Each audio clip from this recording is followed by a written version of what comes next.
Good morning, Twitch chat. How we doing today? Welcome, everybody. Hope you are all doing well.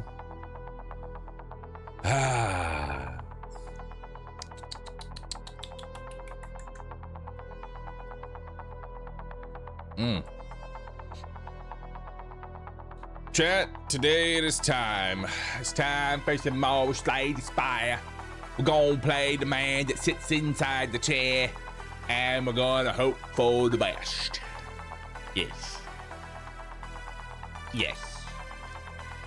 That's our plan. And then, who knows? Who knows who will play next? I would also like to point out that Defect is currently, for those that missed it yesterday, Defect is currently sitting on a guaranteed win streak. We are all proud of the Defect due to their ability to never die. And for that, I am proud of them. Random bullshit go. Random bullshit go remains to be a very powerful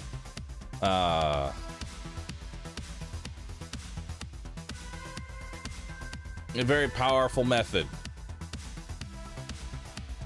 I am very proud. I am very proud.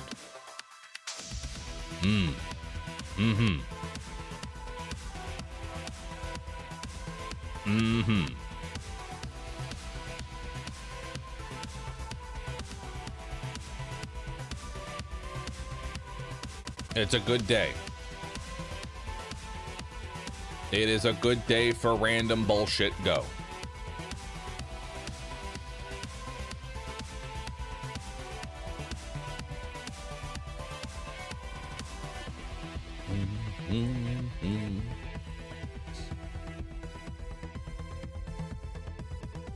Defect's entire shtick is random bullshit go, even in Slay the Spire 1.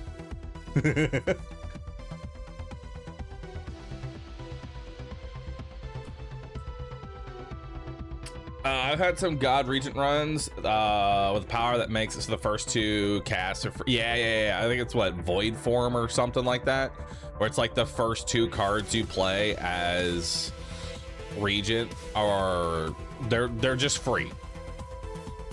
There's nothing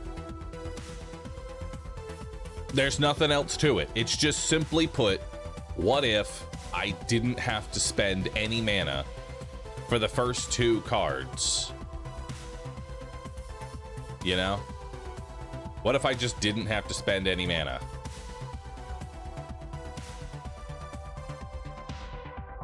And this pleases me. This pleases me greatly.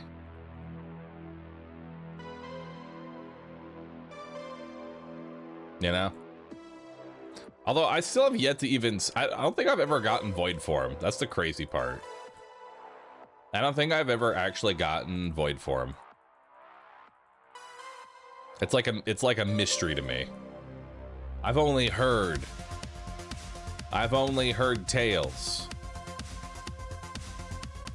I've only heard tales of the illustrious Void Form.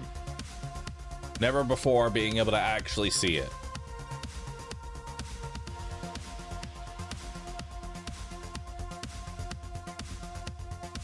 You know? My first win on Regent had it. I'm proud of you.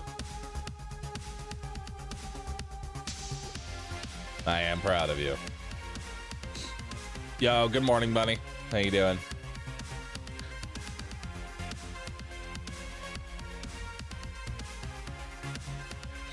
I had a Regent card that was like 3 cost, big damage, and then it played itself from the exhaust pipe. Oh yeah, Bombardment.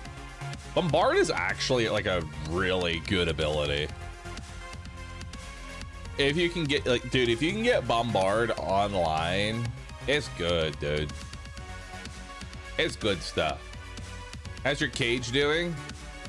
I mean cage. I don't live in a cage. That's Bunny. Bunny currently lives in a shack. Oh, but chat, today I got a new PR. I can now do a deep squat of 325 pounds. Let's see. Which is 147 kg for those that don't know what pounds are. 147 kg, 325 pounds. What's your body weight? I currently weigh 230 pounds.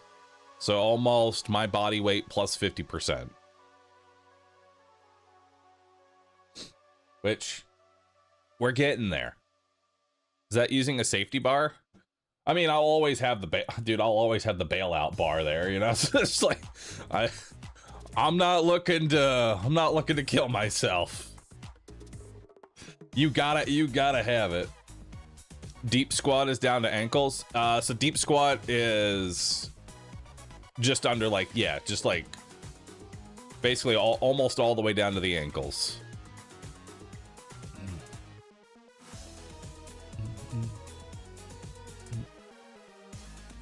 But that's what we got going on.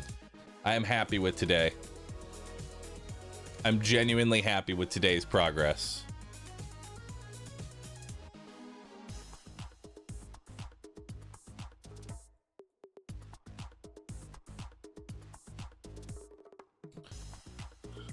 Kind of a random question, but am I going to be trying to get into the next Box TFT boot camp? Depends on when it is, but I would not be opposed to trying it out again. You know? I recently broke my rep PR with 10x10 reps, 160 kg. Nice. Proud of you.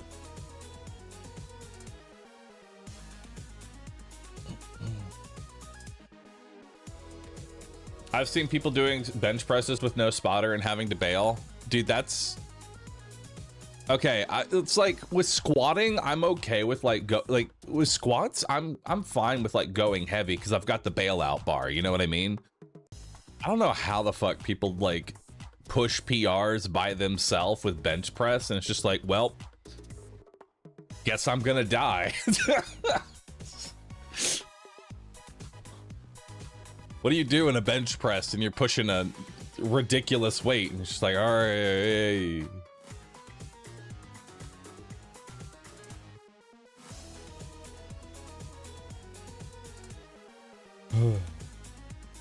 The power of YOLO compels you to just do it. Darwin's gonna decide whether or not I get a new PR or enter the halls of Darwin. Let's find out which happens. I saw Mechabellum, by the way, random segue. I saw Mechabellum has added another new unit. We're gonna have to play that at some point. We're gonna have to play that at some point. I'm telling you now. I used to push 400 pounds. Holy.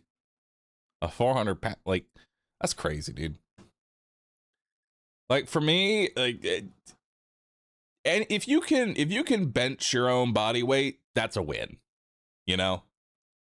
Doesn't matter who you are, where you are. If you can bench your body weight, that's a win. Same thing with squatting. You can squat your own body weight, that's a win. That's a win, brother.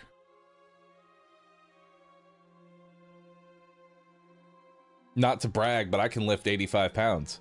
Hey, man. You know what my personal trainer says? Doing anything is better than nothing. All right? If you are out there each and every time and you're doing something, you're making progress. You may not feel it that day, but who cares? You're doing something. And something is always better than nothing. Because when you do nothing, the needle does not move. In fact, it goes backwards.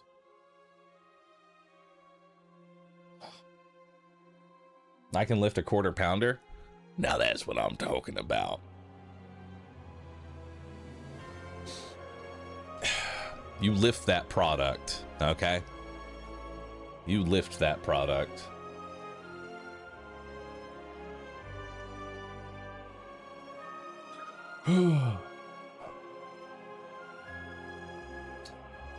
I can't do a pull-up, but I can deadlift 300 kg. Dude, pull-ups are... pull-ups is like a completely different beast. You know? Like, I can squat 300 pounds. I can bench 225. I can deadlift close to 400. I can't do a fucking pull-up to save my life. Pull-ups are those things that you just gotta keep. It doesn't matter how good you are at anything. You gotta train it. You gotta train it. Best way to do it. Best way to train it. Start off. Just hang on the bar. I'm gonna be real with you. Best thing you can do to start, just hold on to the bar and just see how long you can hold yourself on it. Don't bother about trying to lift yourself up. Just hold the fucking bar. Because when it comes to pull-ups, you know what breaks first more than anything else? Your grip. Your grip is the deciding factor as to whether or not you're going to be going up or down.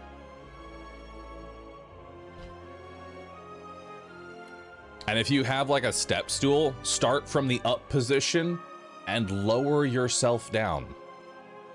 It's actually better to start from the up and then work your way down.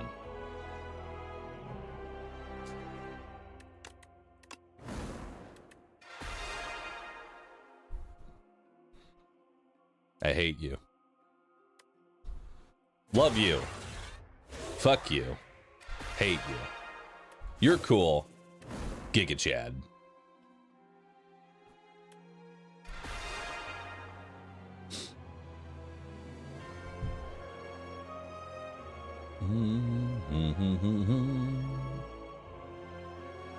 You rushed Necro. Yes, I did. Transform a card, remove a card, or obtain greed. Greed is like Cursed Pearl is so bad. Just add a permanent curse to your deck for what? For nothing.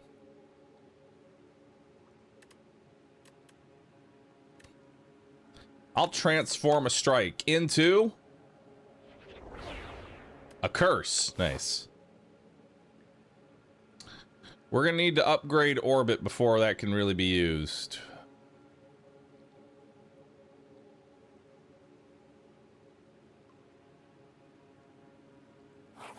Let's go this way. Our boss is Kin.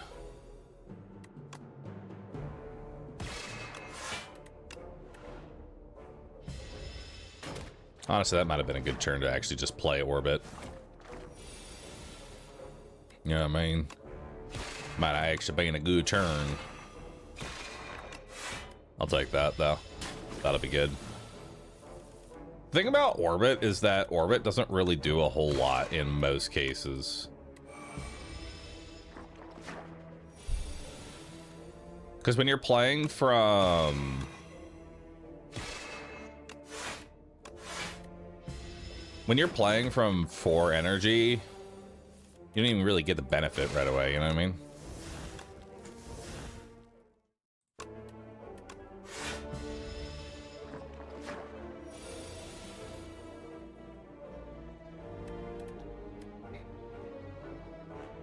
Yeah, give me 1 second here.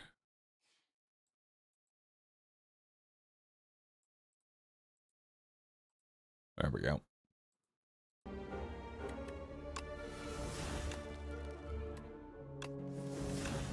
There we go.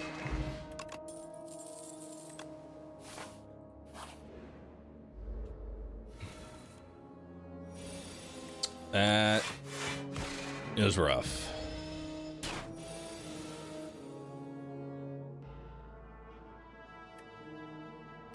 We'll do Falling Star, Strike, Defend, and Venerate. I feel like it should be base cost 1, considering how weak it is. Honestly, not a bad idea, but that's what the upgrade is for, you know what I mean?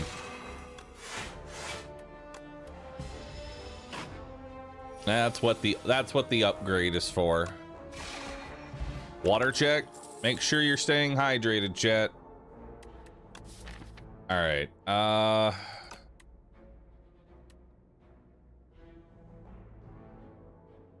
don't even know how I feel about Neutron Aegis. You know what I mean? Like, I don't even like it.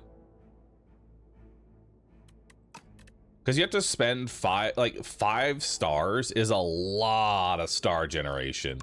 Because you got to think, you start on 3, which means you can't play Falling Star. Then you have to Venerate. Then you can Plating.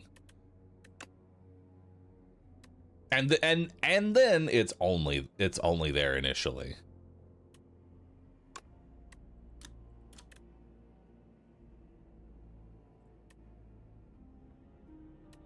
I'll take Pulse just because it's some form of AoE.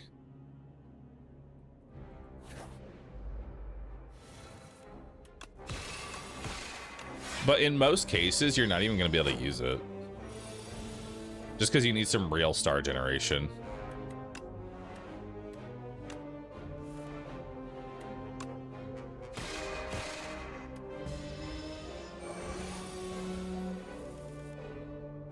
Okay, let's Venerate.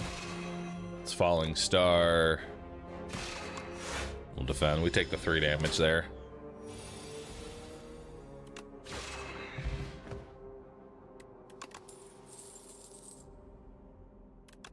Take Gather Light.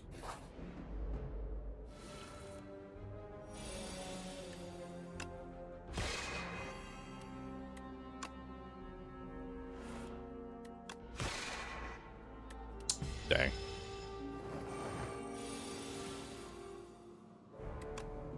This is really not what you want to see.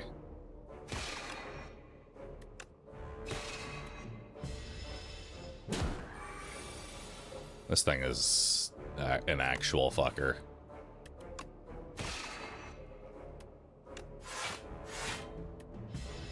We take the 1 here. Holy fuck.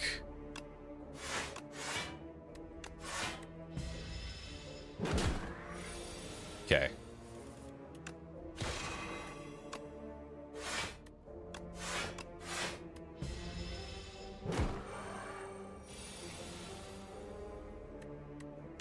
I can't even kill him.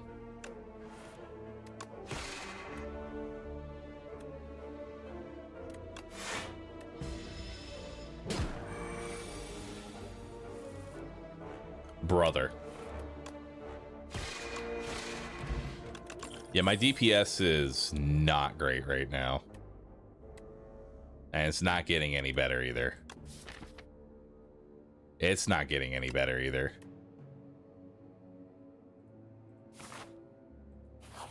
Okay. So we need to upgrade Orbit so that it is actually playable, because otherwise it's just dead in my hand. Well, the good news is I have Astral Pulse. That's the good news. Okay. That's the good news.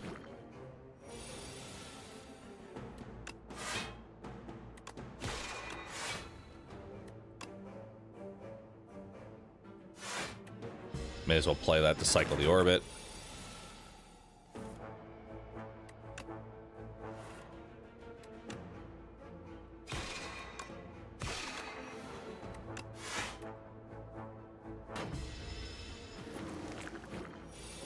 Okay, we gotta kill him this round. Or before the next infection goes through.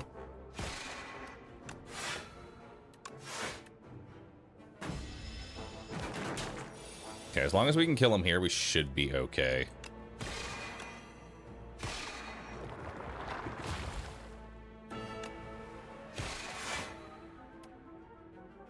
I should have held.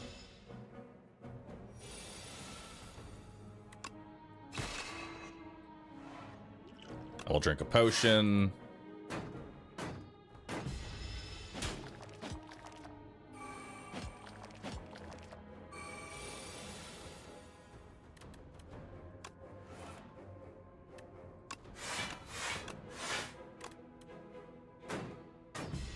We're just looking for my Astral Pulse. Astral Pulse will kill this front one here. And we can start weakening the others.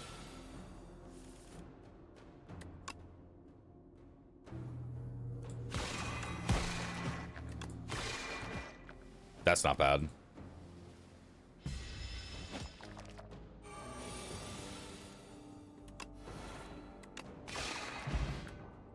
Gambling chip. At the start of each combat, discard any number of cards and then draw that many. It's not bad. Okay, we're gonna take a rest here. Gotta take a little nap. Because we got another elite on the way.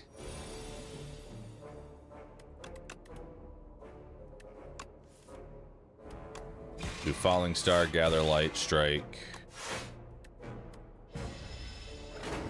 Yo, Ganon Slayer, thanks for subbing. Raffy, thanks for the sub. He's gonna be doing 14. That is not good. We're taking the 4 there. Might be the last hit I have to take. Hopefully.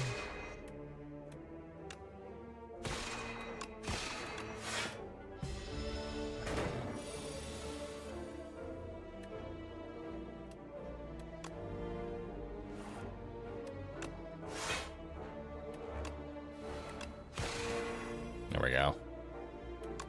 That's not lethal.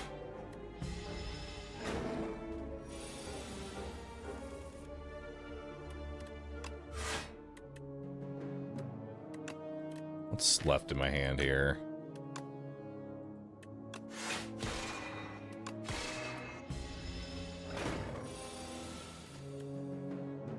We'll venerate. There we go. Take another glow. There's Rat Courier, which is not too terrible. Yay! Alright, so we're guaranteed fighting an elite, so we may as well take the one that comes after fucking... I don't want Venerate, Glow, or Defend, because we already have Light and Gather. Let's cycle. Alright, let's go Orbit. We'll Gather. We'll Glow. I'm gonna drink this potion. We'll Astral Pulse. And I'll Defend. Take the 4 there. It's gonna hit for 12. We got Falling Star. So now it's gonna hit for 9. We can Defend. We'll Glow. And then Strike twice. And then that to cycle the Orbit. So now I'll have 4 energy. I'll have 5 energy this round. So let's grab some more cards. Yeah, let's grab some more cards. Gather Light. He's hitting for 18. We'll Astral Pulse here. That cycles. We can hit him. Okay, we take the 1. That is a lot of damage. And I am nowhere near being able to actually kill him. We'll need to Glow. Unfortunate that I did not get the... I don't have the stars for... Ow. Okay, he's coming in for 20 now. Gather some light. We'll Glow. We'll Astral Pulse. And then 2 strikes. We'll finish it.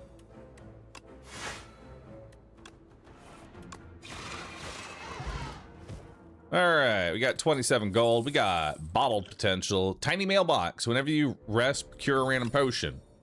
Not bad, because we're going to be doing that. Big Bang. It's nothing wrong with Big Bang. Nothing wrong with Big Bang. Big Bang is just... It's just a free card. It just makes you better. Black Hole's not terrible either. Like, Black Hole is not a terrible card. And I feel like gets me through a lot of fights.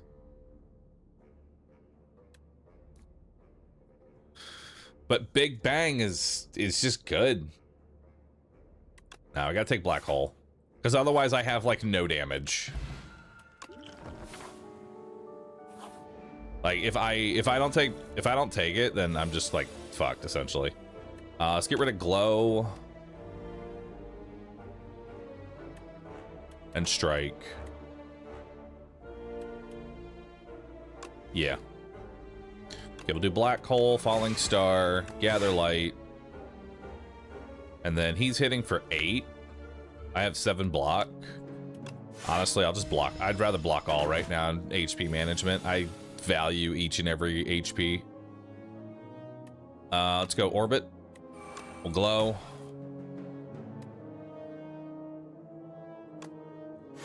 And Defend. I take the 3 here, I think. Yeah. I take the 3.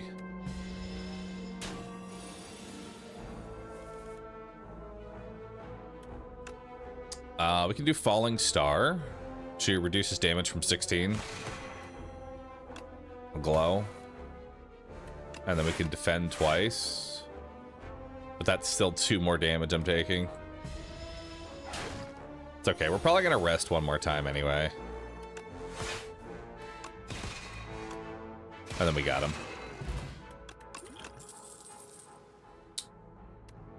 I don't think we need Stardust because Stardust is really only if you're like balling out of control with stars. I'm not getting that much. Cosmic Indifference.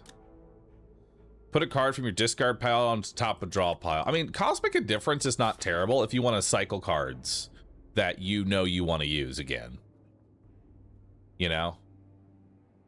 It's not terrible. It's not a terrible card.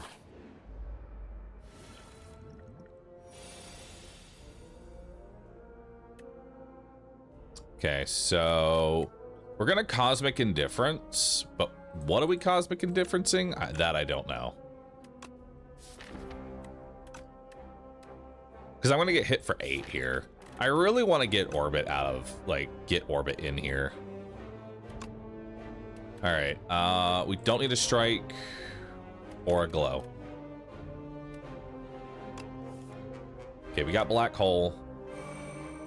We got Astral Pulse. And then we have Cosmic Indifference to bring back the Astral Pulse just on the chance that we can maybe get some stars. Although 3-star generation is going to be a little difficult.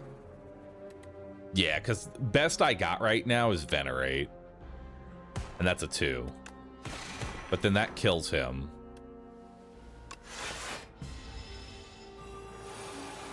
Okay, so we're weak right now. He's going to hit for 16, so we're definitely going to use a block potion. Let's Orbit, Gather Light, Defend, drink that.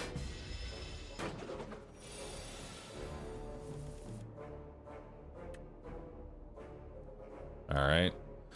I think I actually just defend Cosmic Indifference and then slime and block again. Not a great hand, but I'm vulnerable. What do I expect to happen? Gather Light. I don't really have lethal.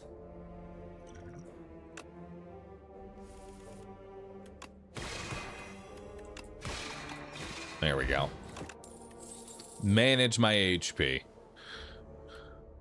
We got Spoils of Battle, we got Cloak of Stars, we got Hidden Cache. Now, if we can upgrade Glow, my star generation gets a lot better. Star generation gets a hell of a lot better if we can upgrade.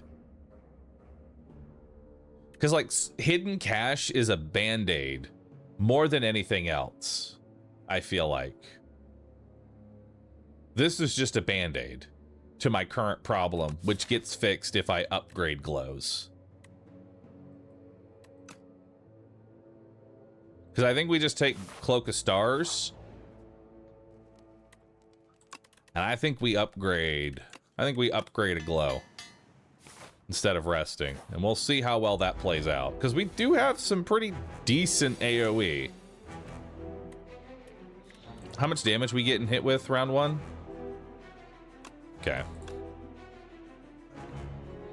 We do have Astral Pulse, but I don't think Astral Pulse this early is that great. We want to wait until we can... We really want to get Black Hole online. Black Hole and Orbit make this much easier. So let's get rid of Astral Pulse, defend, and the unupgraded Glow. So let's Glow up here. We got Orbit. And then... We don't have Black Hole right now, but we can Cloak of Stars. And then Cosmic Indifference, the Cloak of Stars back. So next round, we can defend easily. I think we played pretty defensively with our stars the first round or two. I don't think I can just slam down 7 damage. So now we take Black Hole. We Cloak. We Gather Light. And then I can actually Venerate and defend.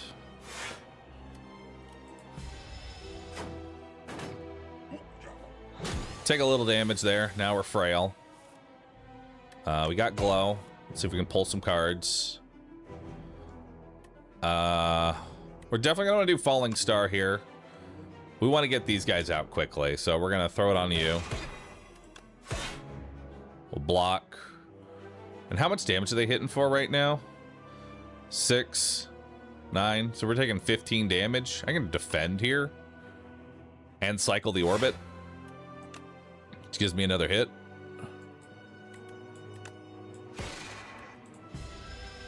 We take 3.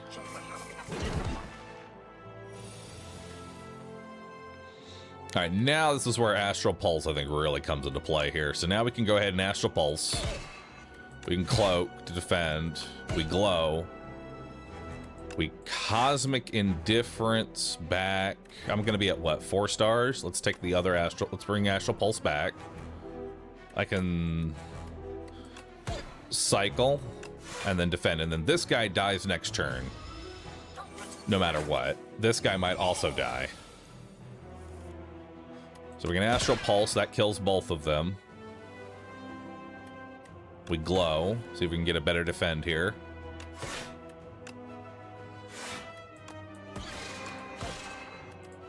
Now I can start working on the boss. He's got me with Frail. We can reduce his damage. He's at 7.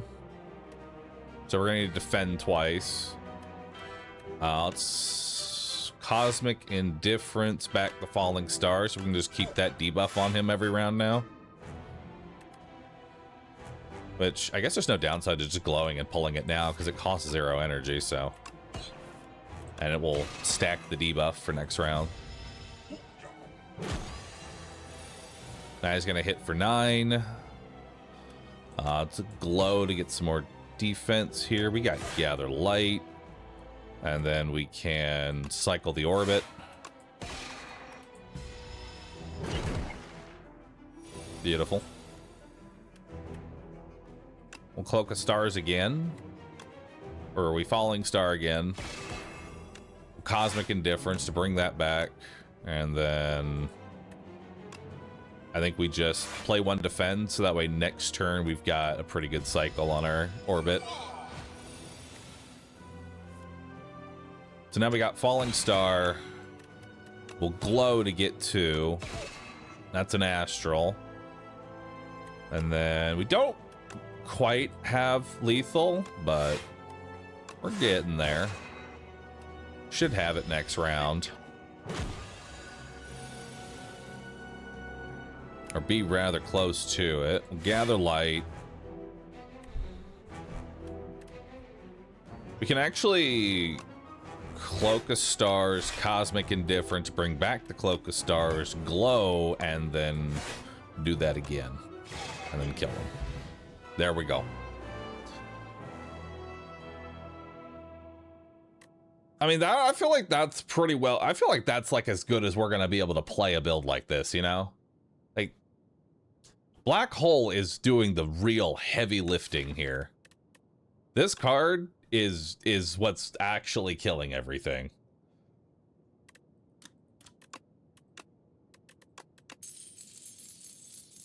Void Form. Oh shit. It finally showed up. End your turn. The first 2 cards you play each turn are free to play. I mean, this is just a free take, right? Like you basically you're sacking a turn to make all future turns insanely good. Because with Glow, we're just cycling our deck. You know? That's all we're doing. We're just cycling the deck.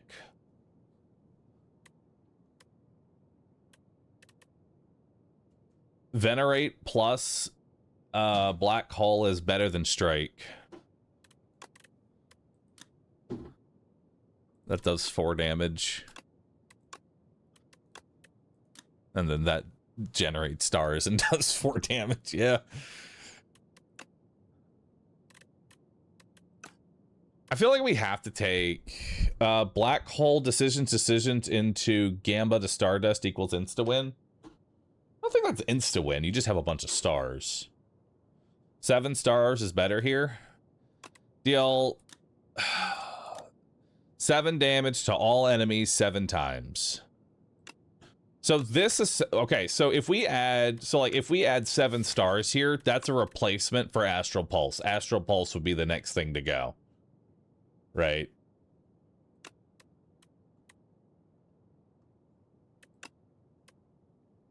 That is a lot of damage.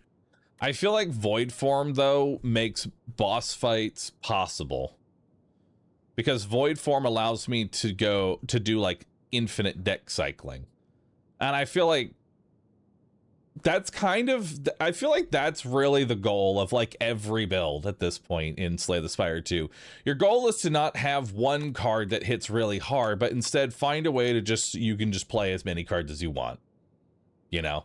Who fucking cares how much damage your cards do when you can just play infinite cards every round? Doesn't matter. I mean, that's what we ended up doing with Soul build with Necrobinder. Who cares if souls only do 5 damage each? I can play infinite souls. Now, the only problem is, in order to play this card, you're sacking around. Like, it's 3 energy no matter what. So you're sacking around, and it ends your turn. So even if you can lower the energy cost, it's rough. So if we pull, say, like, Void Form and Orbit on the same turn, I can't Void Form. Or I can't Orbit.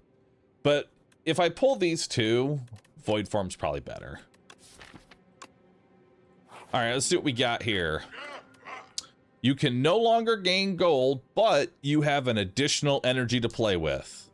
That's Ectoplasm, honestly, not a bad take here. Because now, in the event I get Void Form Orbit, I can play both.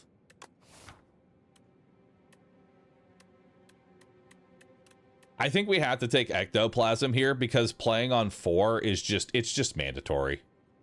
Like, yeah, I could transform 3 strikes into potentially 3 dead cards. Or I could have less, it's like potentially have less dead cards or have less dead hands. And I feel like having less dead hands is better. Empty Cage would be actually a very bad idea. Empty Cage here is like the worst option because my deck currently doesn't want to roll Void Form and Orbit in the same hand, and Empty Cage would just make that more common. Without actually solving the issue of I can't play those 2 cards in the same turn. So Empty Cage actually makes my Empty Cage in its current state makes my deck worse. So we take Ectoplasm. Now, which path we taking? Honestly, I say we hit this shop. Well, let's hit this early shop. And then we've got, oh, that's double shop. Damn it, and I'm not going to get any gold. And I think Fake Shopkeeper only shows up on the third floor? Actually, can fake shopkeepers show up on second floor? But 3 elites. Does this, I mean, this deck, honestly, this deck can fight elites because it's primarily a spend spam star build, which is going to do better, and it has AoE. It's indirect AoE damage, so this build actually would do pretty well through elites. Oh my god, there's 2, 3, fucking 4 elites. I see the 4 elite path, but are we balling that hard that we can do 4 elites? This deck insta-dies to Hunter Killer, though. You know what the fucked up part is? Okay, here's the fucked up part. You are correct. This build dies to Hunter Killer. The problem is Hunter Killer is a normal fight. So if I want to see him less, I actually want the elites. Because Hunter Killer is a normal fight, not an elite fight. Every deck dies to Hunter Killer. True. It's kind of funny because Hunter Killer is... You have to alpha strike Hunter Killer or you lose. That's basically the way that fight works. If you don't kill him on round 1, you're having a rough fucking time.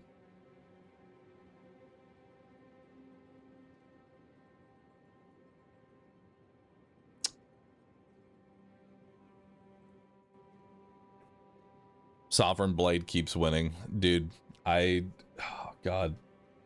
I was looking through my Discord and I just love seeing this fucking image. My body is a machine that turns Sovereign Blade into defeated.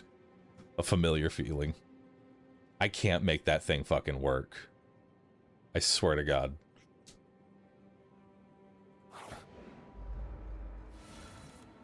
Now these guys I think we're fine on. What am I doing round 1? Here's the thing, I kind of want to defend here, so I think actually we just Cosmic Indifference and Void Form, or yeah, Cosmic Indifference, Astral Pulse, Void Form, because I actually don't want to cycle these cards out, because I actually don't want to pull Orbit or Black Hole this turn. I don't want to pull that this turn, so we actually just let this hand go through. So we just Cosmic Indifference, Astral Pulse, Void Form. And the reason we don't Astral Pulse first before the Cosmic Indifference, I don't want, like, I wouldn't even be able to play it. I don't even really have the energy right now to play it. We're gonna want to glow first, see if we can get Black Hole. We've got Orbit. We've got Gather Light. How much damage are they doing? 18 damage, huh? That's quite a bit. Well, let's do our first strike. Void does make it free. Does it actually remove the star cost? Because I've had issues where, like, it says something is free, but then the star cost is still there. It's free, not just 0 energy. Okay, I actually didn't know that. That's cool. So we'll play around that then. And actually, I can actually fully defend, keep the 1 extra HP, and then hit you with a strike. 0 cost 0. Cost 0 is not free, but free is free. Okay. I will remember that for the future. Free is free. So free Black Hole, free Falling Star. Ah, but here's the problem. Free also means that Black Hole doesn't play, because I'm not gaining or spending. So free, we actually have to be kind of careful what order we play free in, because that means Black Hole isn't proccing. Now, thankfully, we can still kill him because we have more cards, but we have to be actually kind of careful here. So, like, I have Falling Star here. I don't want that to go first. Now we play it, and then that should kill that one. Oh, I guess not. It's because I assumed that Black Hole was upgraded. In my head, Black Hole was upgraded. I want you to know. In my head, I've already upgraded Black Hole, but it's not upgraded, so it's fine. I don't take any damage, so not punished. Alignment is just, oh, best card. Best card is alignment. This, just have 3 energy. Just, here you go. More energy. Or actually, we kind of already have, actually no, we already have energy with Void Form. Void Form is already giving me fuckloads of energy.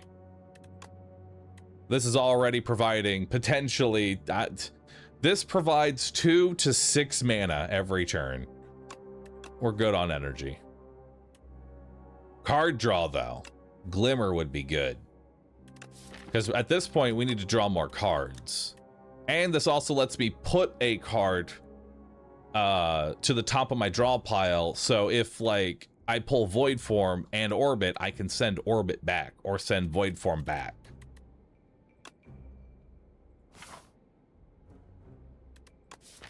So we take Glimmer. Bulwark would be good. We want expensive cards. Bulwark is dead in my deck for like most of the fight. It would be good, yes, but it's dead most of the fight. Hey, I don't like you.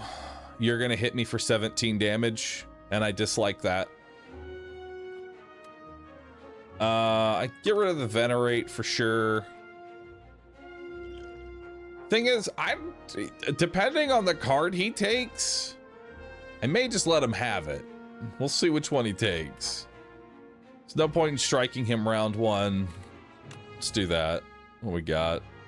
We got Black Hole.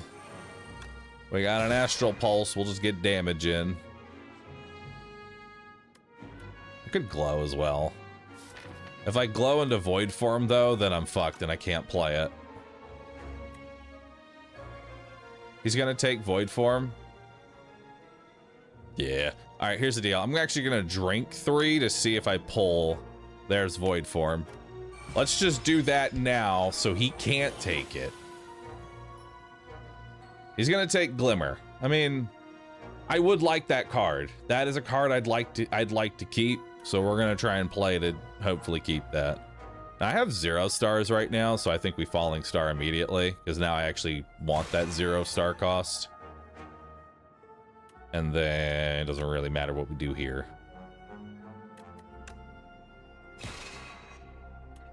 And we'll gather light. And then I got nothing else. I got a dead hand. A lot of energy. All right, he's gonna hit for 21 damage. Start with a glow. We want to keep that. Well, Cosmic Indifference, the glow back, because we want to keep that. Block it. Probably should have actually played the free Astral Pulse there. That would have been a good time to do that. Well, missed out on damage, unfortunately. But I'm sure we can kill him in 2 turns. Alright. So we'll upgraded glow here. Orbit. We'll Falling Star. Glow again. We need to hit him 4 times to stun him. He's gonna hit him for what? And damage. We got 2 strikes here. And then we'll defend. And we can do 2 strikes to stun him here. So now he's stunned, he's not running away. Gather light. Venerate. Keep that on that. Now we kill him. That is the only problem. This build, like, once the build gets kind of online and starts cycling a bit, its damage ramps up pretty fast. The problem is that the first three, first 3-4 rounds are pretty slow.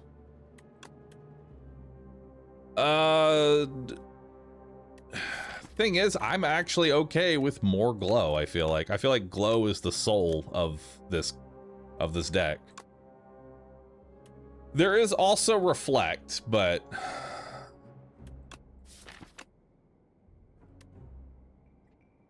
honestly, I think we might actually take reflect, because reflect would be amazing with void form. That's a card that's like, okay, yeah, I'm cool. Let's have that free star cost, you know?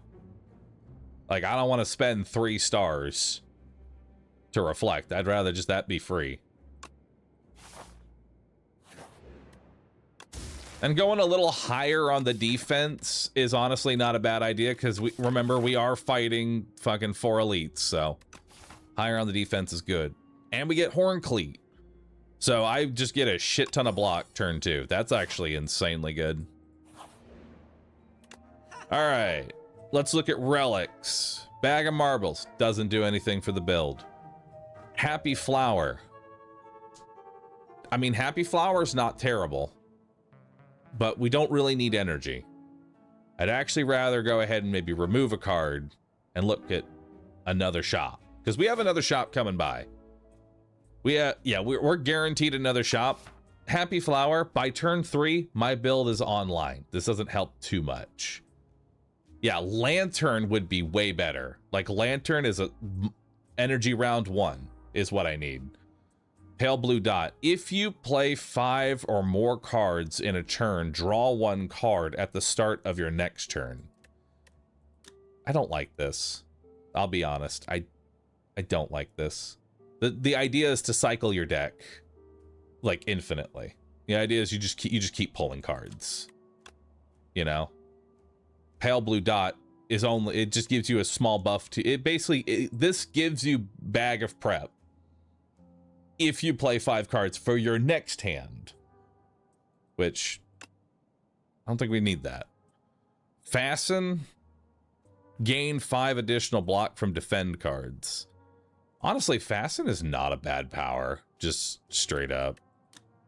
This is just upgrade all your defense by 7, which is a lot of defense. I'm gonna be real. That's a hefty amount of defense.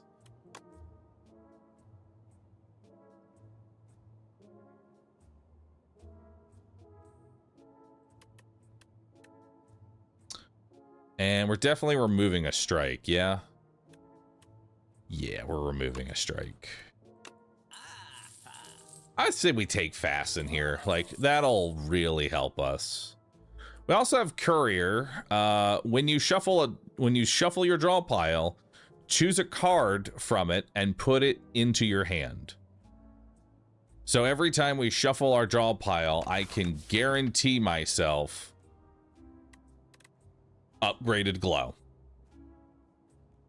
I get to just start every new hand with upgraded glow. That's pretty good. That's not a bad card. But I'm not going to be able to upgrade it for a while, and we already added a power. I don't think we need to add 2 powers.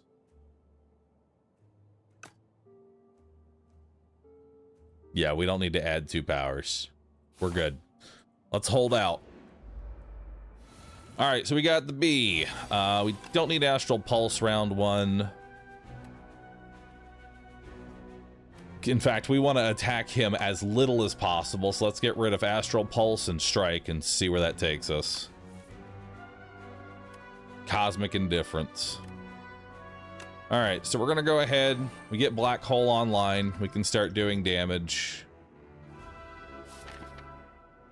I could bring back Astral Pulse or Strike, but I don't think I want to. We'll just defend.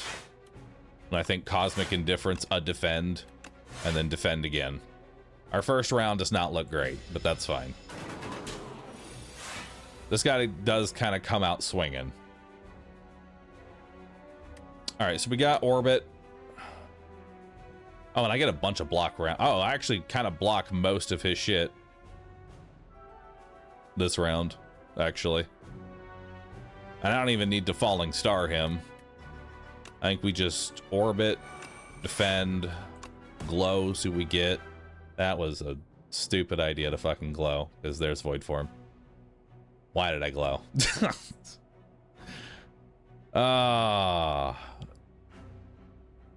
Why did I do that? Reset. I could save and quit, but truly that was just a misplay, and I'm just gonna eat that misplay. I'd rather this run die, you know what I mean? That was harsh. And I drew reflect on a turn he's not attacking. Let's glimmer. And we got void form back, and I can actually, so I get to put a card, I can play a card to the top of my draw pile. I say we just put reflect to the top of the draw pile, fasten, and then void form, and then we're good. So now I can fasten to make that better, then we can void form. Perfect. And now we got reflect. Beautiful. We also have a whole bunch of defending. Now we have 54 block, and he's gonna reflect all of it back at himself. Nice. Beautiful. Let's just Cosmic Indifference the reflect back, and then glow it into my hand. And then I'm fully blocking. There's really no reason to attack him, I don't think. Let's Venerate, because I'm full blocking here. I really don't think there's any reason, because anything I do right now is just 2 dazes into my hand. All 3 of these cards are just 2 dazes into my hand. So we're just gonna let him hit himself for 19. He's not attacking this round. Let's glow here. And then I feel like we are gonna need to do a little bit of damage, potentially. I think we do strike here, maybe. Nah, we're good. Let's just yeah,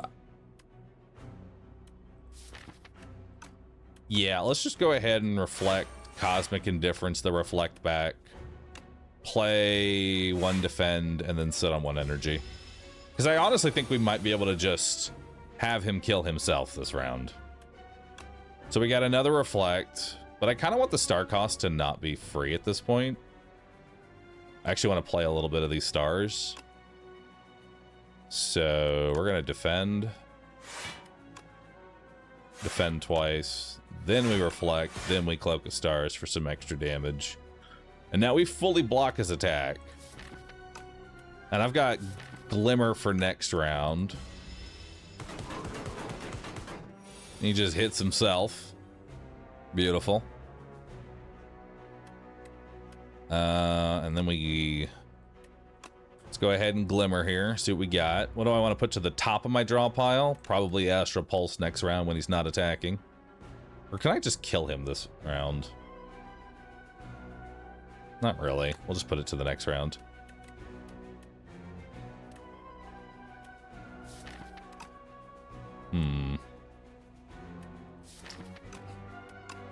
Might be able to actually pretty much kill him. We'll glow. We'll glow again. We got Falling Star. Then we'll Astral Pulse. Yeah, there we go. If we can get like the right setup, Astral Pulse can do a lot of damage, you know? Like, it hits for 14. Let's see what we got here. Anchor. You start each combat with 10 block. Perfect. The first 2 rounds are the scariest rounds. So the fact that round 1 I get 10 block, round 2 I get 14 block. That's great. That's exactly what we want to see. Conqueror. No. Collision Course. No. Photon Cut. Draw 1 card, put 1 card from your hand to the top of your draw pile. I mean, this isn't terrible upgraded, but I'm not really hurting for deck cycle right now, so I think we're good. I'm gonna skip. If it was upgraded, sure. If it's offered to me upgraded, I'll take it. All right, so that went pretty well, and that's probably how most of the elite fights are gonna go. Do we think we can fight another?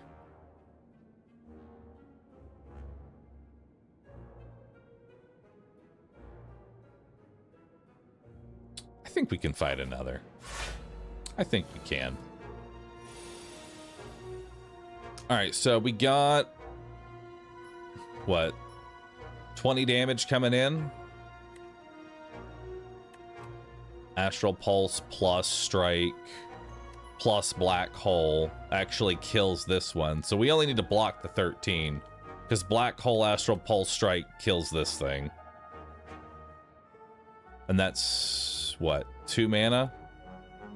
Let's re-roll Fasten. I don't think I need Fasten. Got Glow. All right, well, Black Hole, Astral Pulse, strike that thing.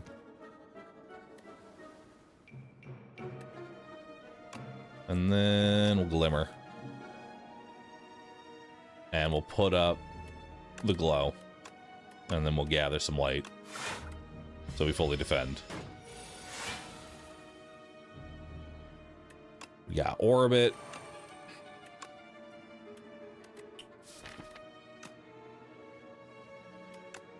Venerate, Fan, Cosmic Indifference, bring back probably the Astral Pulse to try and stun him out of this. He's going to do 32 damage. All right, so we got Void Form. Actually, I think we just block this. And then we cycle that, and then we do that. We eat a little bit of damage. Yeah, it's fine.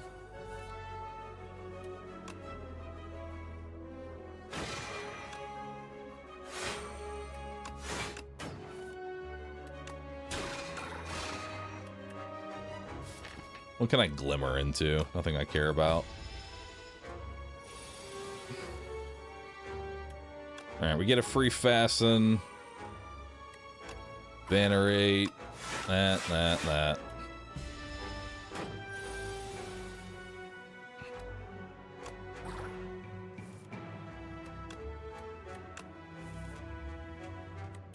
And then we'll get rid of Defend.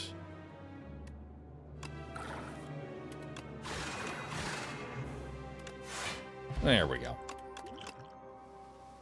We need some sort of like Astral Pulse is our main DPS card right now. We really need a better DPS card. Cause this thing ain't doing well.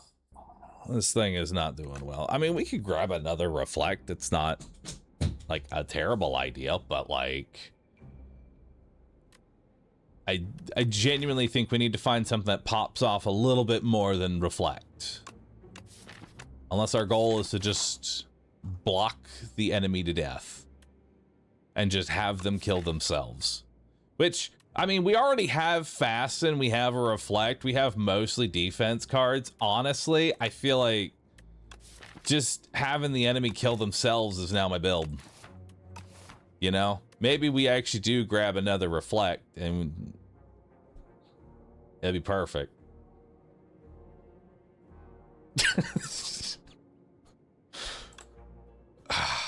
Love that line piece.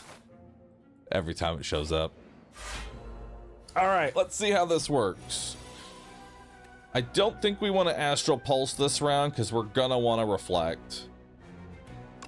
In fact, I think we play fully defensive from the first round, so we're only gonna cycle that. Which that's actually perfect. So now we have Orbit. We got Reflect. It's gonna hit itself. And then, you know what? Let's Cosmic Indifference to Reflect back, because this thing just attacks every fucking round. That's all it does. And then I've got a Random Power. Which, if I'm gonna blow any potions, I think we just...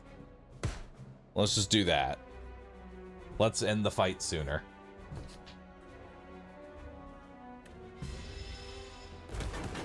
So it does damage to itself, damage to itself. Problem here is I don't have enough stars because I don't have void form. That's a problem. That's a problem. Let's hit a power. What kind of power do we got? Whenever you play the Sovereign Blade, gains 6 block. Thanks, man. At the start of your turn, forge 4. Sure. I guess. Alright, sure. I'll get a sword. This turn's gonna hurt. This is gonna be painful.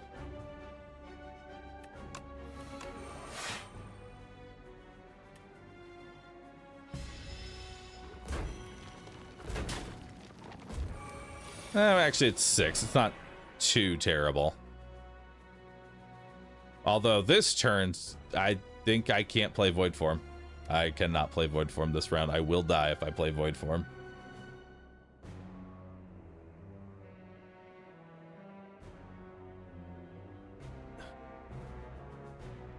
How much are you going to even hit me for? 14, 20, 30?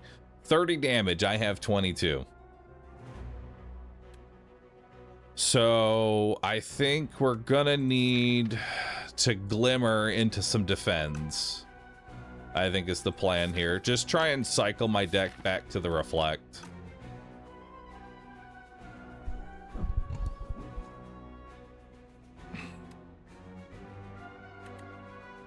All right, let's fasten. Let's glow, see what we get. We gotta defend. We'll go ahead and cloak as well. So we're blocking 17 there. It's not really much else I can do. I mean, I could glimmer. I could glimmer right now to get my other defend. Yeah. I'm going to do here, I glimmer, I draw 3. I hopefully draw the defend. And then put glow plus ideally at the top. I did not get my defend. Unfortunate. That's gonna that stings. But sometimes you just draw the 25%. It's not much you could really do about it. Let's put glow plus to the top of our deck. Actually, I guess I could have put void form. No, because these guys are gonna be hitting so fucking hard. I can't play void form. It's just too expensive, and these guys are too aggressive. We have to try and kill them next round.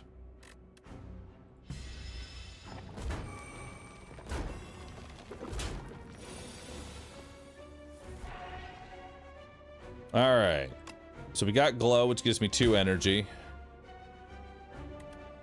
We got another glow. And then there's reflect. That's not really... We're gonna have to kill one of these.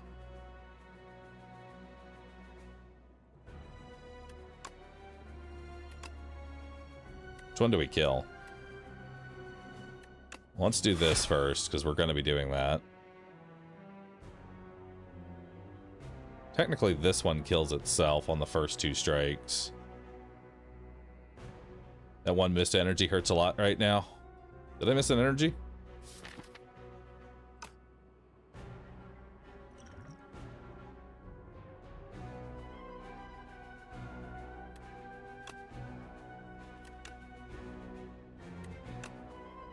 I could actually use the sword to kill the back one.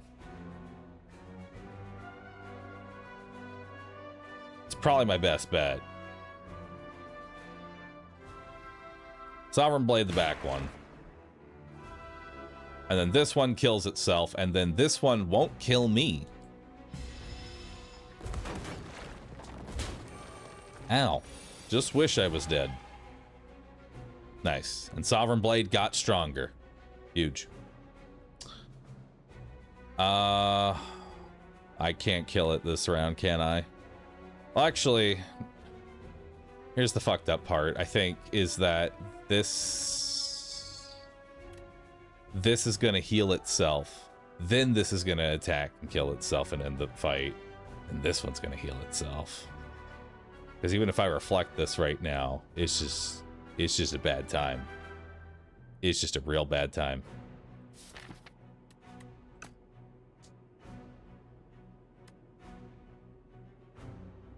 And there's no real way for me to play Astral Pulse right now. You have one potion. I mean, I can add Vulnerable to him. That's not going to do a whole lot. So I guess we're just defending.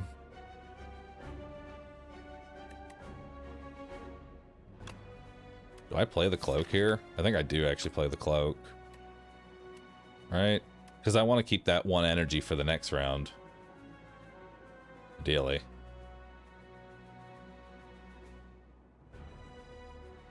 Not doing Venerate that one turn is now your undoing? I think you're right. I genuinely... I think this fight is actually...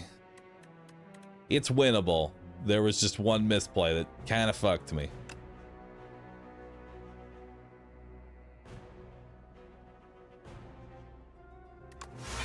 I'll just play that.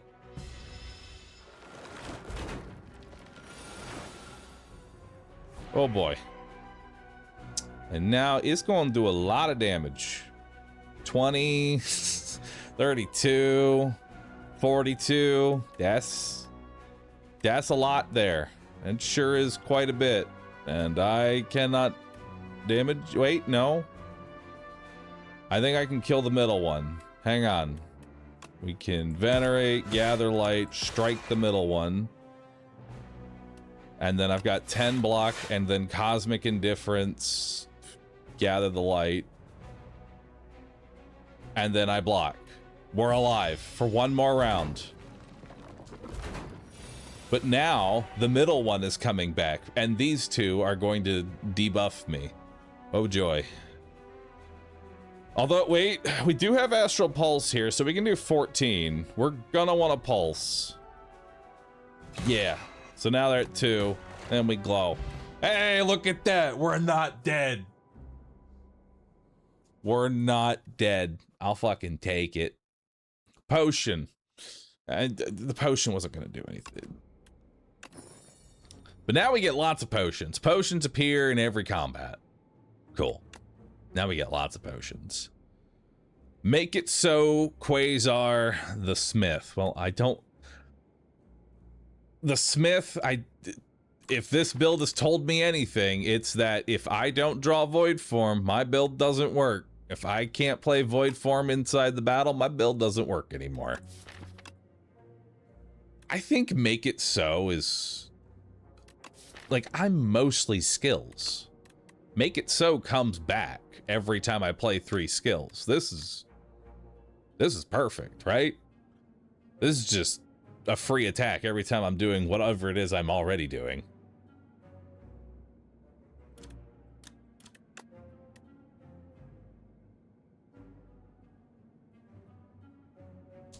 Because it pulls from anywhere. This is just free damage. We just make it so.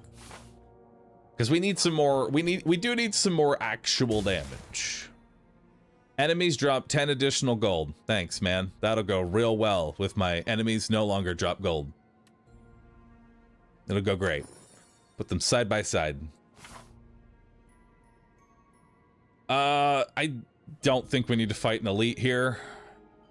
I don't think an elite on 4 HP is a great idea.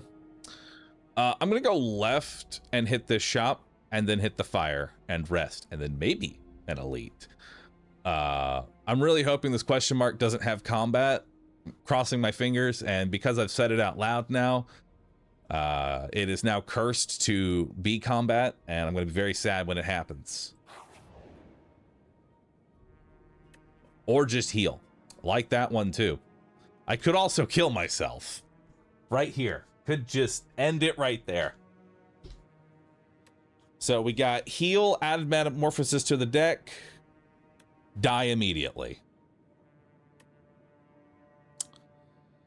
Metamorphosis. Add 3 random attacks into your draw pile. They're free to play this combat. I mean, cool, but I think we're just going to remove it. I genuinely think we're going to take it, heal, immediately remove it at the shop. I think that's our play. Zero cost attacks are good. Why? Because once we play Void Form, my whole deck is zero cost.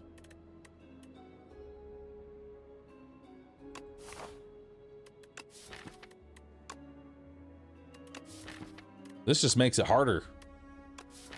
This just makes it harder to play Void Form.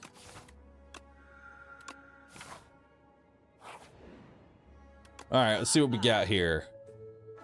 Dolly's Mirror. Upon pickup, obtain an additional copy of a card inside your deck. So I could dupe a card right now.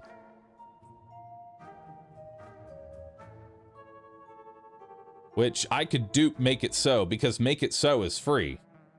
Right? That way I get 2 Make It So's. You know?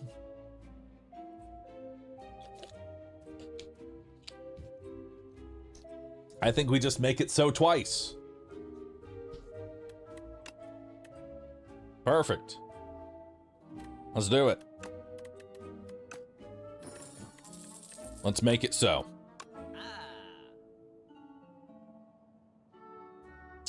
We have Royal Gamble here, which is not a terrible idea if we upgrade it. Let's go ahead and remove Metamorphosis. I'm going to tell you right now, Metamorphosis is going to be dead in most hands. And then I don't have enough for adding another card. That's fine. Take another Campfire. Speed Potion. Hell yeah. Let's fight another elite. The Angry Dorito. And we pulled Void Form turn 1. I'll take it. Let's take Venerate. I'll keep the Falling Star here because we actually do want to weaken him. And then I might be able to actually Glimmer as well and put something to the next of my deck. Yeah. Alright, so first let's Falling Star, because that'll lower his damage. And we want to make sure we have 3 for Void. So he's weak, he's doing 16. Let's Glimmer, see what we get. Got to Reflect. We'll put that to the top of the draw pile. We'll defend. I want to cloak here. Save the 1 HP. Oh, I get to Make It So. Beautiful. And then play a power. End my turn. Beautiful. Now we Astral Pulse for free. We Reflect for free. We Cosmic Indifference back. I don't know. Ideally, I would like an upgraded Glow, but that's just not going to happen. I guess Venerate for now. And then I'll defend. And then I'll Make It So. And then I strike. Alright, let's make all of our blocks better. Yeah, let's make all of our blocks better. Let's do a free Reflect because I have no energy. It's Black Hole, Venerate, Defend, and then I Make It So again. But unfortunately, it's not enough damage. But that's okay. He's going to hurt himself, and I don't think the Reflect damage actually gets buffed by Vulnerable. Unfortunately.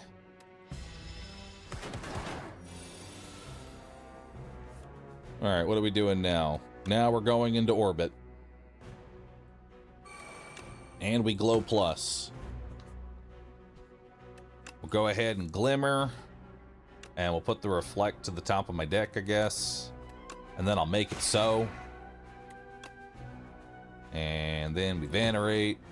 And then I Make It So again. I'm going to Gather the Light. Defend. And then I Make It So again. And then we end my turn.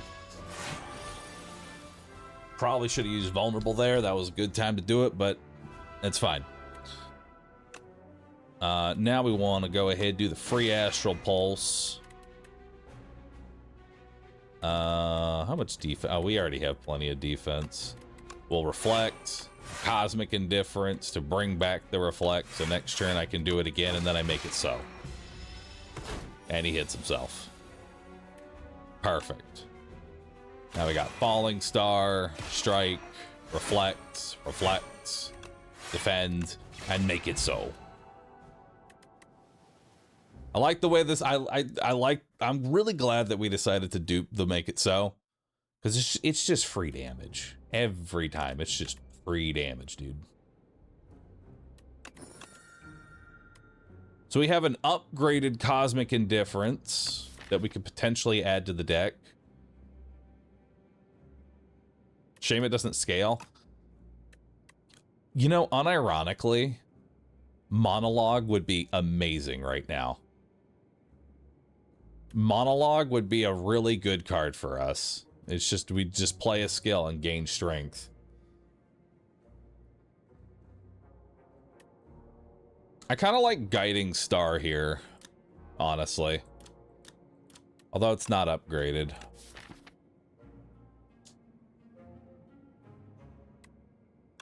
But genuinely, I do like the idea of grabbing Guiding Star here over Cosmic Indifference. And we get a free power potion. Hell yeah. Oh, good. You. Love this guy. Love this guy. All right. Well, we're definitely popping the free power. That's for certain. We're also probably going to do a vulnerable... Well, I mean, I guess we could do a vulnerable potion and just Astral Pulse right off the beat here. Get rid of Cosmic. Get rid of Reflect. Get rid of Cloak. See what we get. We got Glow. I said we Glow first. See what we get. We got Void Form and Make It So. So let's throw Potion on you. Hit you for 9. I lose out on the Fasten, but honestly, that's fine. Because we're going to Void Form. We'll hit him for Astral Pulse. Do I want to drink a Power Potion for this guy? Yeah, this guy can be a real piece of shit. Whenever you attack an enemy, it loses 1 strength. Oh, perfect. Let's just lower his strength so he can't do anything. And then we'll Void Form. So now every time we hit him, he does less damage. So let's just go ahead and hit him. Yeah, we want a Falling Star first. That lowers his damage to 4/3. Then we'll Reflect. Black Hole. We'll go ahead and Glow. Strike him to make him even weaker. Defend. And even though Make It So does no damage, I can make him lose strength. But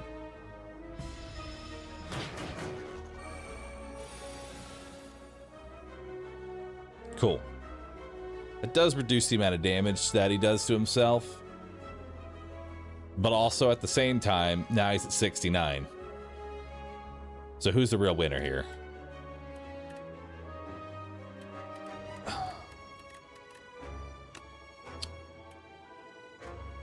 We need to prioritize defense first, so let's block first. We'll Orbit, Glimmer. Put it to the top of my draw pile. We'll throw a Defend. We'll get some extra defense in. We'll do Make It So. And then we'll do a Guiding Star to lower it again. And then Venerate. And then hit you. Alright, we take 4 damage. I think that's acceptable. Alright, so now we get to do it again, but instead of lowering his strength this time, I just want him to go all into himself, probably. So we're going to double Reflect. And then we Make It So. I think this is still... Actually, no, that does 1 damage. Never mind, we'll just... Yeah, we'll just go full defense here. Have him hit himself. Now I've got Fasten, Astral Pulse, Cosmic Indifference, Glow. I think we just have lethal here, right? Yeah, we just kill him. All right, we took 4 damage.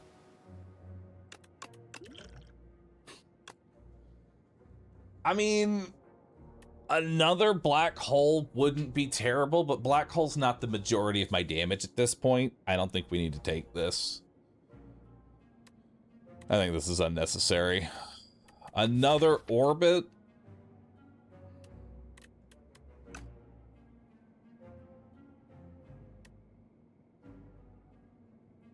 I'm okay with more glows, honestly. Glow is just perfect. Just lets me look through my deck. Now, I can upgrade Void Form to make the first 3 cards free, or we can upgrade a Glow, or upgrade a Glimmer. I don't think upgrading Make It So is really worth it. Neither is Reflect. We could upgrade Fasten. I said we just upgrade Void Form. It's my win condition at this point. Let's just make it better. It's already the win condition. All right, let's see what we got here. We got Orbit and Fasten, which honestly is not bad. Let's get rid of the two. Let's get rid of one of the strikes, cycle that out, and then face the correct direction here. We got Cloak of Stars. That's actually a really good hand. So we got Orbit, Fasten. We'll face the correct direction, defend, and then do I need to orb? I don't need to Cloak of Stars. We got Random Skill Potion. Sure, why not? What you got for me? Decisions. Draw 3 cards. Choose a skill in your hand. Play it 3 times. I mean, that for free? Decide a skill. Oh, damn. I mean, I guess it's just defend, unfortunately. Actually, no, I guess I could triple Glimmer and just put the next 3 cards. This is just going to guarantee Void Form next turn. Right? I'm going to play this 3 times. So this is just going to cycle my whole deck. And then I decide, hey, let's put Void Form at the top. Let's just go look for Void Form. This is the perfect time to do it. Put a card to the top of the draw pile. Glow Plus, that's our best card right now. Glow Plus, that's our best card right now. Glow Plus. All right, so we have Glow Plus for round 2. And I didn't find Void Form, unfortunately.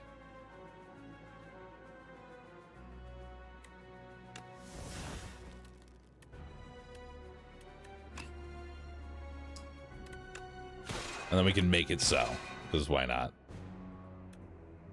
I don't need to Astral Pulse right now.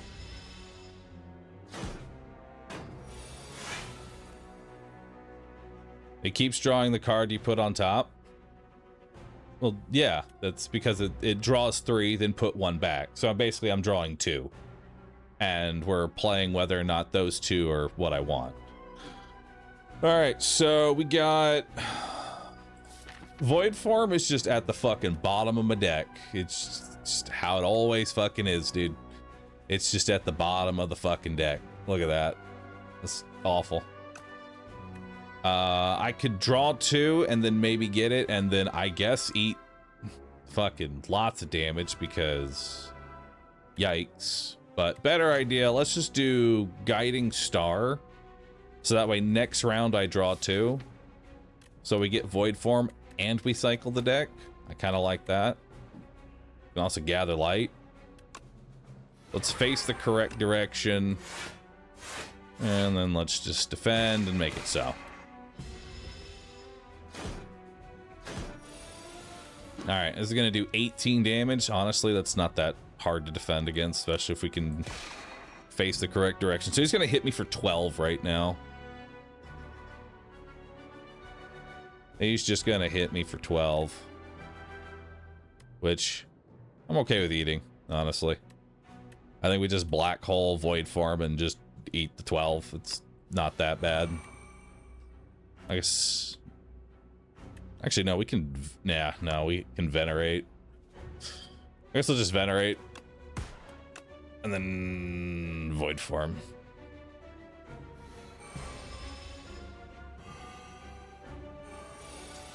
All right, you're going to hit me for 49 damage. Or are you going to hit yourself for 49 damage? Glow.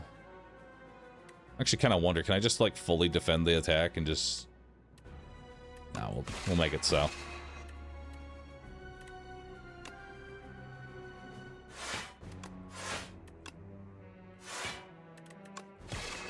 We'll make it so. And then we'll gather. And then I'll glimmer and decide what we want to put at the top. Which I'll put Guiding Star at the top. Let these go through. He hits himself for 33. Seems good. It's Guiding Star to get 2 cards next turn. And then I can Cosmic Indifference it to glow. And Guiding Star again. So next turn, I draw 4 cards next turn. That'll be a lot of cards. We can Astral Pulse for damage. Cloak. Make it so, and defend.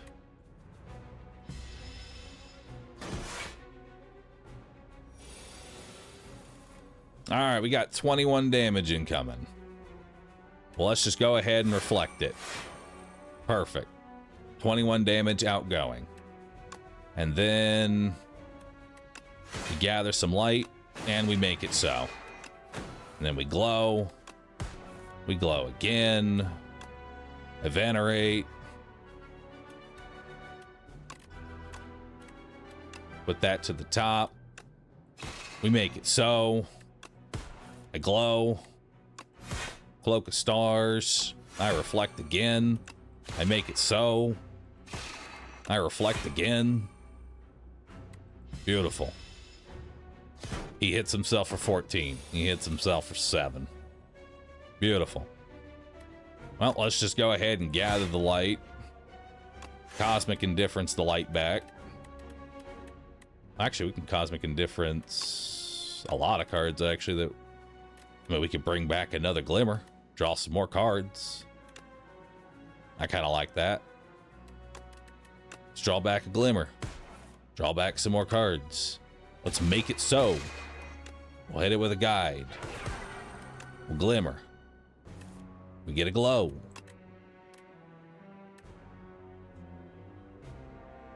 Actually, let's keep you for now. Actually, I can just kill this thing, right? Yeah, I can just kill it. I don't even need to do that.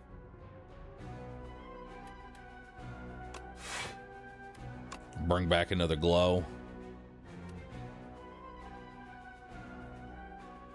Let me block it all. Yeah, I have Reflect for... If you play Reflect multiple times in the same turn, by the way, you get multiple turns of Reflect. It's a buff. So we don't have to replay Reflect every turn if we get a multi-turn. All right, how much are you going to hit yourself for? You're going to hit yourself for 26 damage. Perfect. Let's Reflect. Let's do that. Let's gather some light. And he kills himself. Beautiful. Can't gather any gold. Potion of Binding. 7 stars. Deal 7 damage to all enemies 7 times. Foregone conclusion. Next turn, put 2 cards from your draw pile into your hand. Or Heavenly Drill. How does Heavenly Drill work with free? Just curious.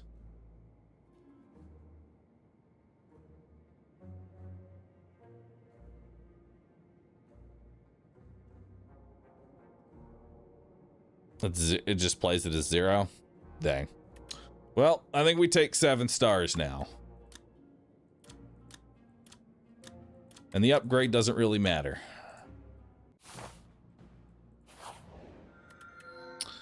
Would you like to add a terrible card to your deck for 1 energy?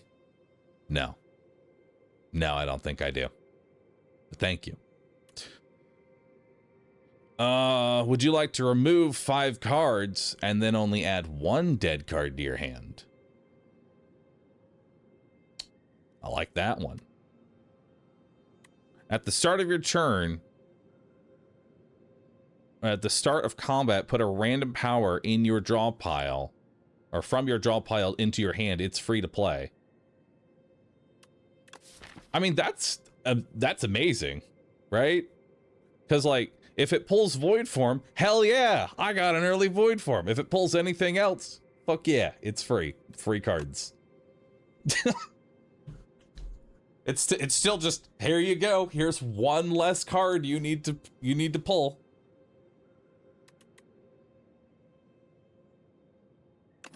That's perfect. All right, so we want to avoid all the shops because, well, I just have a perfect path right through here. Although I really don't know if I really want to go up against the Void dudes. The Void dudes scare me. The Void dudes scare me a lot. Choose any number of cards to replace.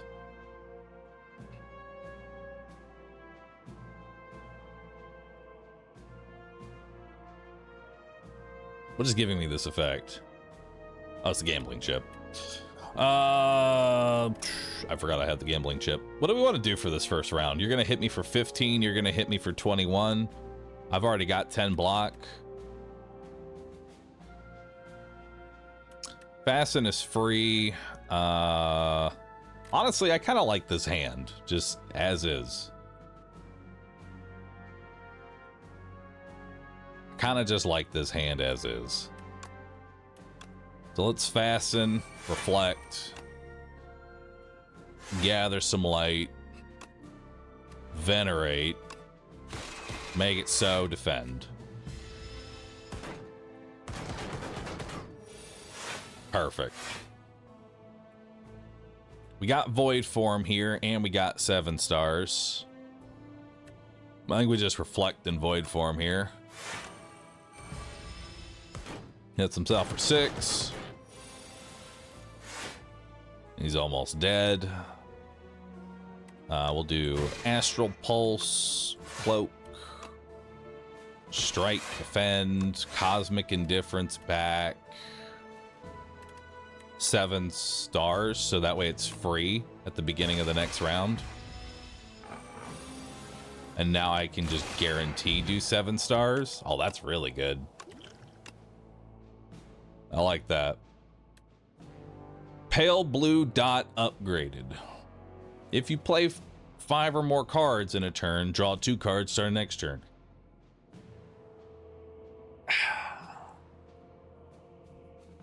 I mean, it's not terrible. Solar Strike is also not terrible. Like, these are both not terribles. But I do agree, Pale Blue Dot is a power, which makes it less likely that I pull Void Form, and I don't think we want to do that. Yeah, sure, it's nice if you think of it from the mindset of, if this was active when I'm already, you know, up and running, is this good? Yes. Yeah, Pale Blue Dot's a great card. Add it to the deck. Our top end would now be even higher. The problem is that it just makes it that much harder, because now Jeweled Mask might pull this and do nothing.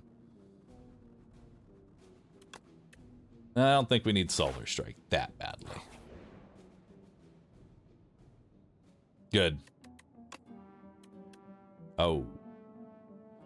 You cannot refuse, shouts the Grand Arbiter of the Courts. Those who reject this privilege are penalized with death. Does this actually kill you, or does this put you in like a really shitty fight? I'm genuinely asking. It literally just kills you. Oh, nice. You know, normally I would for the meme, but this is Regent, and I want every run that gets past Act 1 to hopefully just win. So we're gonna accept for now. Oh, wait. What is this? This is a different one. Powerful Noble steps forward. heal 10 or regret. Wait, it's not all. This is just heal 10. That's perfect. It's like that. Can't even get any gold. I mean, I could add regret to my deck and not get 200 because I have ectoplasm right now. So this could be great. I could add regret to my hand and not get any gold and not be able to remove it.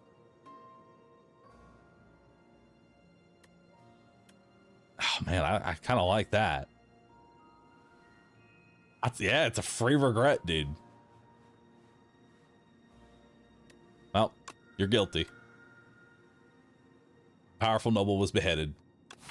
One less corrupt noble.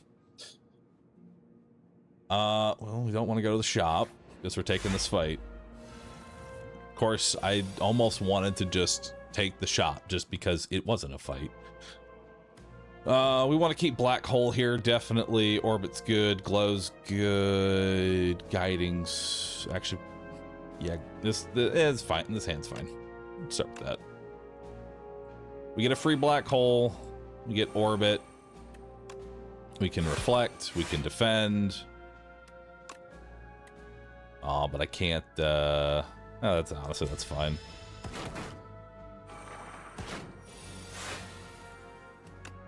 All right, we got make it so. Let's go ahead and glow. Gather light. Venerate. Make it so again. Strike that one. Defend. Cycle our orbit. Can't 7 stars, sadly.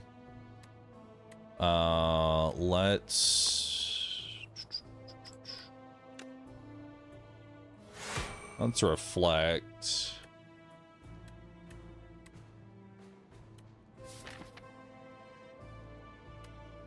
I don't really have a lot of ways to get. I'm not playing Void Form this round. I just want to hopefully not get hit here.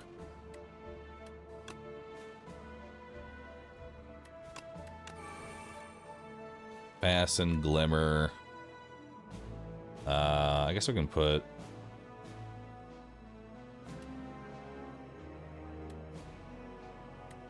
Yeah, that's fine.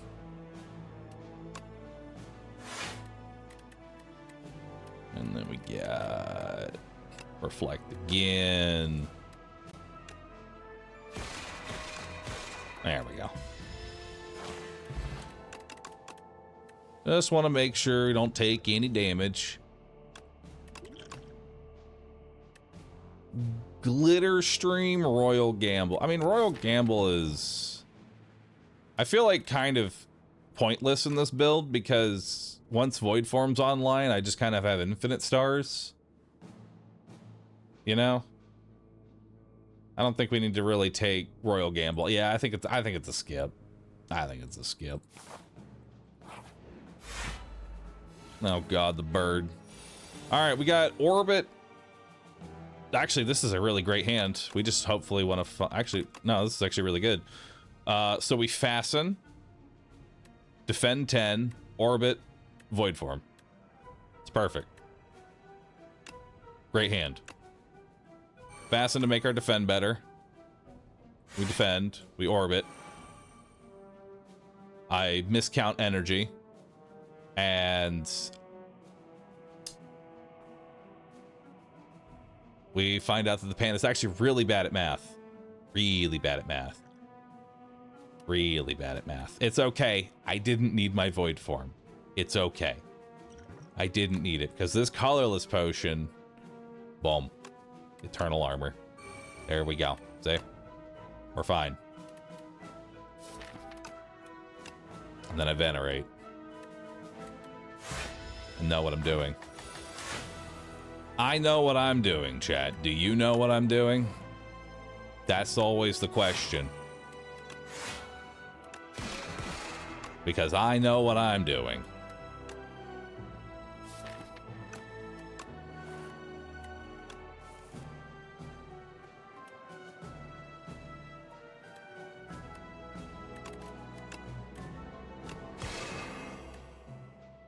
All right.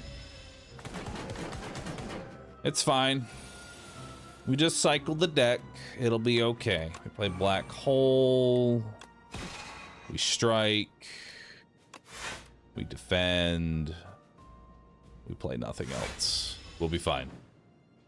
I'm sure this won't hurt. 33 damage. That's fine. And then we Cloak of Stars. Make it so. Cosmic Indifference, the Cloak of Stars, defend. Not drink any of my speed potions. Take 10 damage. I'll take 6 damage. Should probably drink those things, you know? I don't need to this round, but in general, I really should be drinking them.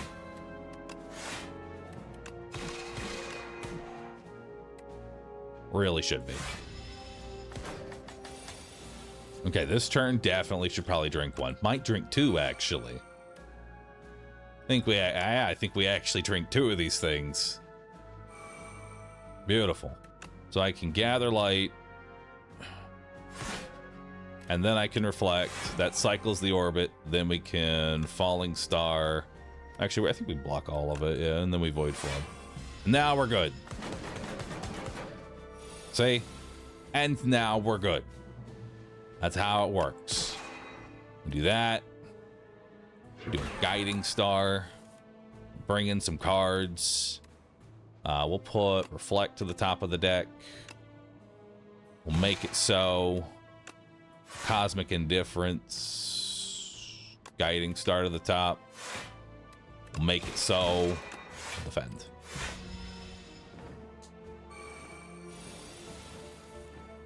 All right, he's gonna hit for 49. Perfect. Let's reflect twice. Glow. Make it so. Gather some light. Lower his damage a little bit. Send it. Perfect. We get the enemy to kill themselves. Again, I don't think we need Royal Gamble. We just need to get Void Form online. I really don't want to fight elites on this floor. The knights scare me. I'll be honest. The knights scare me. I don't like the knights. Do it. All right. Well, here they are. Here's the knights. And I don't like this hand, so we're actually going to 7 stars and get the strikes. We need to kind of get our build online kind of as quickly as possible. Called it. I mean, there's only like 3 elites, and we've already fought. We already fought one at this point? No, this will be our first. So we'll still have the other one. So the good news is, if we survive this, we get to fight all the other elites. Okay. I don't want 7 stars because I can't play it. Don't want the strikes because we're not going to kill them on this turn. Probably keep the glow. What did we got guiding star. All right, so we can fasten free.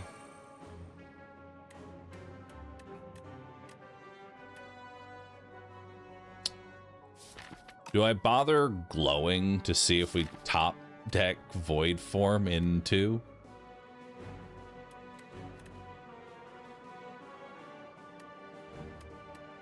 I don't. 2 out of 17.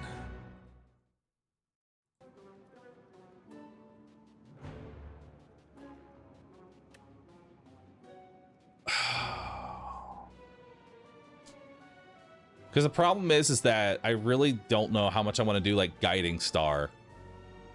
Because next round is ethereal round, is the way to look at it. So I don't think guiding star is honestly a good idea right now. And we glow. Didn't really get what I wanted. Block then.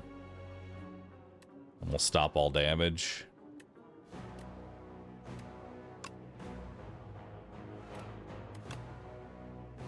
Who's the scariest of the two? No upgrades or exhausting? Trying to think of which of these two is... It's got to be the Spectral Knight, right? But no upgrades is gonna kind of hurt.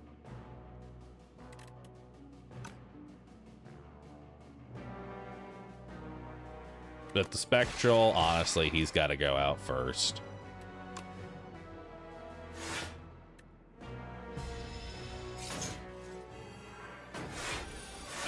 All right. So I did not draw Void form, and everything is now ethereal, which makes this real fucking awkward.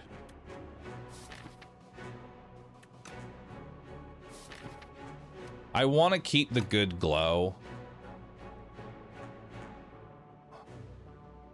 I think we have to play the glow. Okay. Honestly, not the worst. We want to get black hole in. We want to keep the reflect. We definitely want to keep Astral Posh. Let's do that. And then we'll keep... We don't actually have to keep it defend, but... Cosmic Indifference gets a lot better. Yeah, this potion is just weakness, which we're already kind of fully blocking. Doesn't really do a whole lot for her. I guess we'll go ahead and block here, just to kind of prevent it from exhausting. And then we can make it so again. Because the blocks are upgraded pretty heavily. Because I don't think that downgrades anything that you already have. Like, I just lost my upgrades, but I don't think it matters. Also, we're not getting Orbit, which is kind of sad. Because I definitely want to reflect this round. We definitely want to reflect this round. Yeah, I think it's just reflect void form, and then we just lose Orbit, Glow, and Glimmer. Which hurts, but not much alternative here. Probably throw the weakness potion on to the front guy so that some of the reflect damage is still left over for the Spectral Knight to hit himself a little bit with. It's not much, but it's more than zero. All right, so we definitely double double reflect, and then we can venerate. We'll do falling star. We can make it so, and now my cards aren't shitty anymore. And then we go for the magic guy.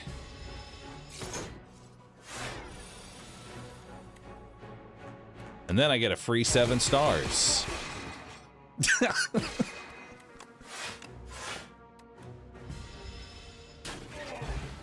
And then he kills himself. Hell yeah. Ooh, I got a blood potion. And a skill potion. Patter? I don't think I really need Patter. It's not a defend.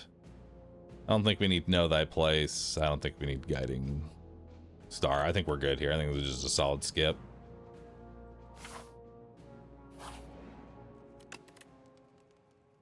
Alright, if I was to upgrade one card, what would it be? We don't need to upgrade 7 stars because we only play it when it's free anyway, and the upgrade is just to reduce its energy, so that upgrade is worthless. We could upgrade Fasten just so my blocks are just even better, which, not a bad idea. We could upgrade Black Hole, but Black Hole does so little damage at this point in comparison to everything else. We could make Glimmer a little bit better. We can make Guiding Star a little bit better.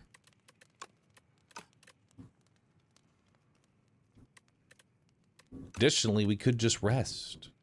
Get a little bit of HP back before we fight another elite. And we actually get another bonfire. You know what? Let's actually... Or we can upgrade 2 cards. The decisions. Well, let's go ahead and upgrade Fasten. I think that's just good value, because that's essentially upgrading all of my defense. I get a Strike Dummy. Nice.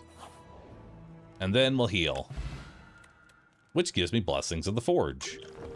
Nice. I'll take it. So now I get to just upgrade my whole hand, which, honestly, I think we just keep this hand, upgrade it. Perfect. I will keep this hand. And you know what? Actually, no, I kind of want to keep the skill potion for the next elite. I think just one potion will be enough. Alright, let's do Blessings of the Forge, so my whole hand is now upgraded for the rest of the fight. So we get an upgraded Black Hole, an upgraded Reflect, upgraded Gather, and then we can just make it so. There we go. Good first hand.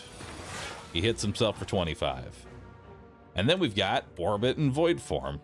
Perfect. And he's not attacking this round, so Orbit, Void Form. Great hand. We get a free 7 stars, a free Astral Pulse, and then we strike twice, defend, and I'll eat the burn damage. It's not that much.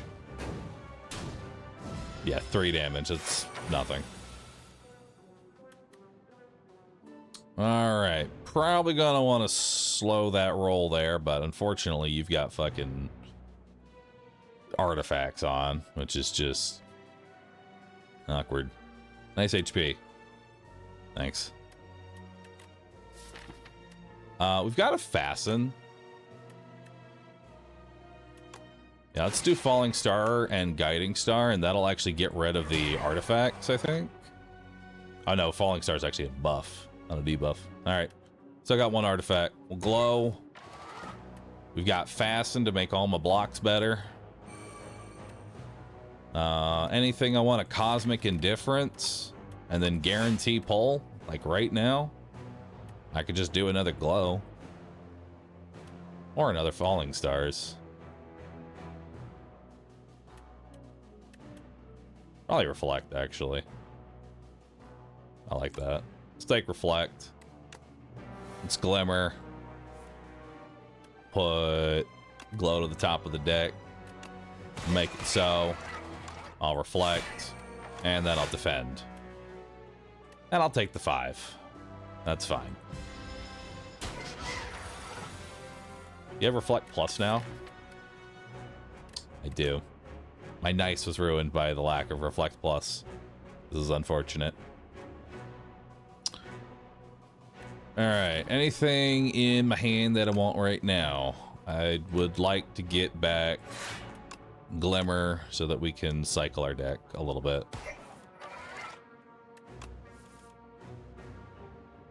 Alright, I don't really need defense right now. So let's make it so. Strike.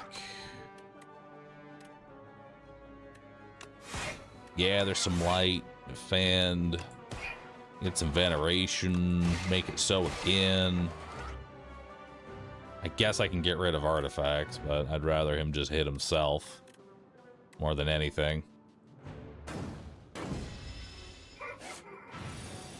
We got more burns, huge. Or we could do 7, yeah, actually. That doesn't kill him, does it? No, it doesn't. Lowers him, though. Now he's down to 21. Glow. Glow. Reflect. Hang on.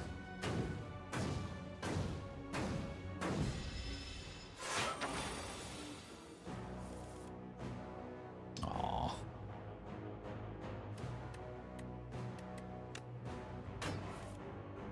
Dang it.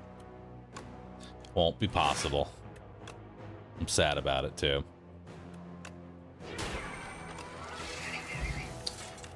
Miss lethal. It's not a miss of lethal. I wanted the boss to kill himself. But unfortunately, it just didn't line up the way I wanted it to. I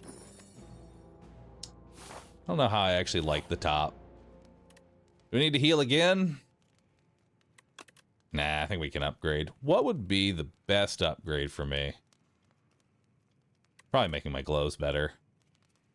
It's always glow.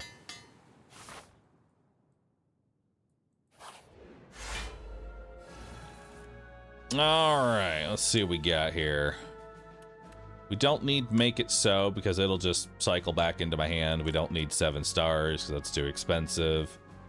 And I don't want to play Astral this early. Alright. So we got the other Make It So. We got Gather the Light. Now, does this get blocked or no? Yeah, it still gets blocked. So then we can Fasten, Defend, and Strike.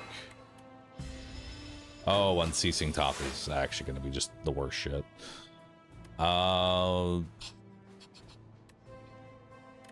Just Reflect and Void Form.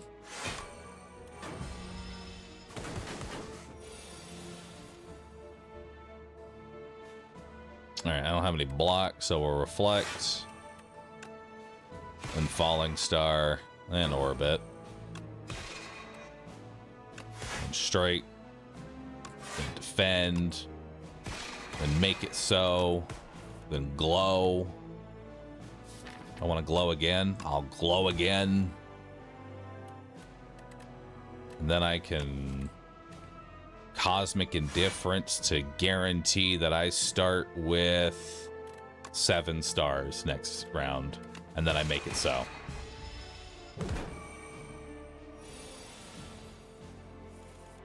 And then I 7 stars. Beautiful.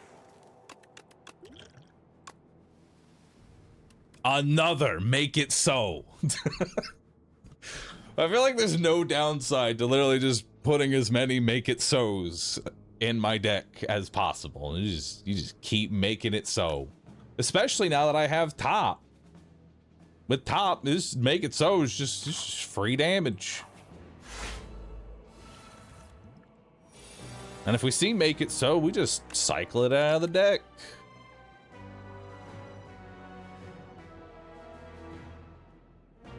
I could actually glow Cosmic Indifference the glow back, which is not terrible. And we'll want this Defend with Fasten. Alright, so we play Fasten first. We got Black Hole. We got... You know what?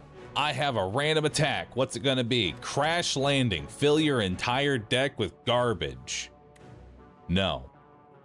Lunar Blast. Deal 4 damage for every skill you've already played this turn. Oh, that's actually pretty sick.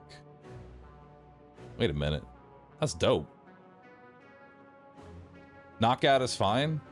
It's only free the first time I pull it, I'm pretty sure. Not the second time, so we don't want Knockout.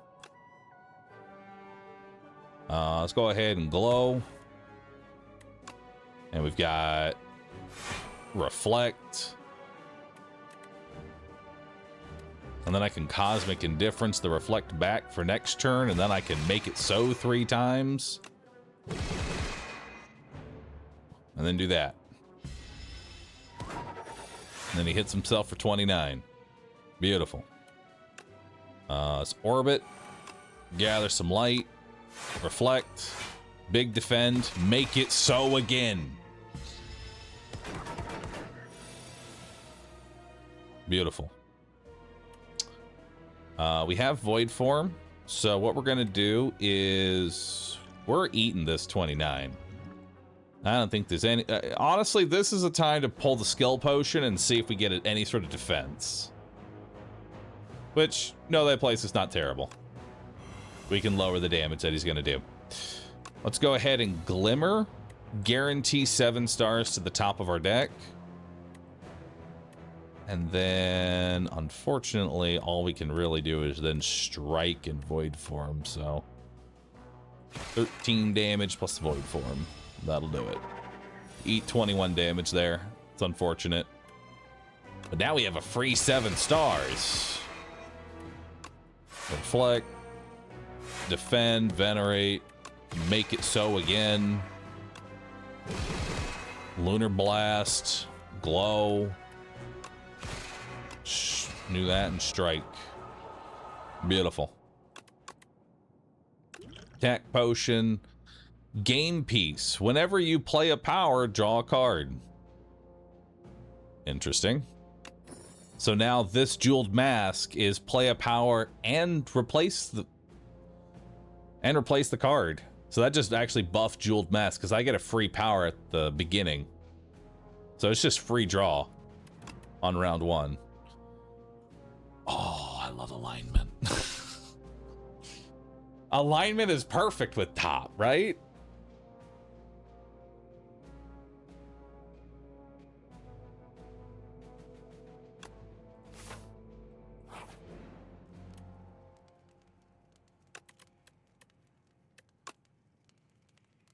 It's worth it. I'm gonna not heal and upgrade alignment. That's 3 energy.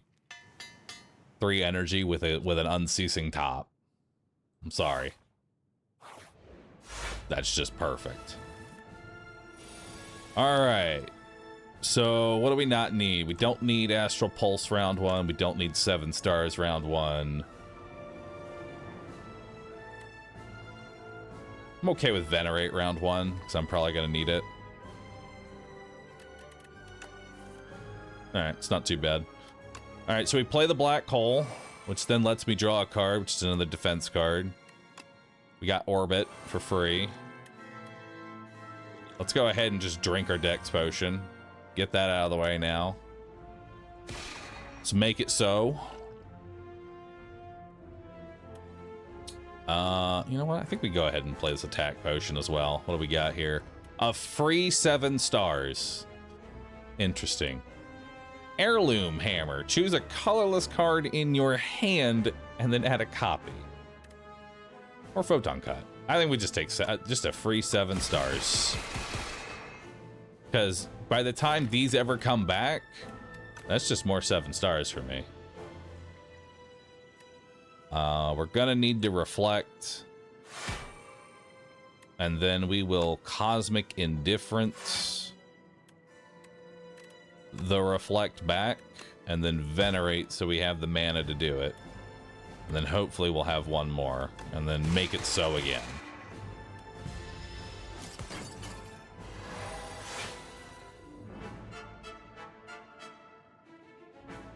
Alright, so Bound is going to make this a little weird. Because unfortunately I can't gather the light and then reflect. I'm just kind of shit out of luck there. So I guess we're just gonna... we just Fasten Void form here. Let's just Fasten. Let's just Void form. Actually, we can lower his damage a little bit. I'd be okay with that. There we go.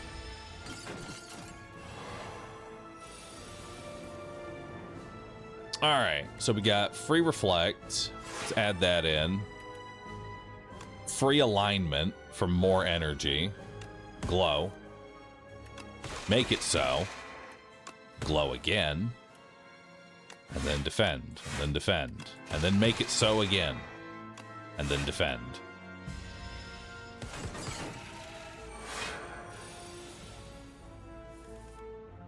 Alright, we got a free 7 stars. Which kills that one. We got Glow.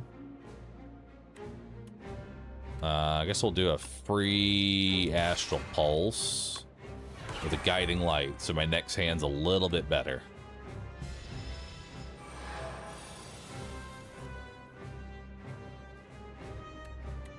We'll go with a free 7 stars. We'll make it so... Actually, I should have done Falling Star first. That was a little bit of a misplay. Oops. But it's fine. Get hit for 15 damage. I mean, the 15... I was getting hit for 15 anyway, no matter what. So it's fine. Honestly, it may have been a good idea to not kill off the pet immediately. Alright, we're gonna wanna Glow here. Defend.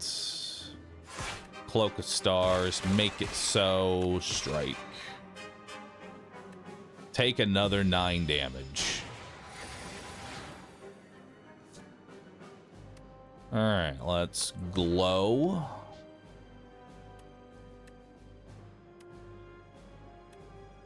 Glimmer. Put reflect back. Let's do falling star, guiding star. We'll glow again. We'll make it so. And then strike. And then that's all we got.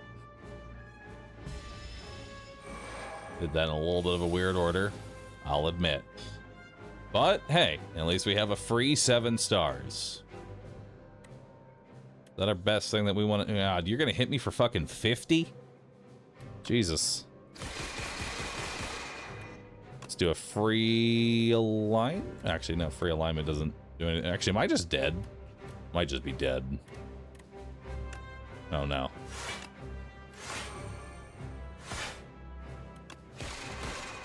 I live with 5 HP. We're not dead. We are not dead.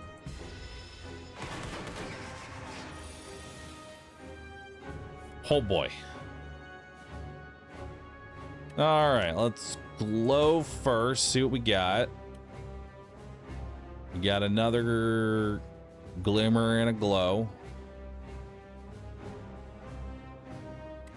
Let's make it so.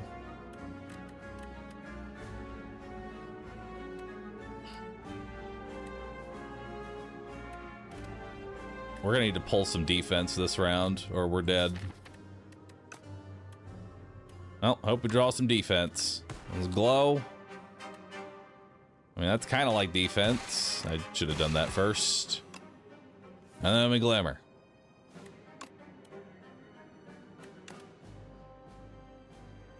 This venerate doesn't really matter. It doesn't really matter because I'm going to pull it anyway.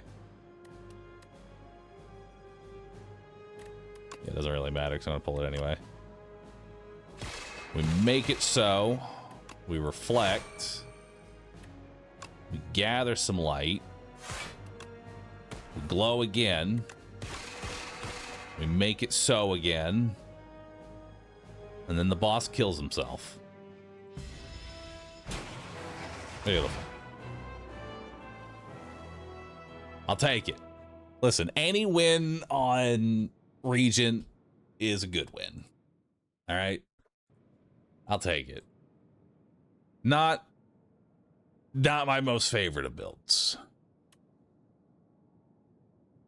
The bound, honestly, hard countering my unceasing top kind of fucked me.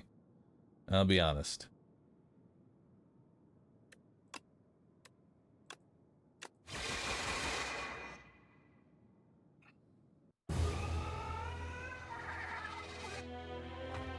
Make it so MVP here. Dude, I want to know how much damage Make It So did throughout the entire fight, because that saved me the most out of anything.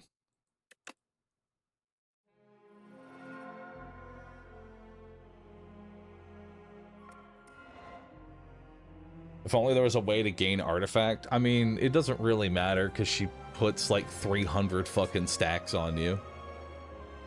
She puts 99 of every debuff on you, so even if you have artifact, it's just like, no, you're playing this fight with these 3 debuffs. Bound is only 3 stack. I guess if you got 2 stacks of artifact to start the fight, then yeah, I guess you could do that. There isn't actually an artifact potion, is there? Now I come to think, there's no artifact potion, is there?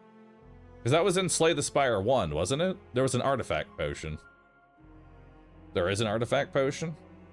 I might need to unlock it, because I have never seen an artifact potion.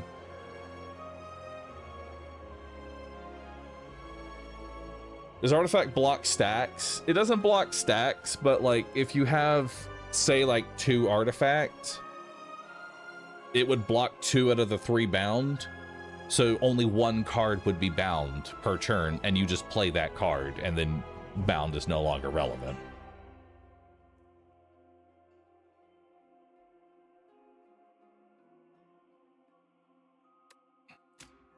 What do we get? Whenever you create a colorless card, gain 2 block. I'll be honest, I have not fucked around with Regents. I'm just gonna spawn cards and fucking hope that it works out for me. This is literally just casino right here. Mini Regent. The first time you spend stars each turn, gain 1 strength. Wow, that's actually kind of good. Dude, imagine this with Make It So. Like this thing with Make It So. Orange Doe. At the start of each combat, add 2 random colorless cards into your hand. Oh, God.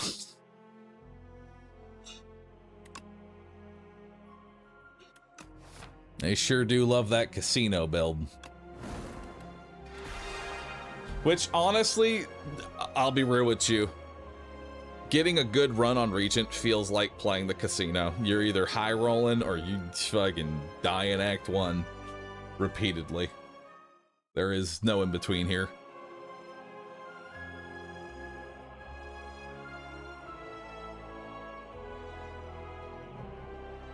All right, give me 1 second. I will be right back, chat.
All right.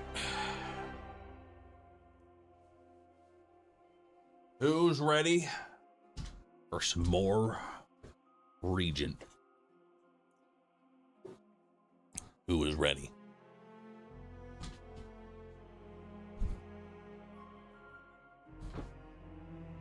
I know I am, chat. I know I am. All right. I believe in just a high rolling Regent build. Let's go. Obtain a random potential curse or good card. Lose all your gold. Start with a pack. You know what? Arcane Scroll. Give me something good. Bundle of Joy. All right, what we got? Spend 2 mana to add 3 random colorless cards into your hand. And if I upgrade it, it becomes 4 random colorless cards. All right. Random bullshit, go. Let's do it. Let's do it. I'm liking this left side here.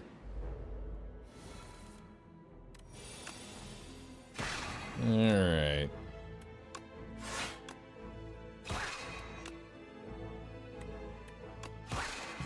Just hit you. Oh, I didn't get Bundle of Joy. All right, let's see what we got. Bundle of Joy. We got Production for 2 more energy. I guess there's Panache. Should have played that first. Thrumming Hatchet. Deal 11 damage at the start of your next turn. Return it to my hand. Cool. Hell yeah. I like it. I like it. Probably take Gather the Light here, just for some more defense. Probably gonna have to play a little more on the defensive side. All right. And for my second bundle of joy, I've got Catastrophe, Golden Axe, and Ultimate Defend. Well, Ultimate Defense it is. I like this card. Alright, let's do that to weaken you. You're hitting for 8. We can block most of that. I'll hit you twice. Take the 1. Falling Star. He's dead. Alright, we got Monologue. When you play a card this turn, gain 1 strength. No.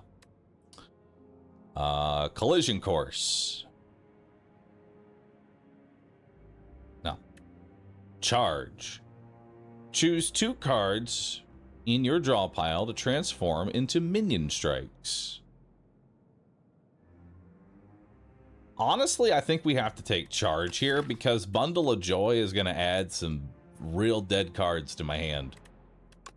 Or at the very least, it lets me transform strikes into draw and lets me draw faster, so I say we take Charge. Charge is really good.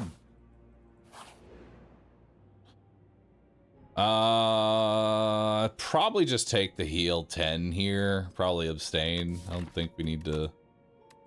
I'm not feeling too confident on the max HP right now. Or just the regular HP. I'm just gonna go ahead and take the heal. 129 gold. Is that even worth looking at the shop? I don't know. Not really. Not really. We're looking for some bargain deals at that point. How much are you hitting me for? 6. All right. We'll do that. We'll charge. I'll transform my strikes into that. Minion strikes. Beautiful. Block most of the damage. Alright. We got Fallen Star and a Bundle of Joy. I should have done Bundle of Joy first, but that's fine. We got Catastrophe and Shockwave. Yo, what's up, Myrelia? And then we'll block. I don't think I want to draw. Actually, there's no real reason to draw right now. Actually, that would draw the minion cards, but no, I don't want to do that this round. Take the 1. Alright, Minion Strike. Minion Strike. Regular Strike. Master of Strategy. Play 2 random cards. Defend and Venerate. Probably should have done Shockwave, though. Alright, so Falling Star. Let's charge. Let's change up Venerate and Catastrophe into Minion Strike.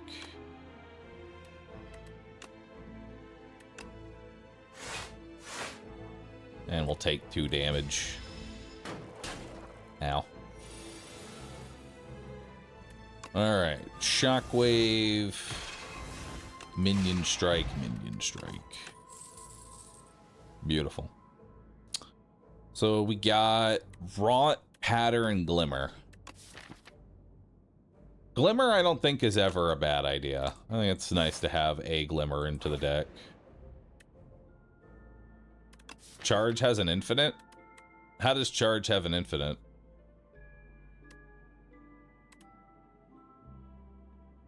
Because minion strikes exhaust themselves.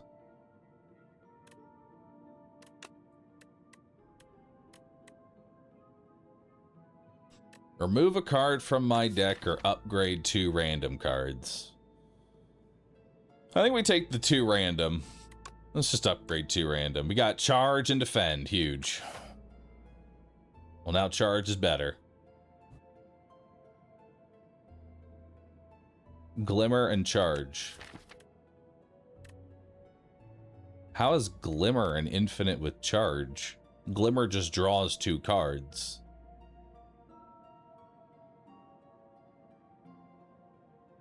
Glimmer and something that makes debris. I mean, I see where you're going. There is a possibility, yes. I see the vision. But that's quite a few cards. I'm gonna go ahead and upgrade Bundle of Joy just so we can get this casino a-rolling. Let's just make some cards. Alright. We'll start off with charge, and we'll replace our strikes with minion strike, probably.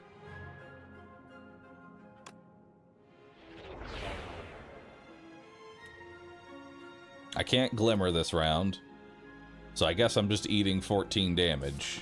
I guess I can glimmer this round, and then put Bundle of Joy to the top, and then we'll defend, so that I don't eat 14 damage. Alright, time for our Bundle of Joy. 4 random cards. What do we got? Jackpot. Deal 25 damage. And add 3 random 0-cost cards to your hand. Well, I hit the jackpot. Unfortunately, I have no way of playing the jackpot, but jackpot's there. Proud of jackpot. We got Omni Slice, so we'll do 8 damage there. What's Jack of all trades? Add a random colorless card to your hand. A random... Dude, it could be anything. It could even be production. Or it could be equilibrium. Okay. Let's do Omni Slice. We'll do... Actually, I probably should have... You know, we should have done Falling Star first. Minion Strike. Minion Strike. You know, had I done Falling Star first, I actually would have completely negated all of the damage. But whatever. And then let's Purity out, Equilibrium, and the shitty defends. We'll keep the jackpot, because who knows, jackpot. Actually, taking 1 damage here and not killing them is actually a good thing. Now I think about it. Because now I've got this turn, because this would have been a terrible hand, and he would have ran off with my gold.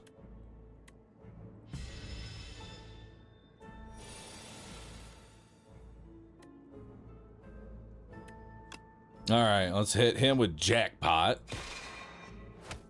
And then we can know thy place, make it so, Falling Star. Which we did last again. Alright, we got Collision Course. So that adds junk to my hand. The problem is that Charge transforms my draw pile. Collision Course adds it to my hand. Had to walk away. Did he beat Act 3? He did. Let's say we take Crush Under. Crush Under is not terrible.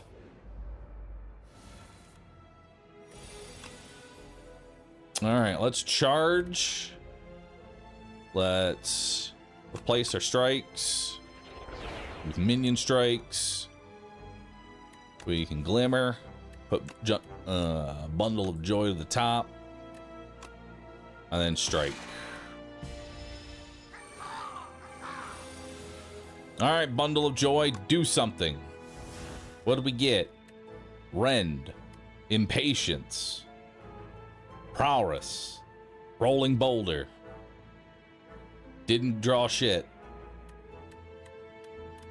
We can kill this front one.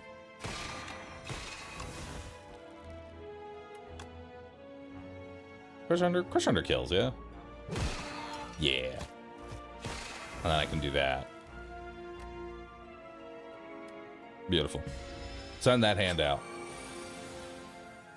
Can you get a Bundle of Joy from a Bundle of Joy? I don't think I can now. We can Crush Under. strike, impatience. We could draw 3, but I don't think I would want to draw anything. I think we just defend here.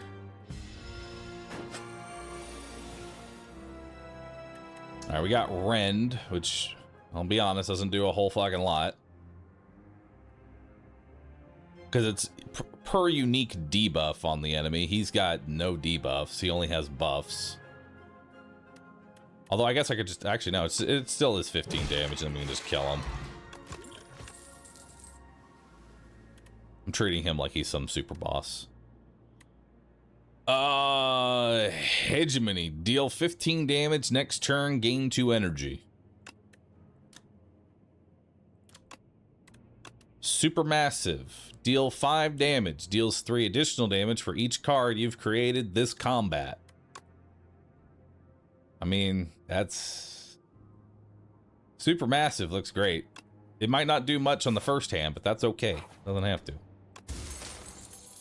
Juzu. Hell yeah. Alright. How do we feel? There are... Which elites can we fight here? We can fight the AoE snakes, which Crush Under is not very good for fighting those, let me tell you. We have the Terror Eel, which honestly, that one we could probably handle. And then we have the Clamshell dude, who is annoying, but again, I think we could probably handle him. Or option none. I like option none. Option none. Burb is worse. We're not gonna, it's not possible to get Bird right now, because we're in the docks right now. Docks to, you know, dictate what elites you're gonna get.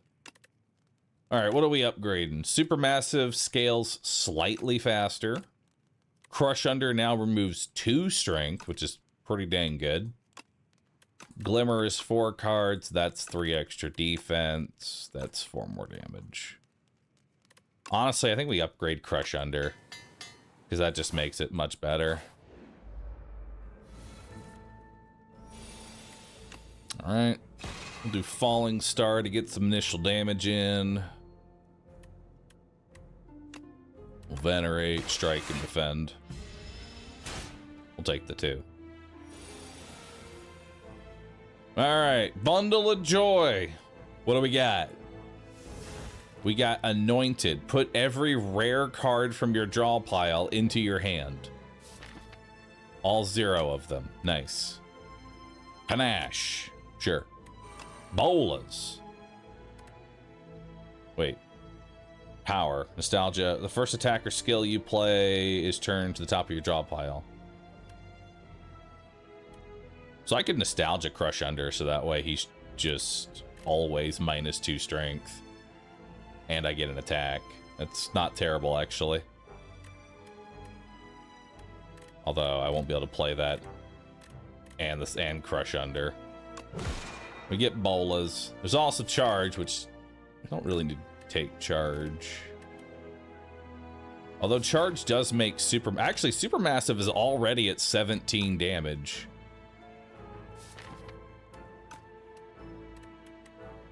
So maybe we actually transform... You know, transform the 2 strikes. Because that counts as cards, right? Yeah, now it's at 23.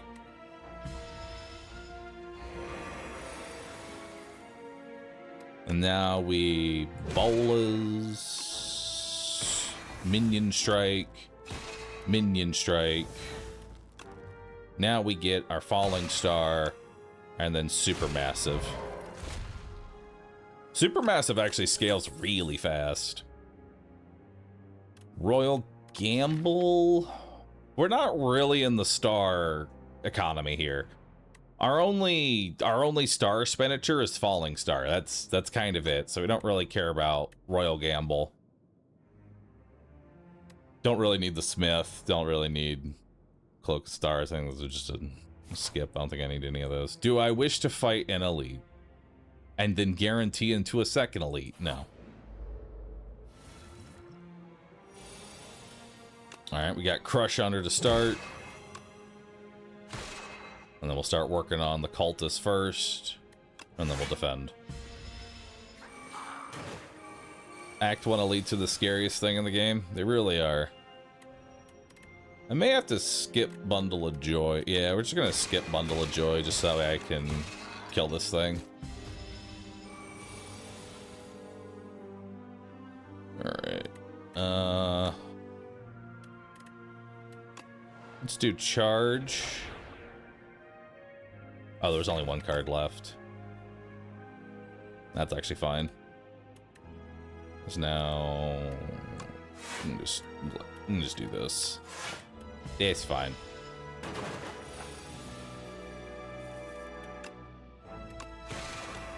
I did it in the correct order. Everybody say you're proud of me. I'll discard that and take the explosive. Bulwark, Prophesize, Monologue. What do we want to do?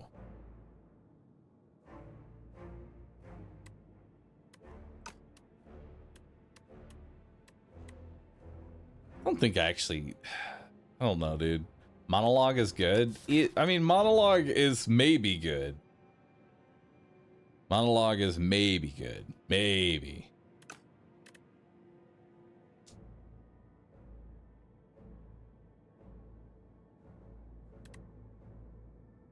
Bulwark is okay. Bulwark is okay. It's free. Just because it has a 0 does not make it free.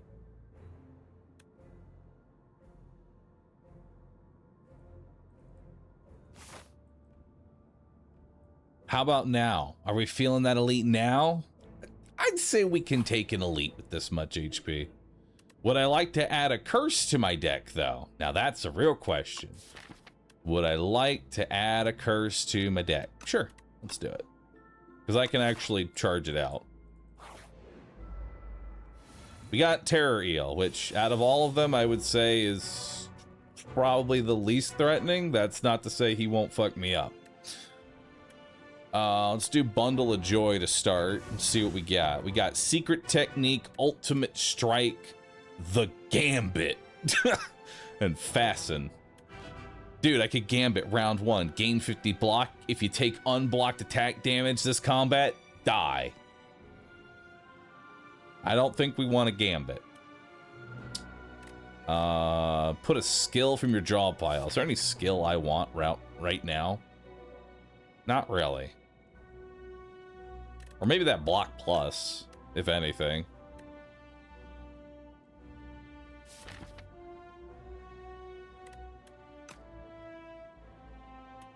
Because Secret Technique doesn't make it free, is the thing.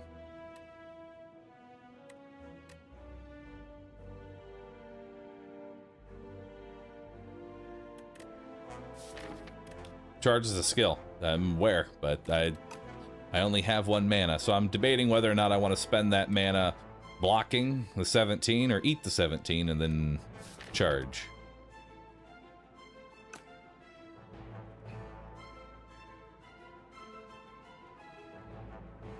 Just Gambit.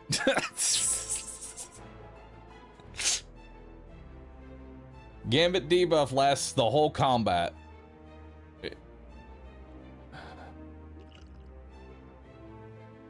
All right, let's Secret Technique, put the charge plus in. I'm just gonna eat the... I'm just gonna eat the damage, honestly. All right, so now we Falling Star here, Gather Light.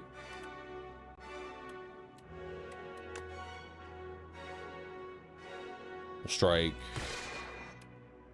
And then the only star expenditure I'm doing is that Falling Star, I'm pretty sure. So I'm good for now. I don't need to Venerate, so we'll just block all the damage. All right. Got Minion Strike. Let's Glimmer. Put the strike back. Well, Falling Star again to reduce the damage. Minion Strike. Defend. Defend again. Take 5. Alright, we can actually Crush Under and reduce most of his damage that he's going to deal this round, actually. Got 2 cards I want to charge. I do. Let's get rid of Gambit, and let's get rid of probably Ultimate Strike, and then keep Fasten, because then I'll be able to fasten into 2 blocks. We can Crush Under. Actually, Supermassive, I think, just stuns him. Yeah, it just stuns him outright. And then we got Minion Strike. Minion Strike. Fasten, Gather Light. Alright, now he's gonna hit for 25. Which we can Venerate, Falling Star, Supermassive. Oh yeah, we got a Potion Belt and a Potion of Binding. Seeking Edge. Ooh. Forge 7, Sovereign Blade now deals damage to all enemies. Interesting. That's not terrible.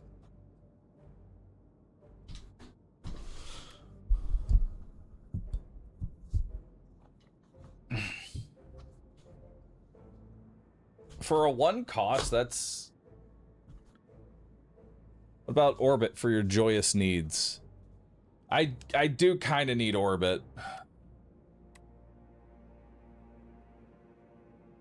Like, Orbit is really good if we can get this upgraded.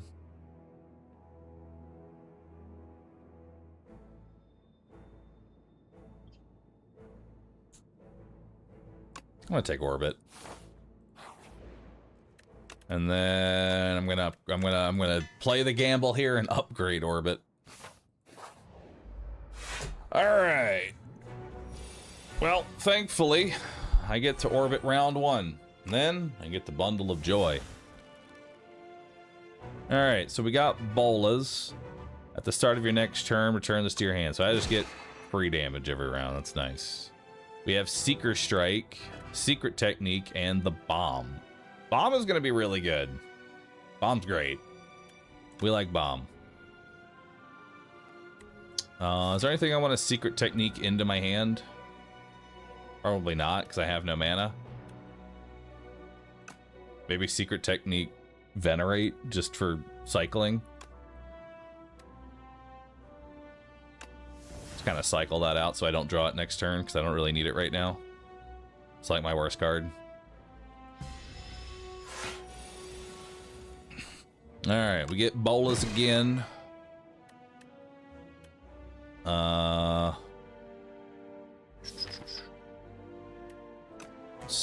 Glimmer here, see what we got. We got a Strike, which we can put back. Actually, no, I like to put the Falling Star back. And then we'll charge.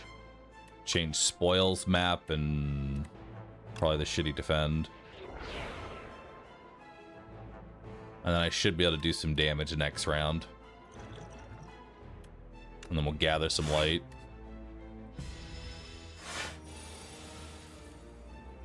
Alright, so now let's put some vulnerable on him for some extra damage.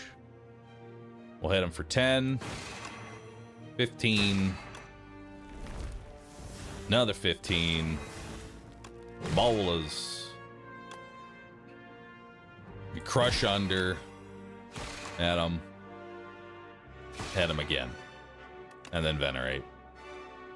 Alright, that's a pretty good wake up, I feel like. We got some decent damage. And now we have Bomb.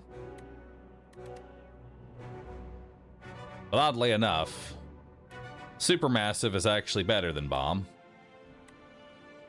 Because it costs... It's the same mana efficiency.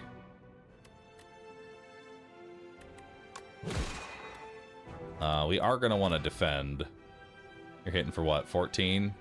Actually, we could probably just speed potion.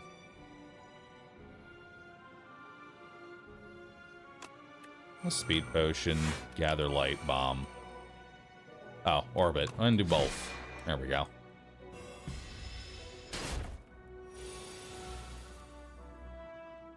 All right. What's next? We got Seeker Strike, Charge. I don't actually want to change these up, so let's Glimmer first. Put away the Strike.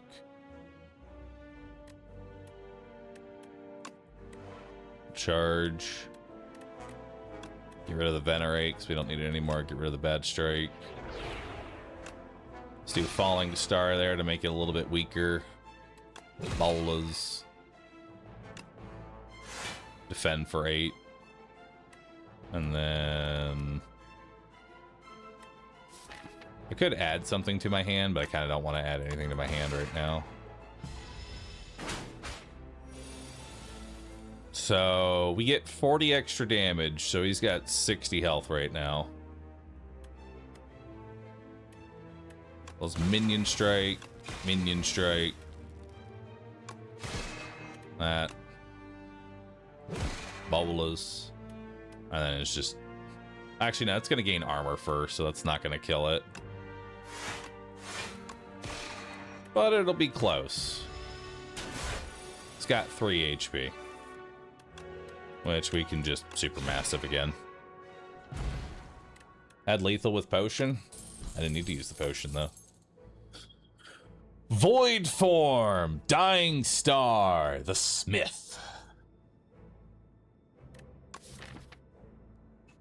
I mean, void form's always nice.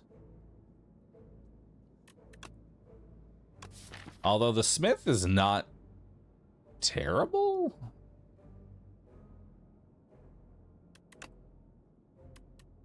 Or Dying Star. Honestly, Dying Star is not terrible. I feel like Dying Star might actually be the play. Because right now we're... Because I could basically get rid of Falling Star and replace it with Dying Star. Costs 1 extra, but then it's doing much better. Void form's a win condition. It was for last round. I don't know if I could genuinely play it. At the end of your turn, if you have unspent energy, get an extra energy. Enchant your defense with Goopy, which isn't a bad idea. Honestly, I think we take Goopy here. Yeah. Let's take Goopy. Alright, so we got an early shop here.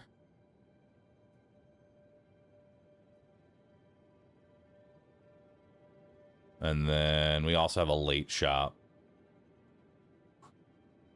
So I'd like to hit 2 shops here. Question is, do I want to hit this shop or do I want to hit the other shop? Which shop do we want to hit? We got one over here with the elite. I feel like I'm okay with fighting the elite. You know? I feel okay with it.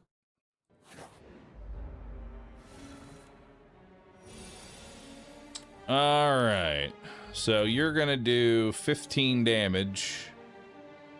And just generally be an asshole. This is definitely a potion kind of deal.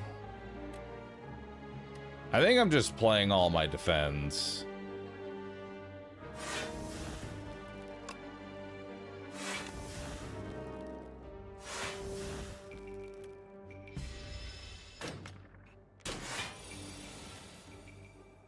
Alright. Now we got Dying Star here, which will make it do 0 damage this round. Let's do Orbit, Dying Star. And then, I guess a Strike. Because we really want to kill that. And then if I can do a little bit more damage, I can kill it next round, probably.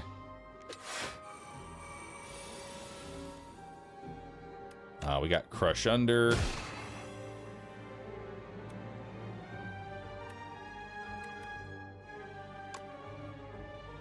We'll block, strike, and use a potion.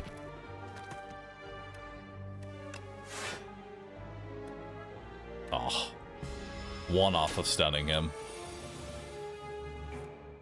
That's unfortunate. Oh, and that is Bundle of Joy. Oh, Dark Shackle's huge. And then a random colorless card. Hell yeah, just random bullshit. Just pull lethal out of your ass. Another orbit. I don't know if we need another orbit.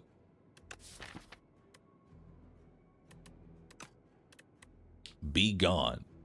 Deal 4 damage, then choose a card in your hand to transform into Minion Dive Bomb. Which doesn't really do much, I'll be honest. I mean, I much like Charge rather than Be Gone. Be Gone is kind of like Charge, but worse. Am I the only person upset that this is too similar to Slay the Spire 1? Yes, because as an enjoyer of chocolate cake, when I am given another illustrious slice of chocolate cake, I go, holy shit, another slice of chocolate cake. Whereas other people go, fuck, man, I like that chocolate cake that I had previous, but fuck, I wish it was a carrot cake this time, or just something completely different. Me, I'm the 2 cakes. That's me. I'm the 2 cakes kind of person. You are not the 2 cakes.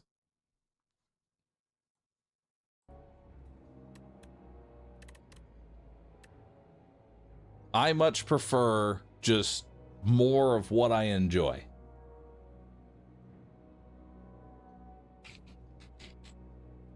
I thought Slay the Spire 2 was going to be a Zelda-like. Damn, why didn't they just go like a dungeon crawler or something?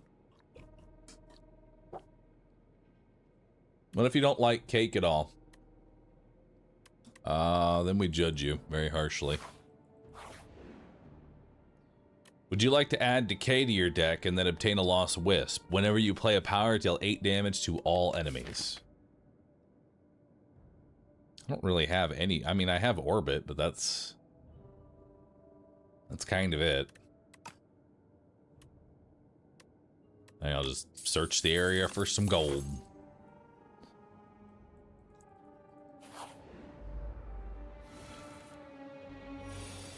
All right. So let's go ahead, player defend. We will Falling Star and charge. And we'll change up spoils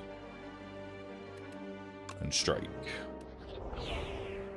And then we'll venerate so that I can play Dying Star.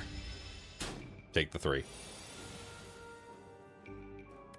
All right. We got Orbit. We got Minion Strike.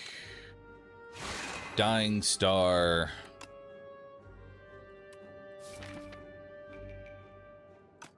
Probably need to start gathering some more light. Might need to pop this potion, but I'd like to save it for later. Alright, we gotta do 32 damage. We'll start off with Bundle of Joy. What do we get? If your hand is empty, draw 2 cards and gain 2 energy. Nice. Secret Technique, Stratagem, Purity. Actually, we can Purity into Restlessness, so that's not terrible. So we can Minion Strike here. Actually, we can just straight up stun him, so we don't even have to worry about this attack. So that stuns him.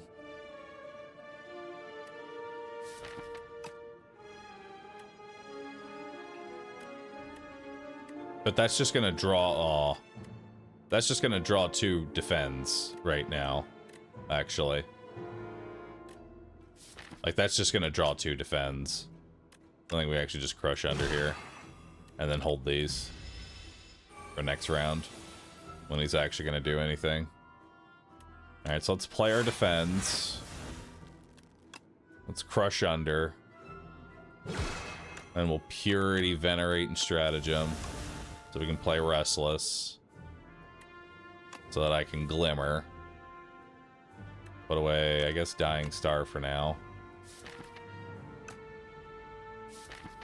And then we can Secret Technique the charge, grab the charge, get rid of Dying Star because we're not going to be able to play it, and Gather Light so that we can kill him hopefully next round.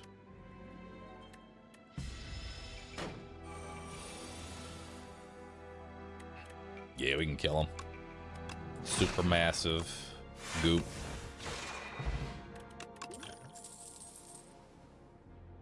Alright, Kingly Punch, Astral Pulse, Reflect.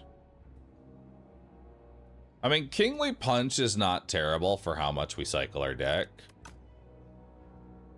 Reflect is way too expensive.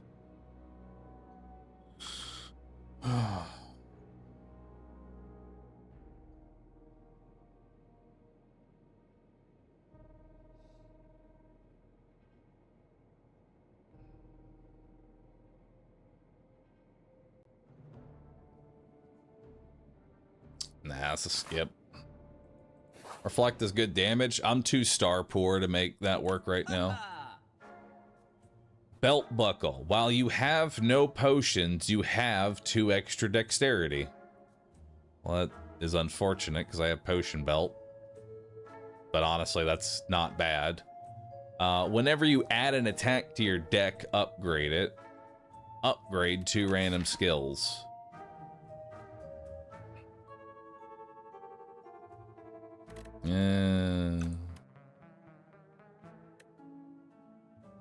I don't know.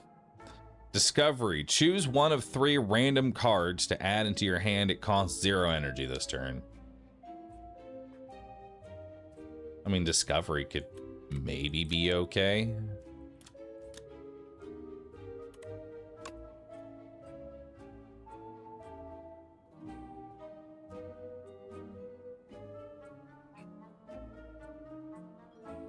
Let's add Discovery.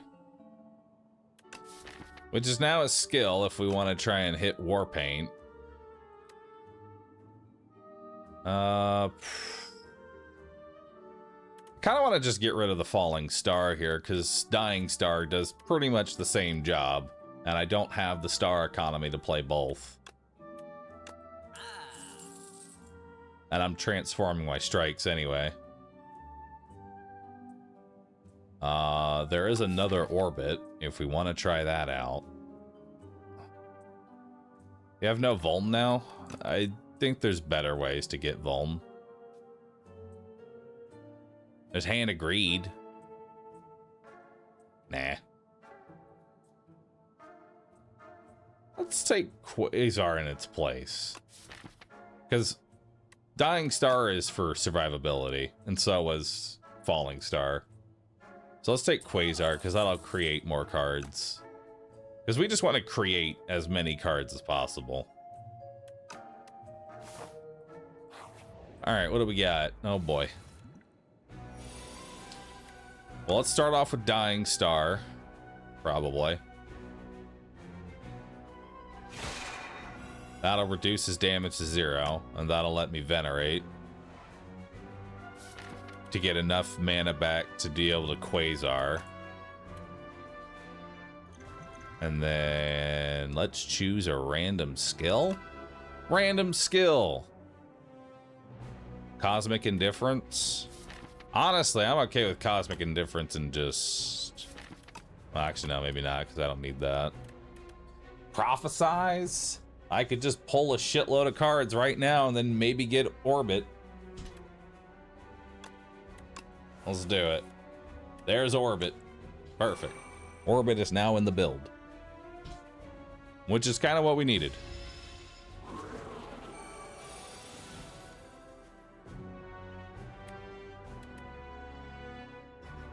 Does attacking him? Does him adding days to my deck? No, because that's not me creating a card. That's him adding a card to my deck. All right, let's do Quasar, see what we got. Production. Yeah, production. Why not? Oh, I don't think we need it this round.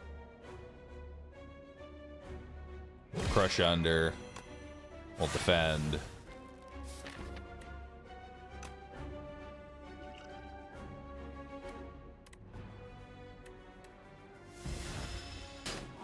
Take that damage. All right, we got discovery. What am I going to discover? Decisions. Oh boy. Oh wait, we already made this mistake before. It's not free. I've made this mistake multiple times, and I keep making that same mistake years down the line.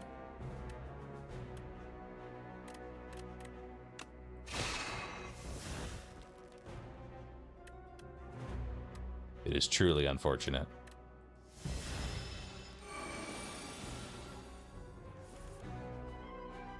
Alright, let's gather the light and defend. And then hit him.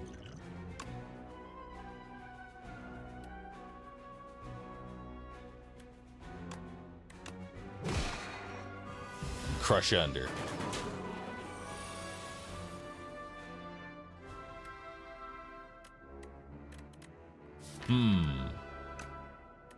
Prophesize. Maybe. No, probably just supermassive here. Blocking supermassive. Ow. Okay, we got charge. Now we can get rid of our dazes. Choose one of 3 cards. How does this work? Choose one of 3 cards in your draw pile. Is it just like pick 3 random cards in my draw pile? Yes. Perfect. And then we'll glimmer. And we'll put Crush under back because he's going to do a multi-attack next. Right?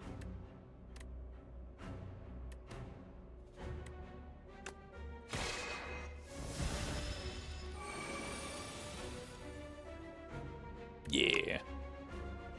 So we do Crush under. We minion strike to draw another daze. I take a fuckload of damage. Awesome. And then I die. And then I die. Alright. Well played, sir. Well played. Classic.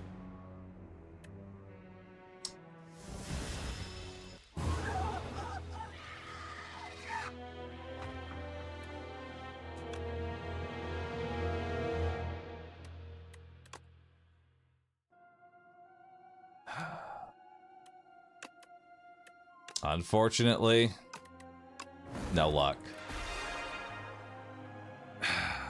We didn't really have any way of generating enough star power. I think that was a problem. We did not have enough star power.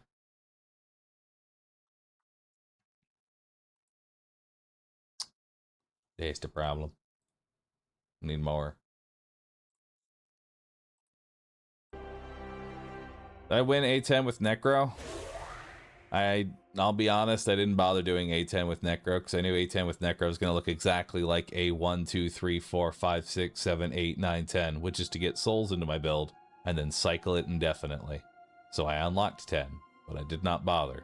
Because honestly, fighting 2 bosses at the end of Act 3 doesn't mean a whole lot for Necrobinder, because if Necrobinder makes it to the end, their deck is probably infinite anyway. So I just unlocked it. Now I'm trying to unlock it with Regent.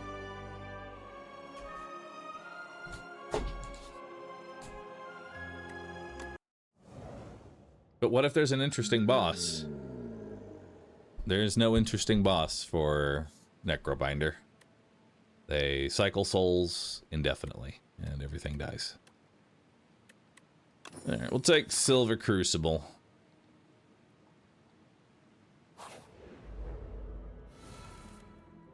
Alright. We'll start with the one in the back.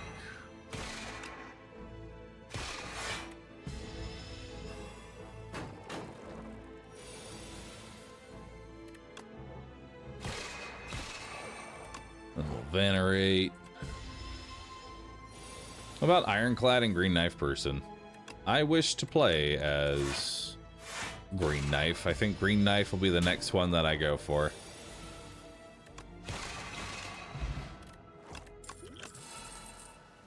Alright, we got Rot and War. Which I don't know how to feel about that one. I'll be honest, I really can't get any of those. I think we just take Know Your Place. Know That Place is just really strong. Oh, dude, we found the cheese room.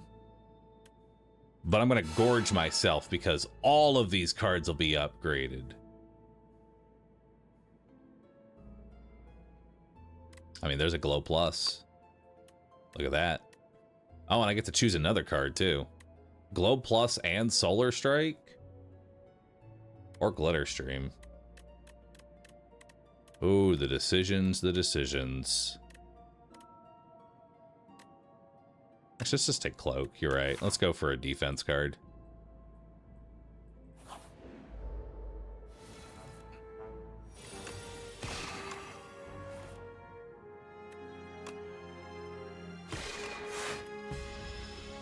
All right.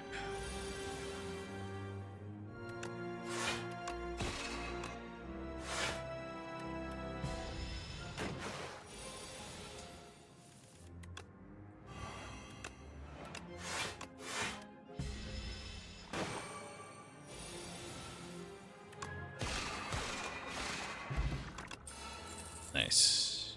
Summon. It really wants me to go Forge. All right, summon forth it is. It's time for the Excalibur build. Will we be able to do anything with it? I don't know, but we will try.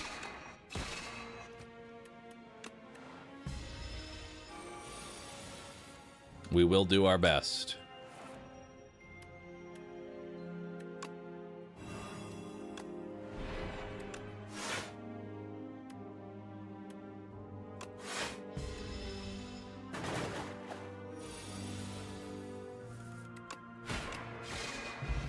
There we go. All right, is it time to refine the blade? I don't know. I don't really like Refine the Blade. Refine the Blade is not very good of a card. I'm gonna skip that. Conveyor Belt, eh?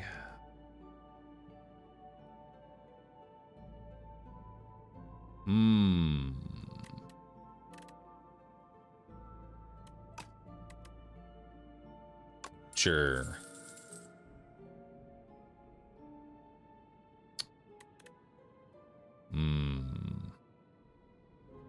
Add a random colorless card to your deck. I upgrade a random card. Ooh.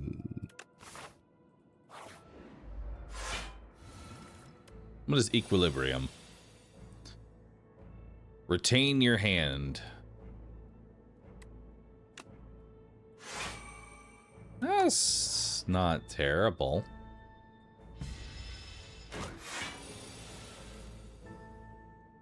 Because now I can know thy place, summon forth. Falling Star Blade. That seems pretty good.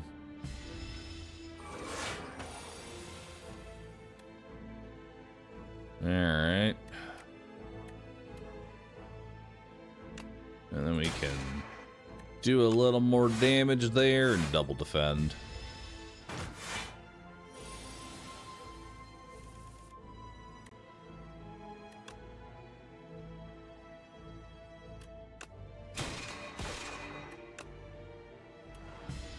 Alright.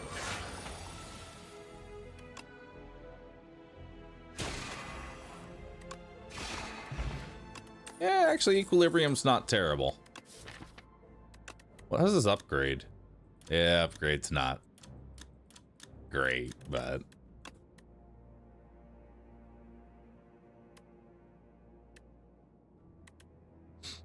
How long does strength, weakness, vuln, etc. last on the enemies? Depends on the number next to their name.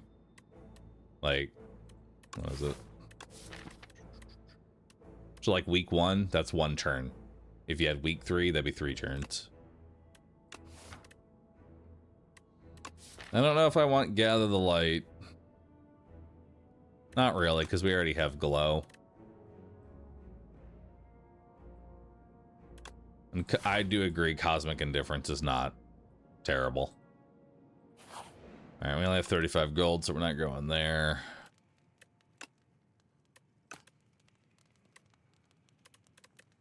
I said we go ahead and make Equilibrium better, just in case we end up duplicing it. Remove Cloak of Stars. No. Remove a Defend. I guess. I don't want to lose a million health here. Empty.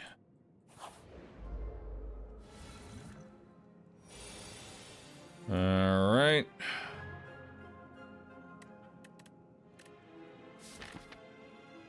Kind of shitty.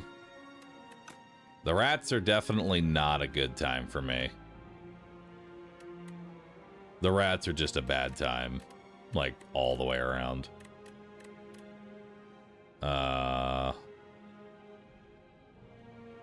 Yikes. I mean, I could summon and kill one of them, I guess. Summon and kill one. That's play. Almost tempted to use a potion, too.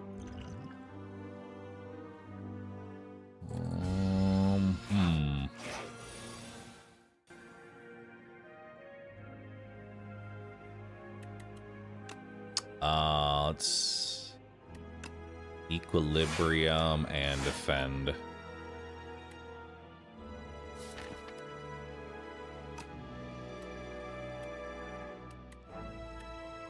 And you know what? I'll spend the 1. Alright. So you're gonna summon, so we definitely don't want that to go through. So let's do that to kill you. And then we can lower your damage, and then we can bring back Sovereign Blade for next round and guarantee the kill. Alright. Resonance.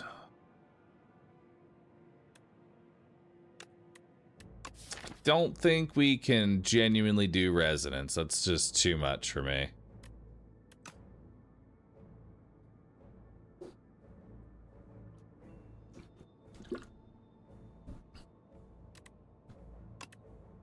I don't think Photon Cut is terrible.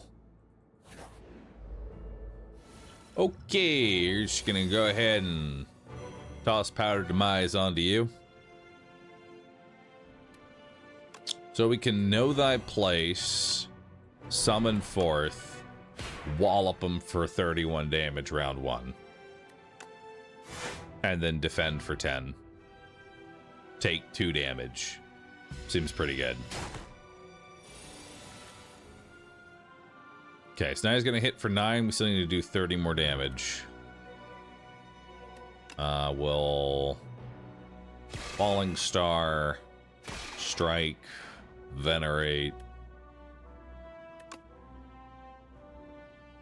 Strike again, so that we're as close to that stun threshold, and I think just eat the 6.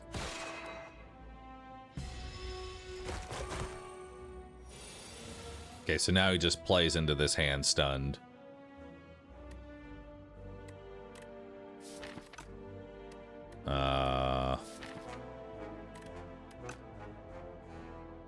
We could Cosmic Indifference summon forth. Maybe. Just to get that going. How's the run going? It's going. You know, just trying to think about how to get past Act 1 elites. It's the usual. I think we Cosmic Indifference summon forth. And then we'll play Photon Cut, set Glow to the top of the draw pile, and then summon forth the blade. And it'll be stronger on the next round. Okay. So now we got 32, that. Oh, I guess I could have sent the strike back, but I'm sure we'll pull a single attack. Oh, don't have to. He's dead anyway. I get a strawberry for my efforts. We got Gamma Blast, Crescent Spear, Astral Pulse. I really don't like any of these for my build because I'm kind of drowning right now. And Gamma Blast I'm just gonna drown faster. Gamma Blast is really good if you have a lot of stars. I think we're just skipping.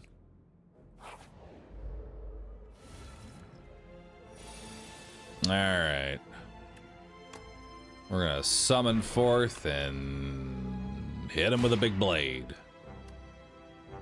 And that'll be our first round. Alright. We can actually Equilibrium and keep everything, which is not terrible. So let's actually Equilibrium and Glow. That'll give me more options for the next round. Now we got Know Thy Place, Falling Star, Strike, Strike, Strike.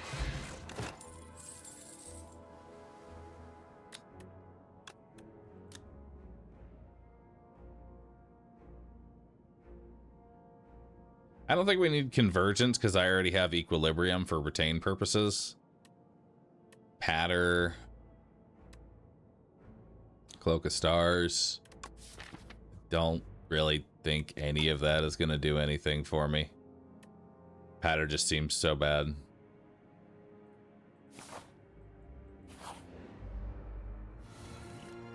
Alright. Summon forth into a sword. And that's my turn.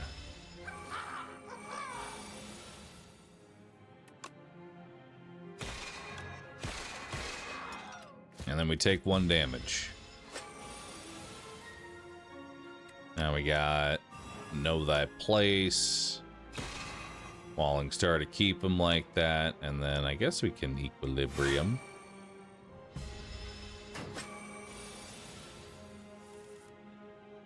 We'll Know Thy Place again.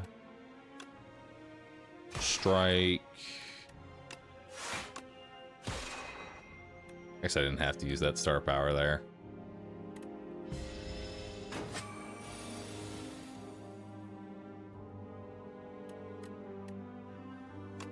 Oh, there we go.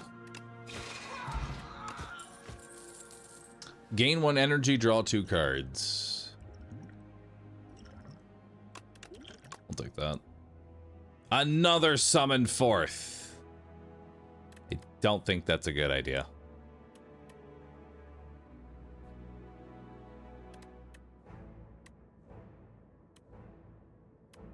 Or is it?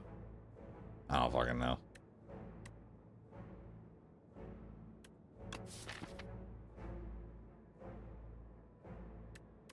I guess we'll take Rotten War just so it's something. Steady. Retain this card. Anything I want to keep steadied? I mean, Know Thy Place is nice to have steadied. That way I can just weaken on demand. It's not terrible. Or Equilibrium.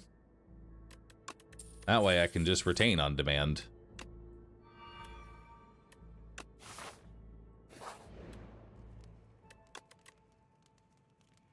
Alright, what am I buffing here? Probably Photon Cut. Alright, time for the Ghost Fish. Let's see what we got. We can start with Photon Cut, draw 2. Toss, defend to the top of the draw pile. We'll summon forth And we'll strike. And keep the blade.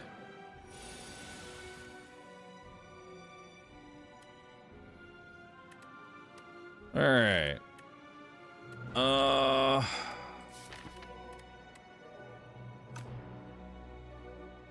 I guess I can sword Cloak of Stars, Cosmic Indifference, the summon forth, just so we're scaling. I think we hit him for 21, summon that forth, block.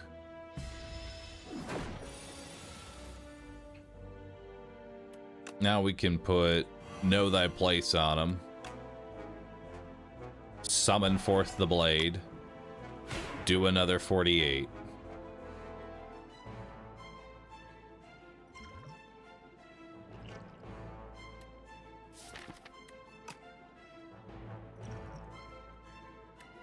And we'll save it. We'll just take 5. Alright, he's gonna give himself a buff.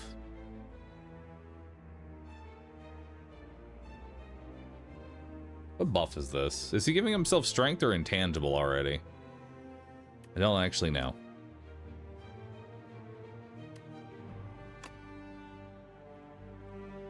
It's already going intangible. That sucks. Let's go ahead and glow here.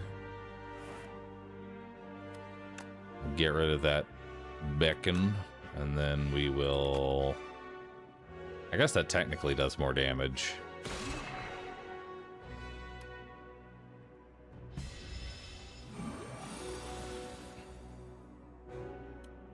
Alright, so we can do Know Thy Place to weaken his damage.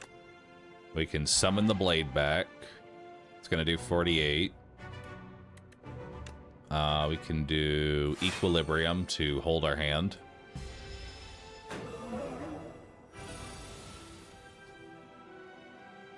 Alright. Slap him for 48. And then I think we cloak.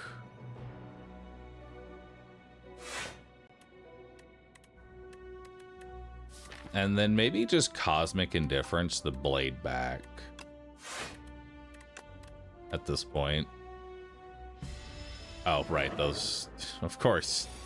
Status effect that goes through block. Gotta love it. We'll just... Equilibrium here. And defend. Or no. We need to get rid of this. Because that'll go through the block anyway. Okay. So we can hit him for 48, which I kind of wish we had just some form of weaken, you know? Really wish we had just some form of being able to weaken him. Let's play these 2 beckons. Let's cloak to block all the damage. And then we'll hit him.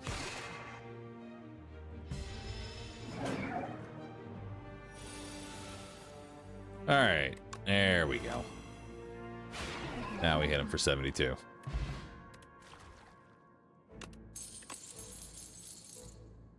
Void form. Oh, love void form. You know what's great about void form? It could play the sword for free. You already could have killed him twice.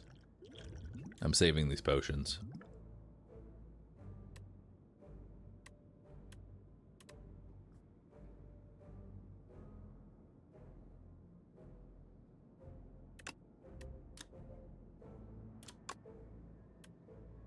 Yeah, we take void form here.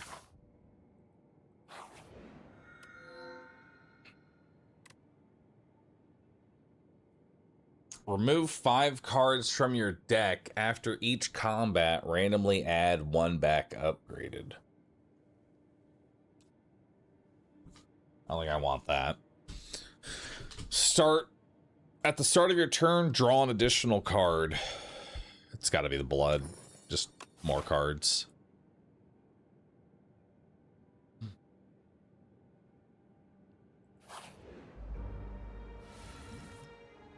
All right.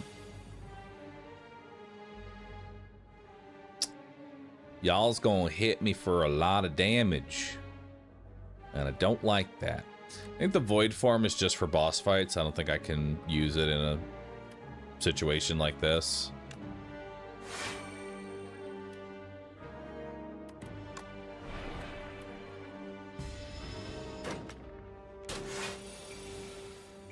All right. So we'll do... Actually, I could probably do Know Thy Place and then Sovereign Blade. Actually, no, that won't do enough. We'll do Know Thy Place on you, kill you. And then we'll just start working on you.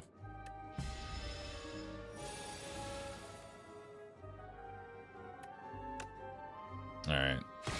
Let's weaken him. Cosmic Indifference. Bring back the blade. Defend. I can actually glow it back in, can't I? Yeah. No, I'll just sit there for next round. And then I can just kill him.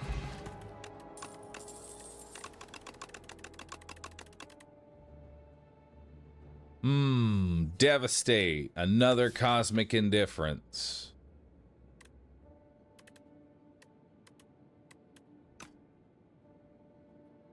I'll take an additional Cosmic Indifference. Lose Cure All and get 10 max HP. Sure. More health.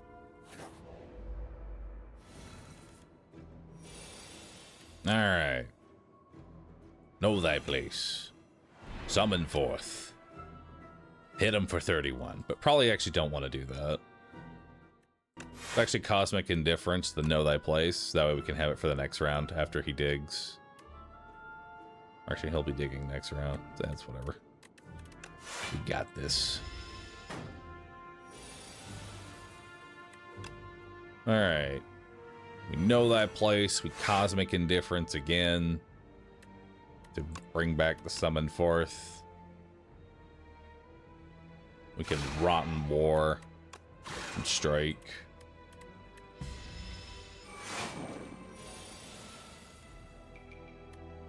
Alright. Let's Know Thy Place again. We can hit him for big damage, stun him.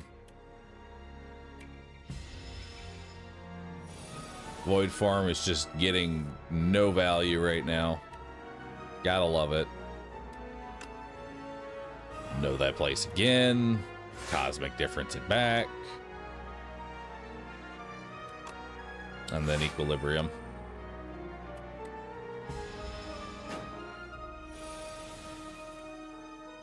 Alright, now we can get to Void form. Although we want to do Falling Star, Know Thy Place first, then Void form. Now we get to play the sword for free. Which I guess we should have done that first, but he's fine. Because he's dead anyway. Alignment already upgraded, yes.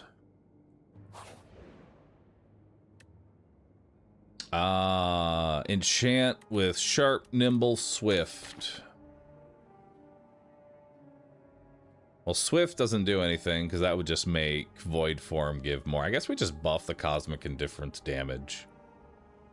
That's really all we have here. We'll just make Cosmic Indifference even better. May as well. And do I want to fight an elite? That's always the question. Should have put Swift on alignment. Well, Swift is for powers, and alignment is a skill.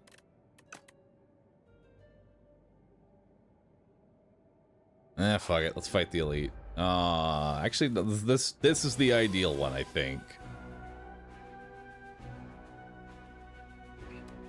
Alright, so let's Cosmic Indifference. Let's Cosmic Indifference the ideal like Cosmic Indifference. And then that'll be all we need.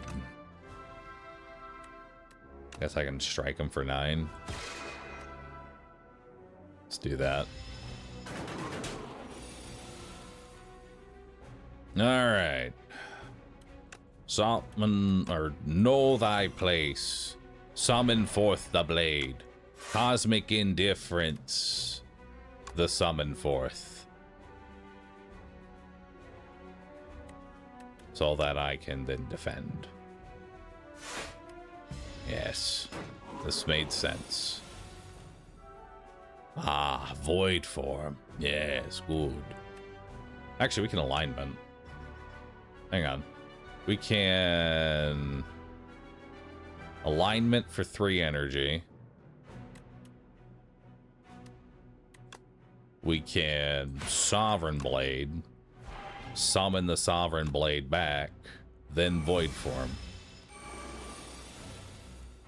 Beautiful. Let's go ahead and Equilibrium for free, because that's 2 mana.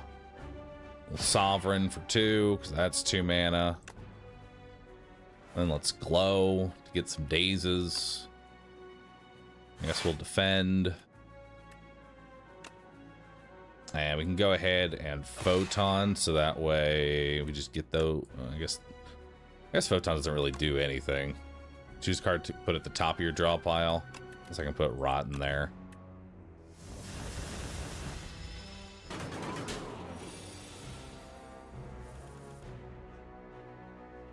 Alright. So, we have a lot of 0-cost cards, so we don't really need to do... Let's see here. We're definitely going to want a Falling Star. That's going to need to happen. I guess I'll do a free alignment. We'll do Rotten War. We'll do that. We want to throw the top of our draw pile. I guess a strike. And then let's Cosmic Indifference the Falling Star back. And then block.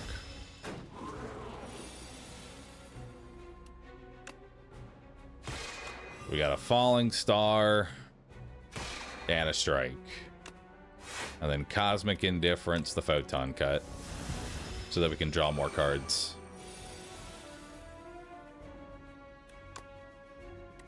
You can just kill them.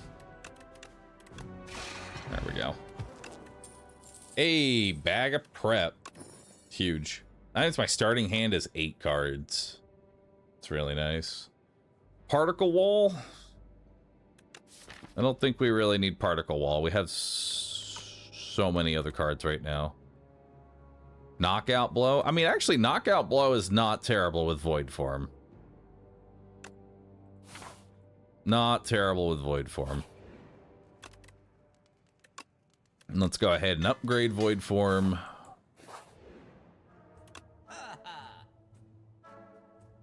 Oh, what do we want here? I think I'm just removing a strike. I think that's all we're doing, is just removing a strike. That's pretty much it.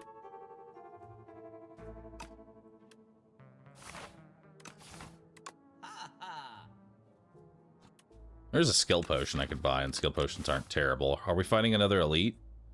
I mean, there's potentially 2 more elites.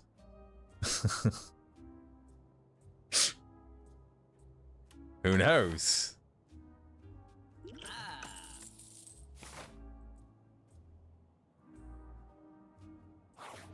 Let's see what relic we get here. Whenever you rest, procure a random potion. Sure. Let's fight the double elite. Alright, so we started Void Form, which is very good. So I guess we just eat this damage and then pop Void Form. We can do Know Thy Place on you, because you're hitting the hardest. So that'll reduce the damage we take. And then random skill potion, probably.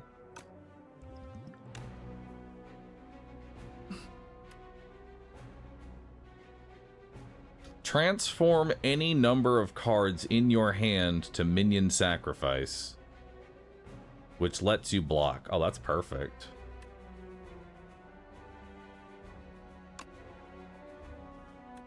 Oh, yeah. So what do I not need? I don't need a strike. I don't need a defend. And we'll get rid of the shitty Cosmic Indifference. So I can play all three of those and then Void Form.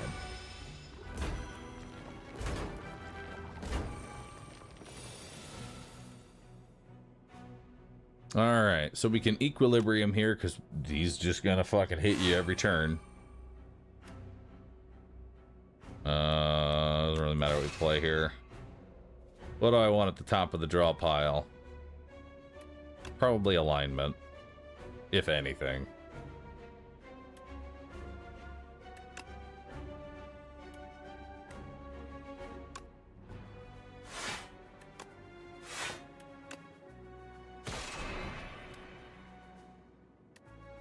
We're already getting plenty of stars.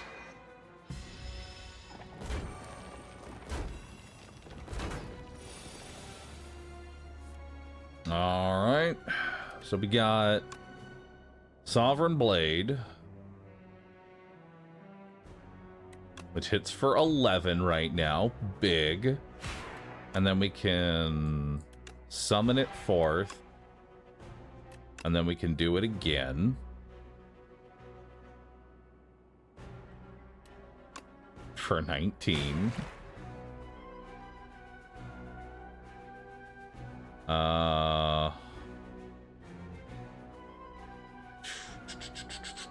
Let's do Alignment Venerate.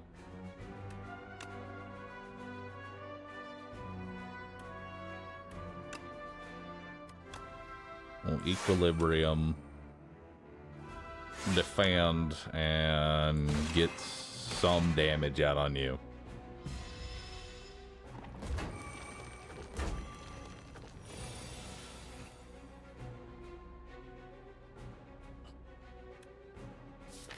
Alright, so I can Cosmic Indifference the summon forth.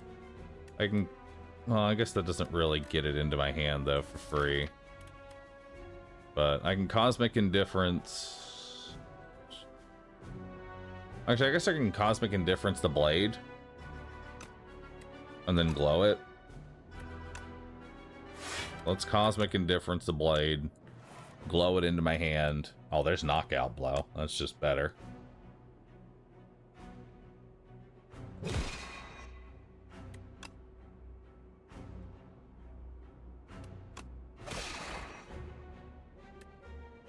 Hold on, put the top of the draw pile. My Cloak of Stars. I can Know Thy Place on you.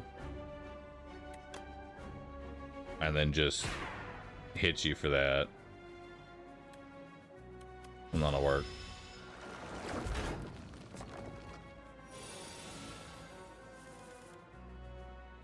Alright. Let's summon forth again. We got our blade back. We can go ahead and take that one out. Should have done that in a different order. Would have gotten a little more damage.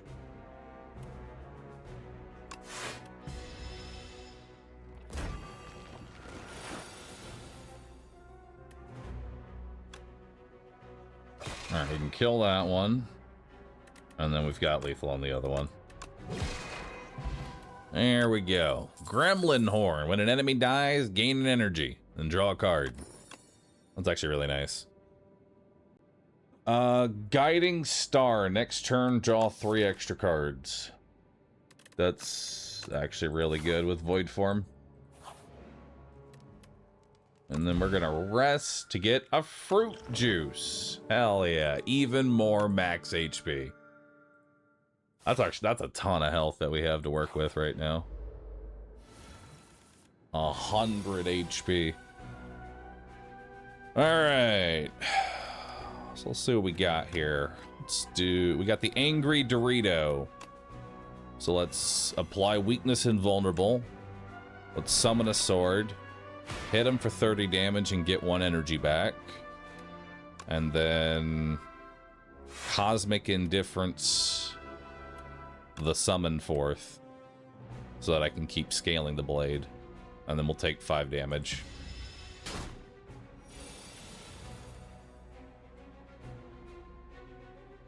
Alright.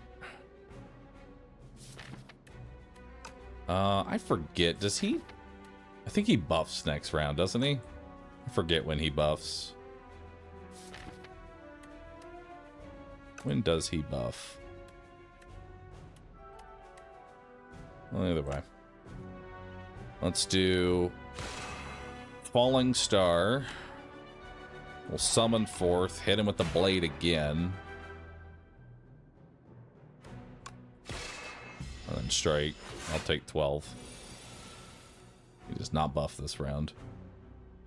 Just in case you were curious. Let's glow so that we can do alignment.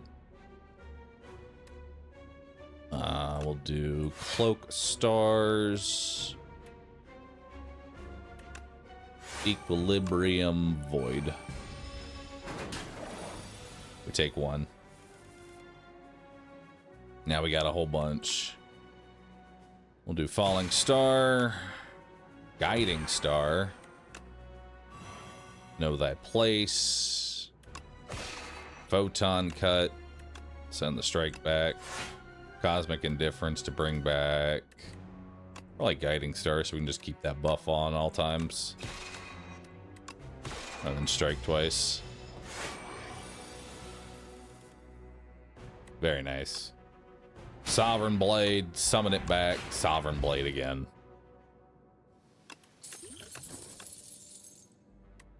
Seeking Edge, Forge 7, Sovereign Blade now deals damage to all enemies.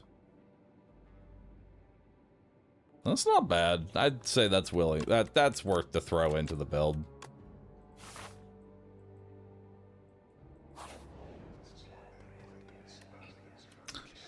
Let's spend 5 HP to get 2 random dolls. I am not taking Bing Bong. Daughter of the Wind it is. Gain 1 block every time we play an attack. Now, Knockout Blow does not kill any of these because they can only take so much damage. So we're going to Venerate, Alignment, I guess Summon Forth. That's pretty fucking hefty for damage.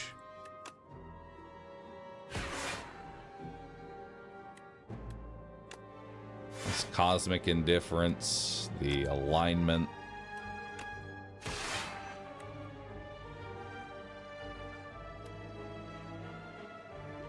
Good energy potion, but I think we'll be fine.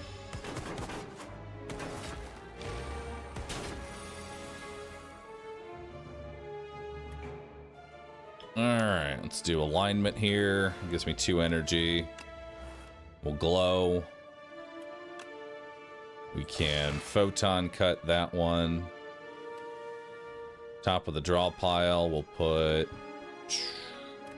guiding. And then we can know Thy Place, cloak, seek, strike and void.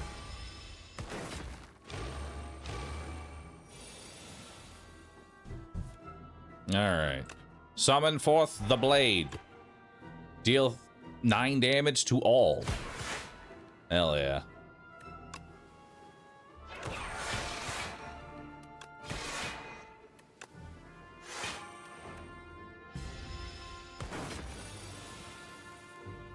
Beautiful. Knock him out. Duplicator. I do like Duplicator as a potion. Stardust, Prophesize, Cloak of Stars. I don't think we need any of that. I think we're chilling. Smith. Might just be a rest, honestly, because like none of these are like game-changing upgrades. You know, it's like, here's a sprinkle of damage when you're already doing a bunch. I think we just rest, play it safe, have tons of health to work with.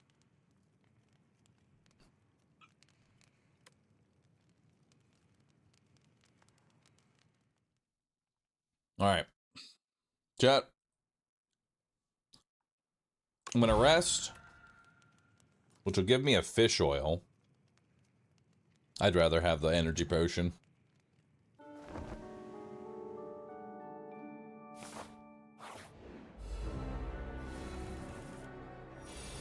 All right. Chat. Now's as good a time as any. I'll be right back.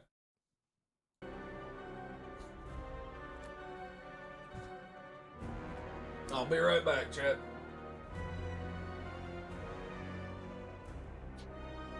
I want y'all to, while I take these few seconds, / minute, pendably hours, I want you to think about what the best play here is. And I bet it starts with duplication into void form. But y'all discuss. Discuss it amongst yourselves as to what the best play is. I will be right back.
All right.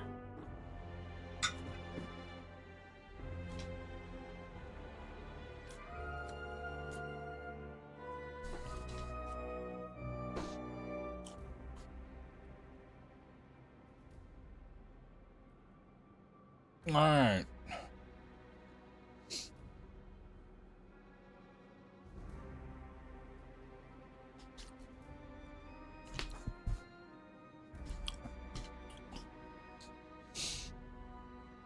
All right. What if alignment, venerate, guiding star, rotten war, duplicator, void form?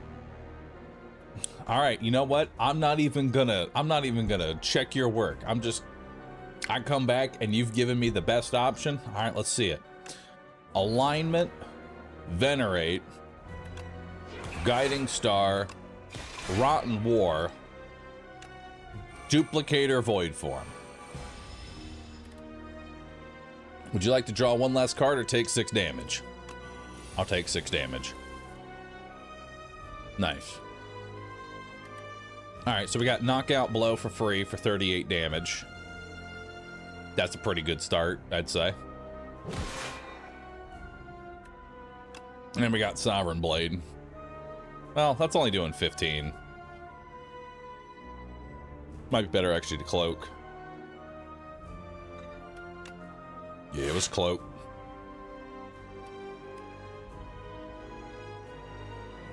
BRB is still on the screen. That it is. There we go.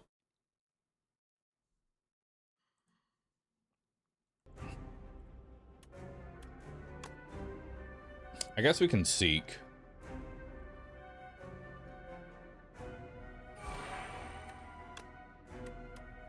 Oh, wait, I played this twice, so we actually get... Okay, never mind. We just have infinite fucking free cards. Okay, not that infinite, but... Know thy place. God, we have so many fucking free cards. It's stupid. Bro, we have way too many free cards. I'm gonna tell you that right now. We have way too many free. So my first 6 cards are free. Okay, so we're gonna Sovereign Blade, summon back Sovereign Blade, Cosmic Indifference to bring back the summon forth. I guess Equilibrium to defend. Strike, Venerate, Strike. I barely have to use any energy at this point. Very nice. Alright. Falling Star, Summon Forth, Sovereign Blade, Photon Cut,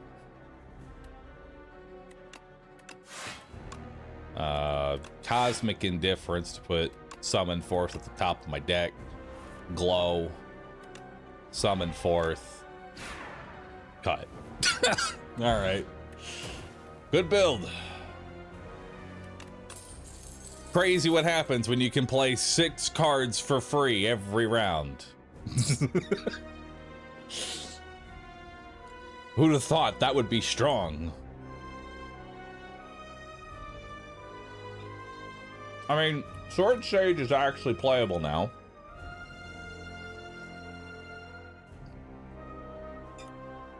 So I think that's the play.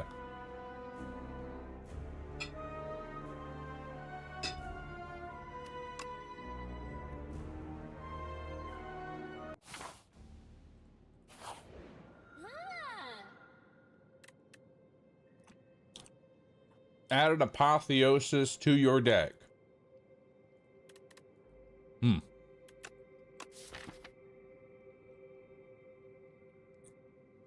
Ah.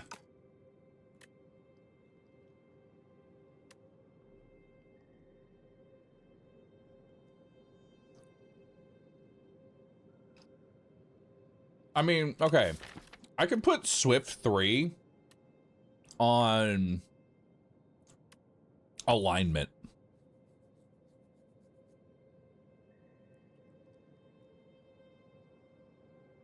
Like, get 2 energy, draw 3 cards. Or get 3 energy, 3 cards. That makes alignment insanely powerful.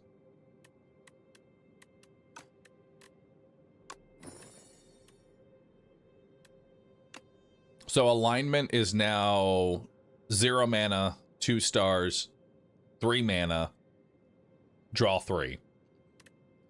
And photon cut is now draw 5.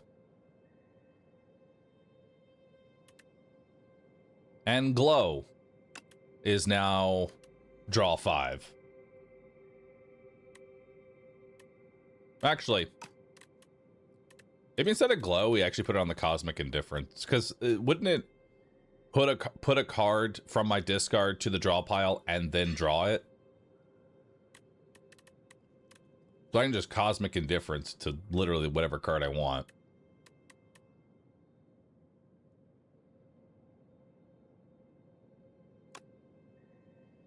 So we'll do that on the good cosmic indifferent. Oh no, I can only do it. I can only do it on the shitty one.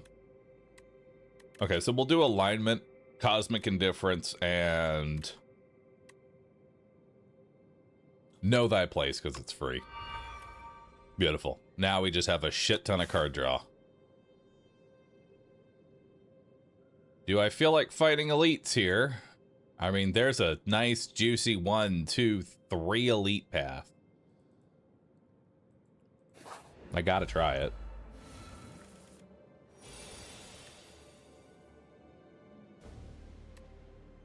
Alright. I don't think we really have much here. Outside of knockout blow. I think knockout blow is actually my best option. Big hand.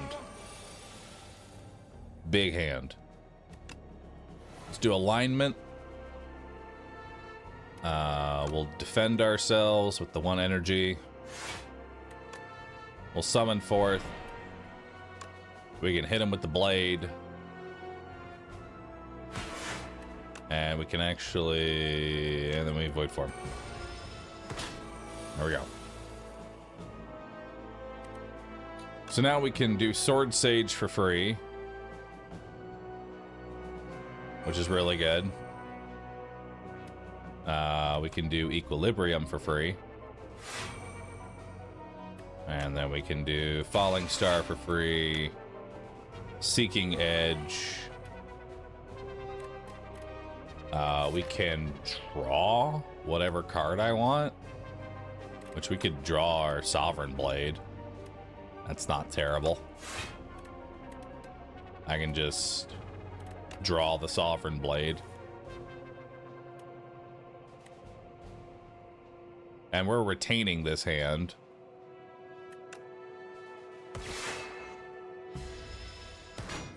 All right. You know, it's kind of funny to me that Void Form doesn't actually...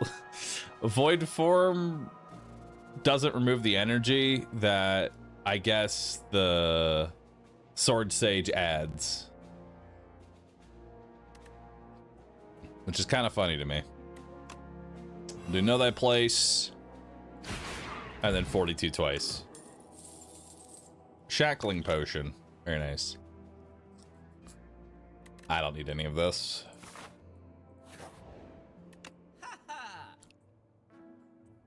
At the start of each combat, forge 10. I don't think we really need that. Doesn't really do a whole lot. Cards containing minion deal double damage and gain double block. No. Whenever you rest at a site, start the next combat with an additional 2. I mean, T-set's not terrible. Forge Book is great. Why? All it does is add a 10 Forge.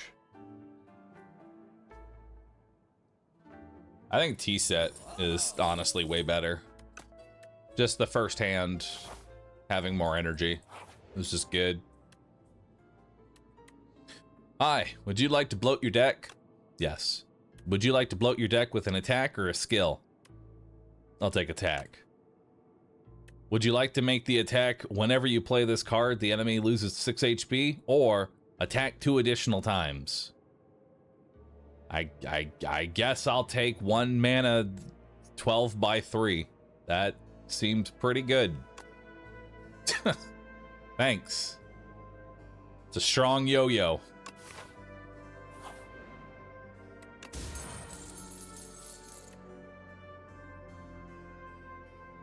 Start each combat with 8 vigor. Nice.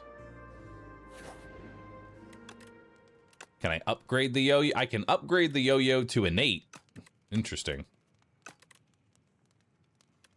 Why not? Top deck the yo-yo. Just start the fight with the yo-yo.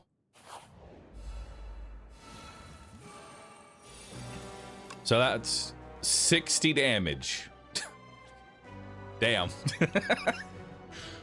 Just 60 damage right off the bat. That's pretty good. I say we let that one go. Oh, the second and third hit don't get the vigor. God, vigor is so terrible. All right. Well, had I known that, I would have done Falling Star first. But whatever. We'll do Falling Star now. We can summon forth. Probably don't want to do it this turn, though. We can seek, defend, and defend.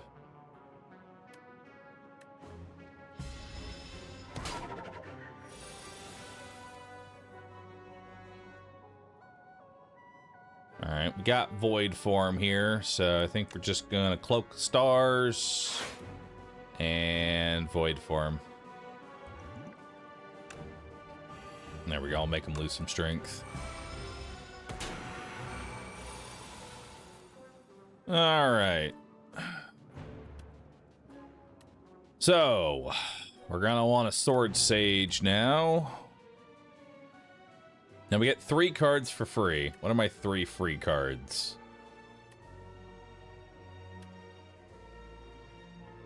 Probably Sword Sage, Know Thy Place. Yeah. Sword Sage, Know Thy Place. Then Sovereign. They hit twice for 31. Unfortunately, I cannot cast Alignment.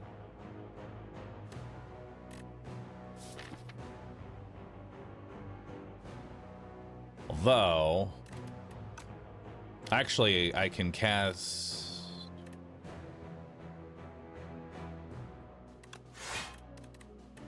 We can do that to pull the glow in. Then I glow. Now I can do an alignment. Then we can Know Thy Place again. And then we can summon the blade.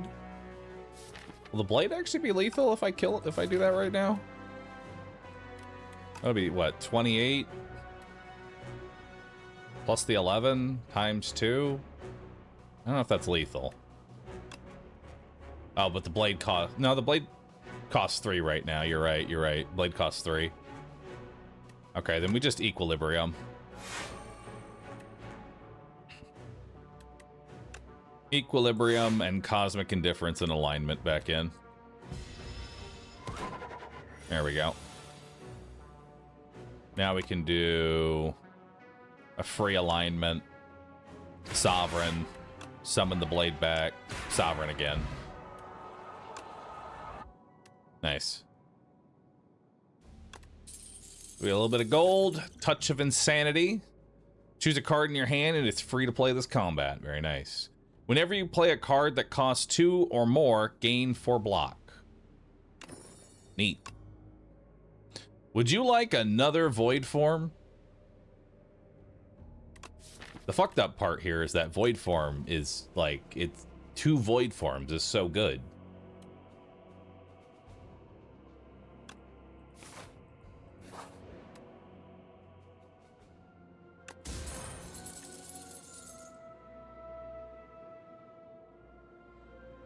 Uh, 3 extra damage. And then I'm gonna upgrade that Void Form.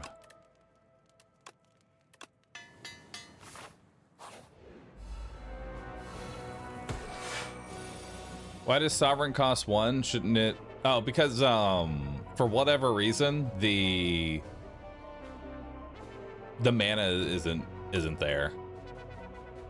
All right, so we have Void Form here. We have Alignment. Let's do Know Thy Place. Just yo-yo him out of the world.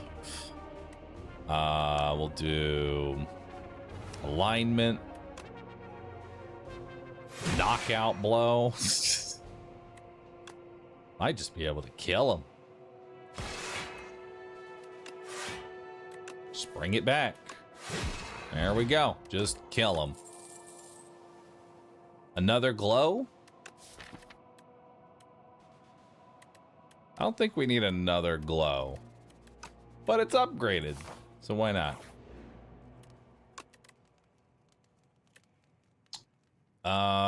May as well upgrade this one. Although resting would make more sense right now. Alright, let's see what we got here. Let's go ahead and do alignment. Did not get the card that I want. Go ahead and play off the seeking. We can't glow right now. We'll do our mad science. We'll glow. We'll try and get off some of those artifacts. We'll equilibrium. Strike them. We can cosmic indifference. Oh, wait, we can just cosmic indifference the alignment again. I should have realized that. Let's bring back mad science.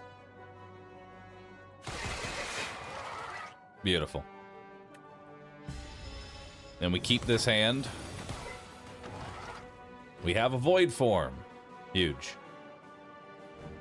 I play void form. And end my turn. Alright, let's do Sword Sage, which makes this play twice now. Then we'll do Sovereign. And then we can summon it forth back. And then defend against these burns. Now he's going to do a big hit. Which we can do Know Thy Place, which will put Vulnerable on him. Alignment for more energy. Equilibrium to hold my hand. And to defend. Probably. Yeah. Do Cosmic Indifference to bring back alignment. Which we can actually venerate Photon. Put that back. Align. Hit you twice. And then void form again. Take 3 damage. Now I can play 6 cards for free.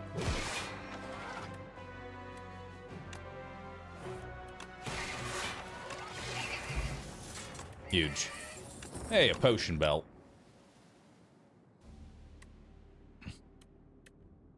Alright. Nope. I mean, charge is not terrible.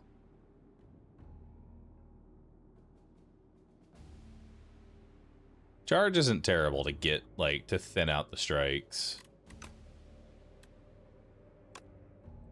And to get rid of statuses, yeah. But actually, no, this guy does do statuses. Alright.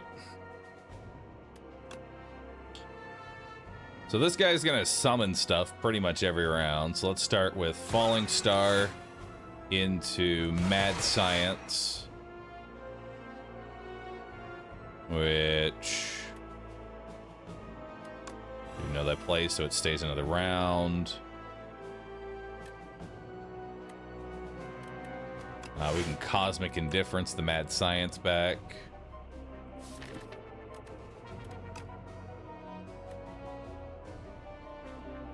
And then we'll charge up. Replace the unupgraded strikes.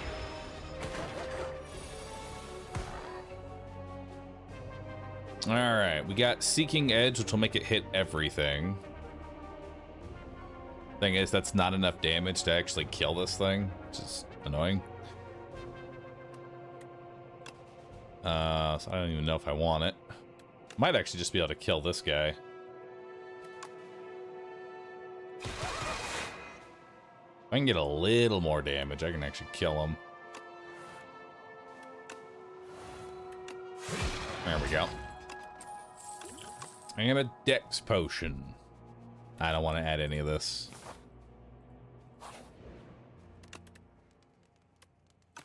Alright. We'll go ahead and rest. Colorless potion. I'll take that over a dex potion.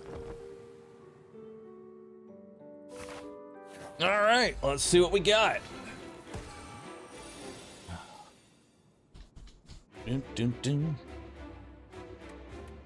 So we can go ahead, start off with... We already have our first void form here, which is actually really nice. We can start with Know Thy Place to reduce his damage. We'll do Falling Star to hit for 22. Mad Science. And then... It's not quite dead yet. Let's do Touch of Insanity to make a potion free. We'll make Knockout Blow free. Finish him off. Then we can charge to turn Strike and honestly Venerate as well. So we got plenty of stars. We'll turn those into Minion Strikes. Then we can summon forth and go Void Form. Good first turn. Alright. Let's play Alignment first. It's got that star cost and it rolls everything. Let's play Sovereign. And we'll also play Equilibrium. Now let's see what kind of colorless potion we got. Discovery, Fisticuffs, or Panache. I'll take Panache. I'm just better now. And we can also probably do a Cure-All as well. There we go. Alright, so let's pop Sword Sage here. Let's pop Seeking Edge. And then we've also got Glow here. What's you hitting for? 30 damage.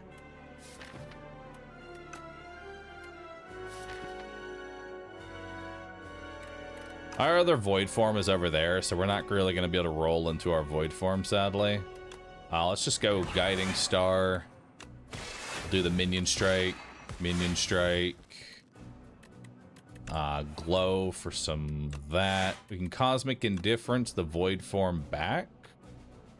And because I have Retain, we could actually Photon Cut and bring it into my build now and then play it next round for free.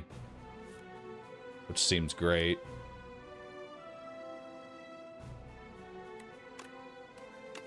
And then Knockout Blow is free.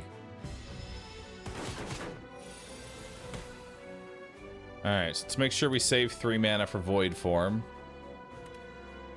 We'll do Know Thy Place. We can do Mad...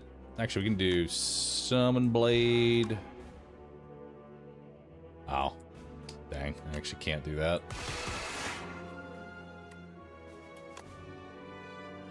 Sad. Alright, I eat the 22. That's fine. I guess I could have popped the energy potion, but... who cares? Let's do Sovereign Blade. Another Equilibrium.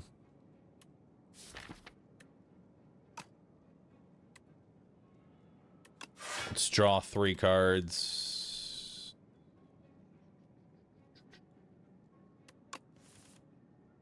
And we'll draw more cards.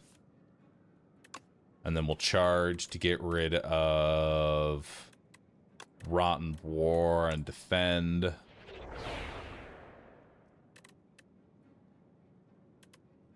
And then we'll alignment.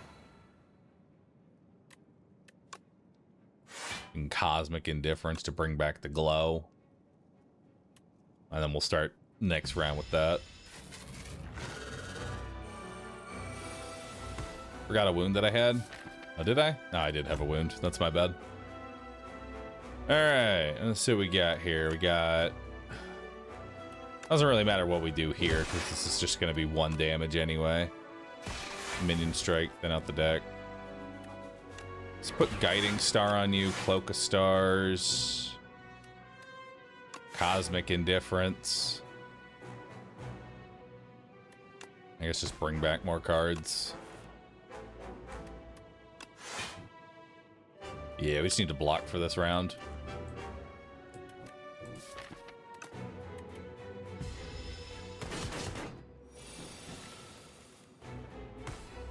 Alright, so let's do Know Thy Place. Hit him with a blade for 58 times 2. Summon the blade back. Hit him for a 75 times 2.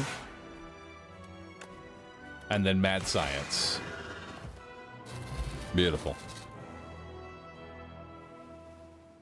Big sword. And look at that. We still had an energy potion that we didn't even use.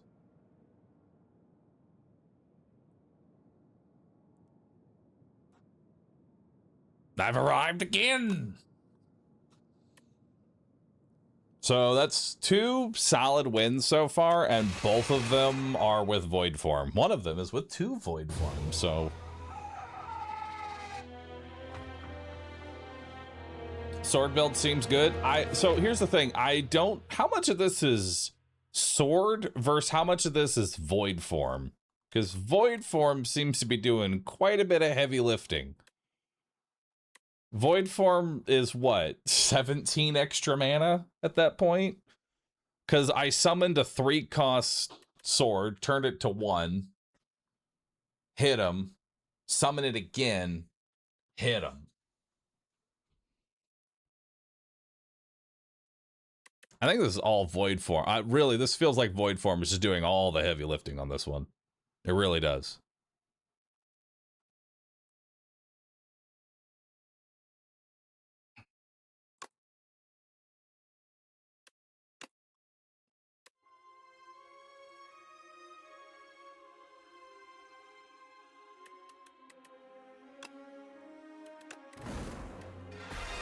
And now we've unlocked Ascension 5. Oh boy. All right.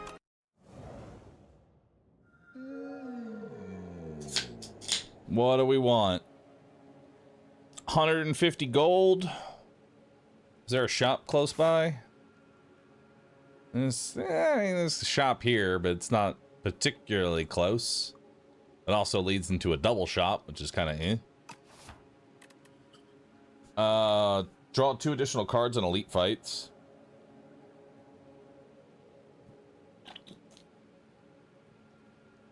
Or gain an additional strike and defend. 3 is gambling.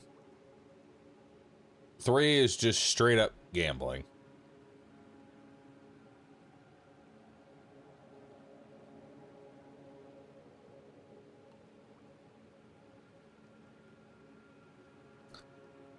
Chat loves gambling. All right, let's do it. Gamble. What'd I get? At the start of your 3rd turn, gain 1 strength, 1 dex.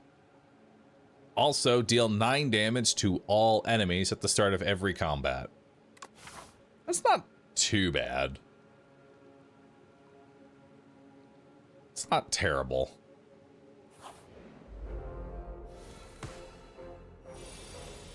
All right.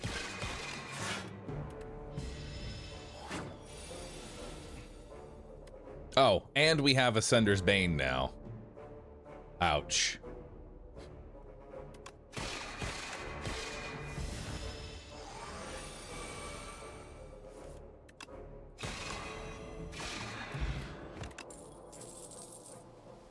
All right, we got Patter, Begone, and Lunar Blast.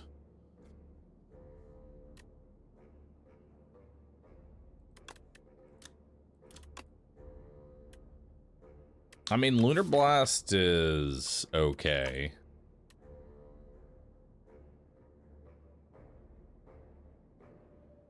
Begone isn't really that great. Because it's just turning 1 mana into potentially 1 mana, or turning my curse into, I guess that's... Begone's honestly really terrible. It's not very good.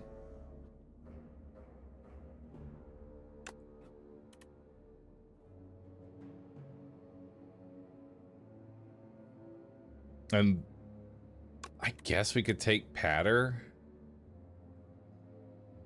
I guess. It's not terrible.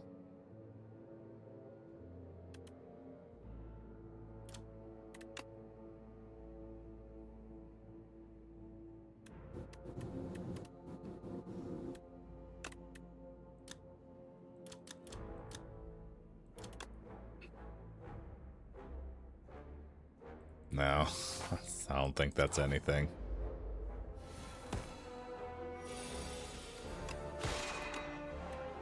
Drew all my defends, which means, oh boys, next round's gonna hurt. Okay, maybe not that much, actually.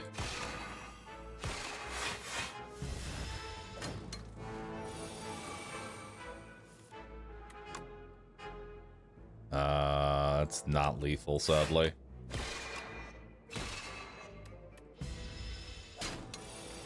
No.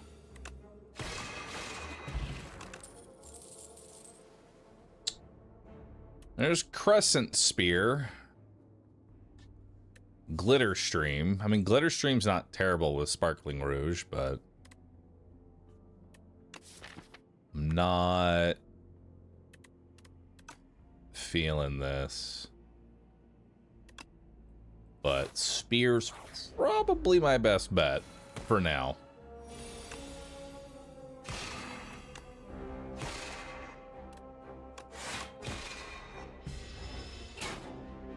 Alright, we'll take 4 damage there. Cloning Spear is dumb as fuck. Cloning Spear would be very funny. This is a skip. I don't have the star generation to play Dying Star.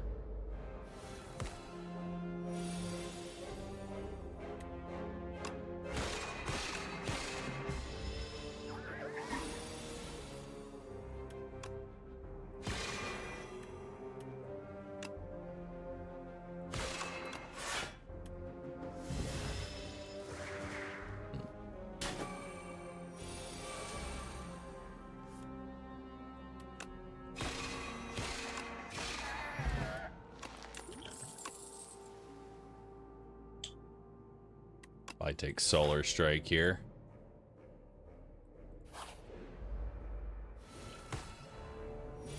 Ouch.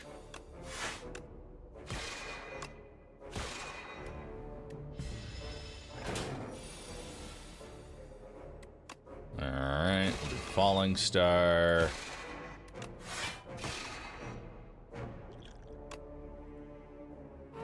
Conserve some HP there. Monarch's Gaze. Whenever you attack an enemy, it loses 1 strength this turn. Or Particle Wall.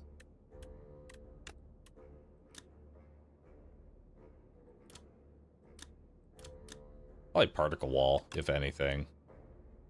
Monarch's Gaze is so bad. Yeah, it's pretty fucking terrible.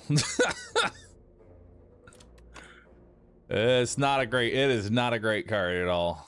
It's like Particle Wall. It's a little more defense. May have to upgrade Venerate.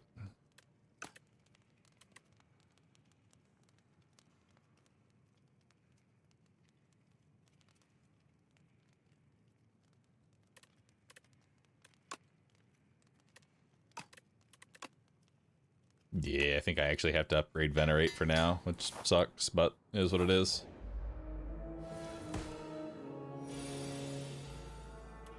Alright.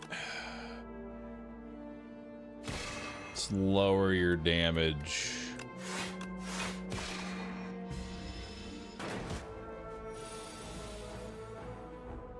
Ouch.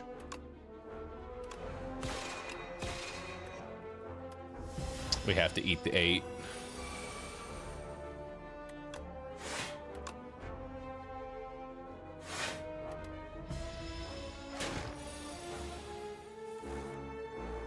Holy fuck. And I still can't kill him. Yikes.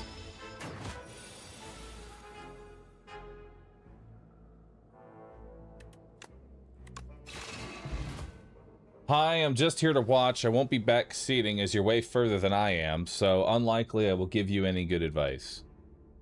You do not have to worry about whether or not your advice is good on Twitch. Simply just speak your knowledge into the void. Don't worry. Others that have backseated before have done so with almost no playtime. No playtime is required to backseat. Jump on in. Grab the driver's wheel. I think I just keep grabbing crescent spears and hope that it goes well.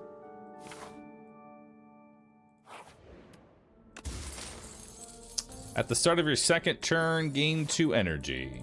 It's not bad. Upgrade a random card or heal for 20. I'll upgrade. Hell yeah, we hit Falling Star.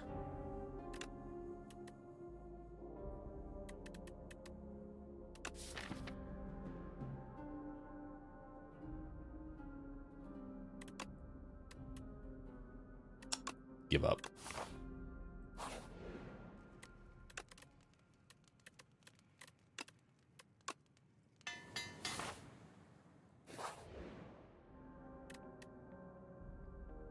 Remove a card from my deck. We'll get rid of a strike.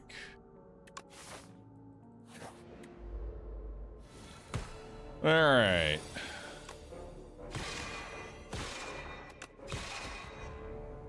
Nice. Killed one right off the bat. We can venerate. Damn. I take a little bit of damage there.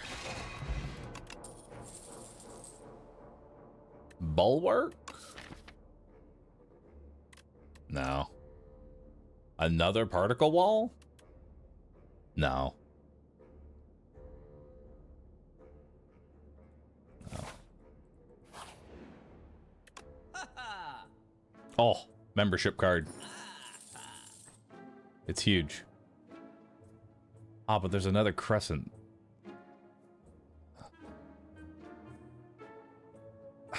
But you have to take the membership card. You have to take the membership card. It's like required. But then there's glow.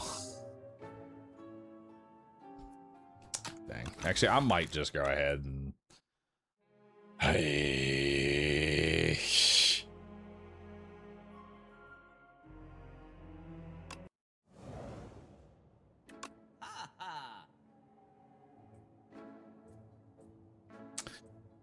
But honestly, I'm gonna be greedy. I'm gonna be greedy. I'm just going for the membership card. I'm doing it. I don't care. I'm gonna be greedy for the membership card.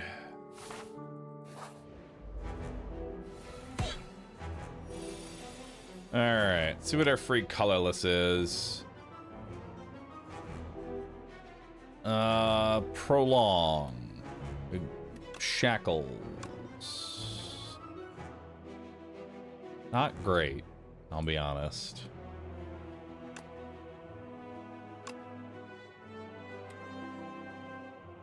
I guess I'll just take Prolong. Oh, wait, I'm supposed to do that after. Well, okay. Way to go, me.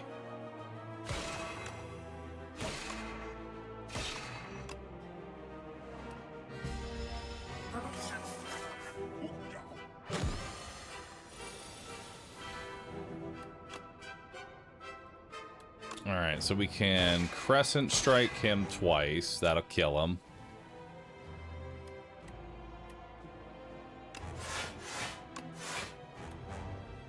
And we'll Particle Wall.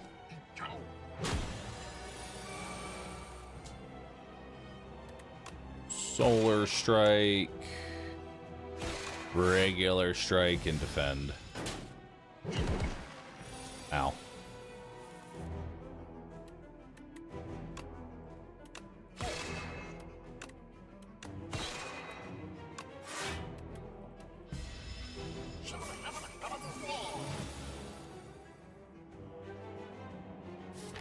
Venerate's my only form of...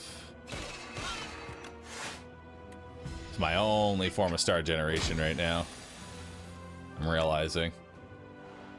Well, I guess I also have Solar Strike, but... It's not looking good.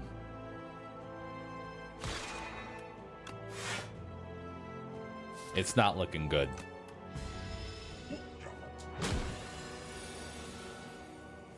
Ooh, 15 by 3, huh? That is certainly an amount. Alright, we'll do 3 by 3. That's much more doable and lets me actually play my Crescent Strike.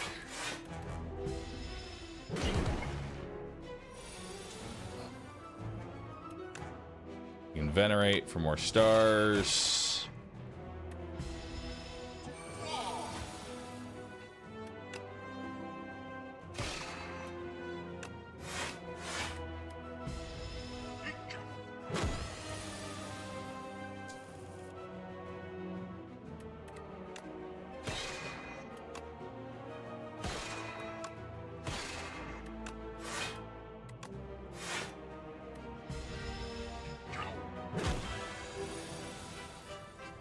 Oof. Oof. Oh, never mind. I'm just dead. Yeah, no, I'm just dead. I mean, the prolonged misplay at the beginning didn't help. But genuinely, I think he was going to kill me next turn anyway. Looking at this hand, I'm pretty sure he was just gonna kill me anyway. Blame the customer card. I also blame the customer card. 'Tis unfortunate. But it is what it is. I don't know if anyone told you, but Future Game Show is on now. It just started. Yo! Hit me with the link. Let's watch.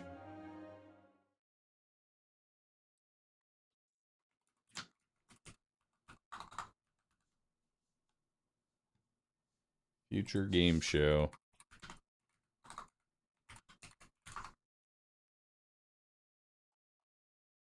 I'm ready.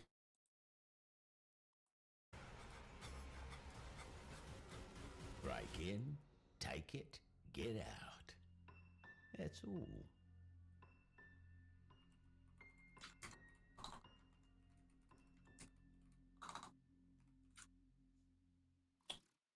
All right, we got... Oh, dude, it's even with the cringe announcers and everything. Let's do it. It's coming soon to PC and PlayStation, so get it on your wish lists pronto. Okay, here's a pop-punk action-adventure where you play as a love-struck zombie desperately trying to revive his frozen girlfriend. And to be honest, who hasn't done that? Stupid Never Dies was unveiled late last year, but we've got an exclusive gameplay trailer for this body-hacking RPG coming at you right now. Let's see what we got here.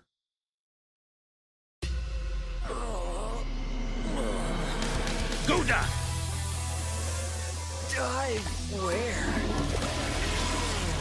KOM has swallowed up humankind and seized all of our collective intelligence. Since you now have the same ability he does, you can take it all back and resurrect the human species!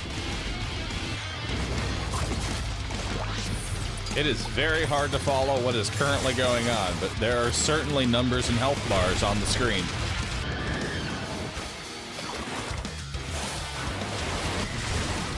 That's all I can really tell you that's going on right now.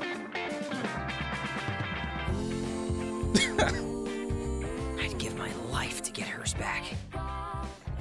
Oh wait, I'm already dead.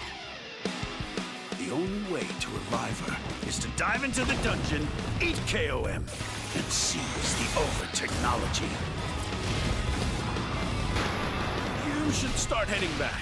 There's a special kind of miasma that drifts within the dungeon. Therefore, there is a time limit to your activities. Honestly, it does look like it could be fun, though. You return to the dungeon. It should reduce the time required to rejuvenate. The speed of your growth will increase with each trip to the dungeon. one thing is for certain. Once the power in the cold storage goes off, your girl is a goner. And you're telling me this now?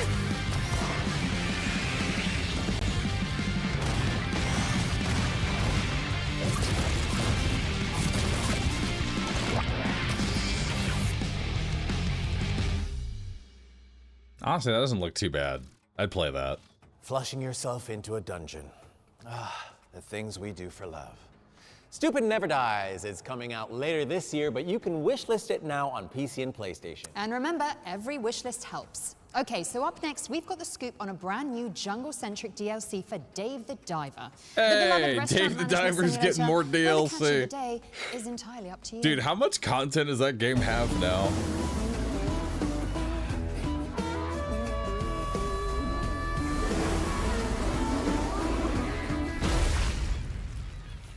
Nice.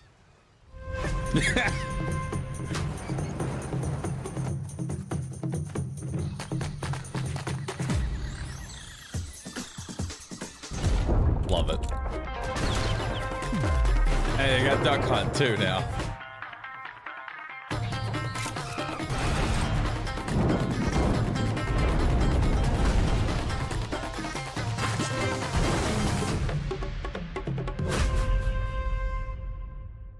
Dave the Diver enjoyers, keep eating for free.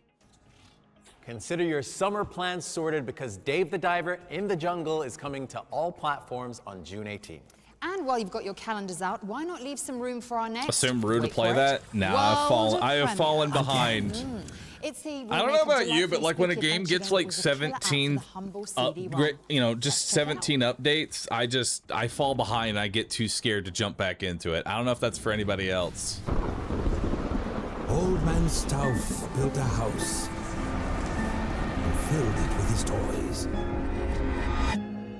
6 guests came one night. We shouldn't go walking alone. Their screams the only noise. Also, is the video a little loud, or is that just me? One of us is going to win that prize money. I say, every man for himself. Apparently, there's more to this. It's okay to me. Thoughts. Alright, I'm gonna turn it on my end. They're just that. Rumors. No one came out that night. Not one was ever seen. But Old Man Stauff is waiting there. Crazy, sick, and mean. I don't know what we're looking at. Chat saying 7th guest.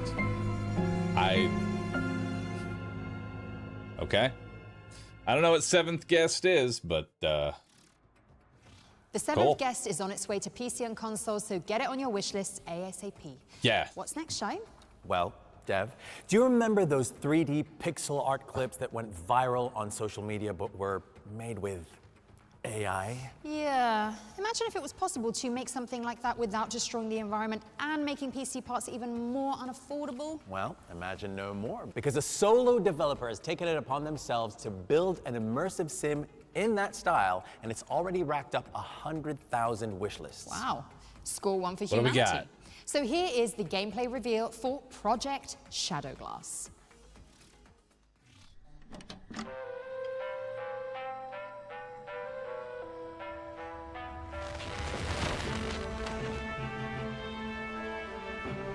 wait.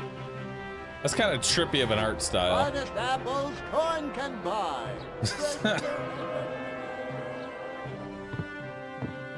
What'll it be? Raise your drinks, fellows.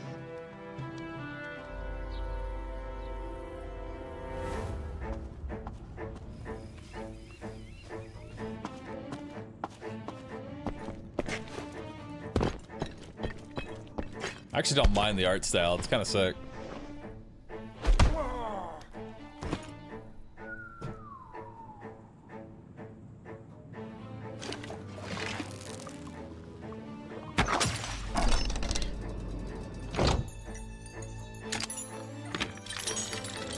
Get the gold.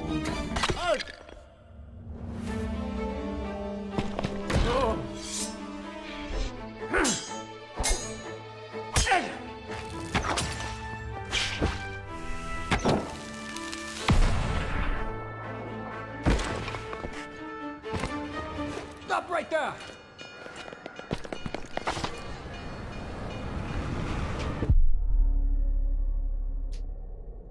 It's kind of wild to have like one person making a game. You can get your hands on Project Shadow. It can't be one person, right? There's no way. There's no way one person made all that. If you couldn't already tell, it's a love letter to classic games like Thief and Deus Ex. What's next, Shai? What's next, Dev?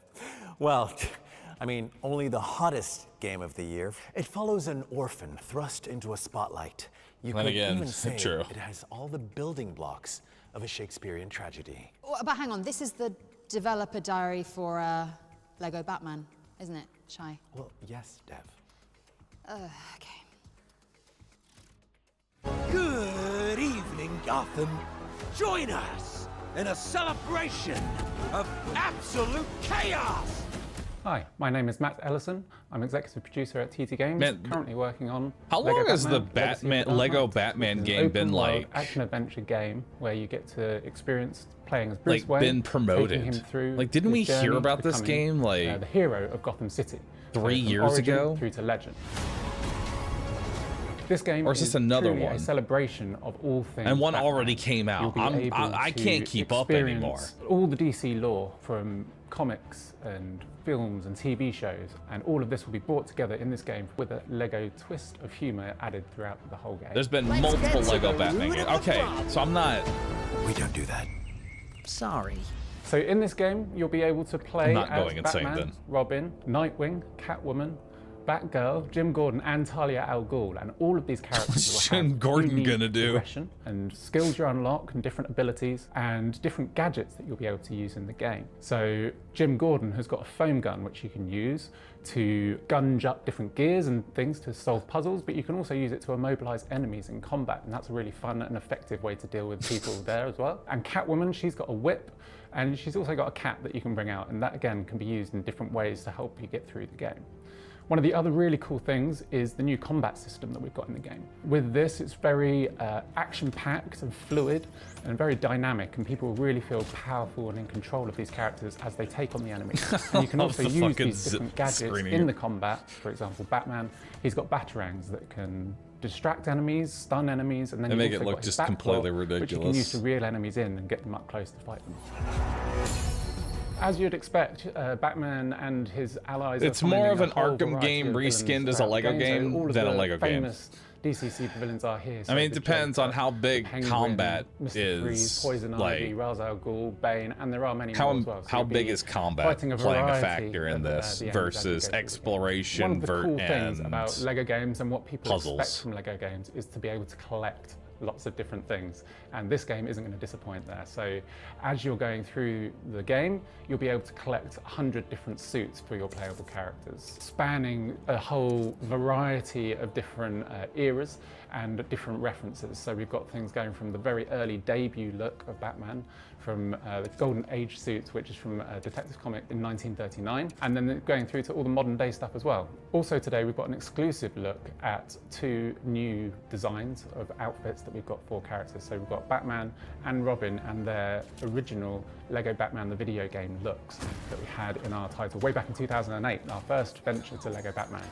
We've got those 2 suits available in this game as well. 2008 was their first one, so this is the same one they've been promoting for a while. Lego Batman and that character here at TT, and celebrate that in this game as well. Lego Batman Legacy of the Dark Knight is available to pre-order and wishlist now, and will be available for players on May 29th. We can't wait for you to experience it.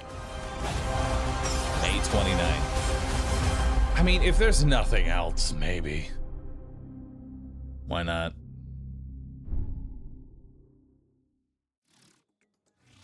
I hope you enjoyed that deep glide into the mean streets of Gotham City.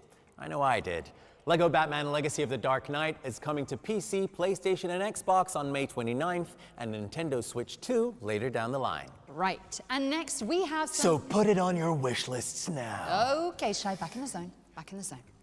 Next up, we have some exciting news automatic about ads Interactive's are tactical gonna SWAT play shooter, right Ready or now Not. in like 20 seconds, so if you don't want to miss out on what I assume is another military shooter, subscribe now, or you could get ads. Topple like a house of cards. It's beautiful.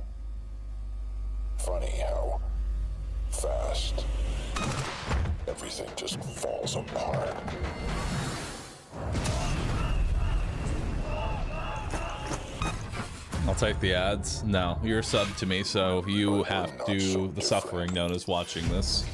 We all break. Eventually. Some just make a little more noise doing it.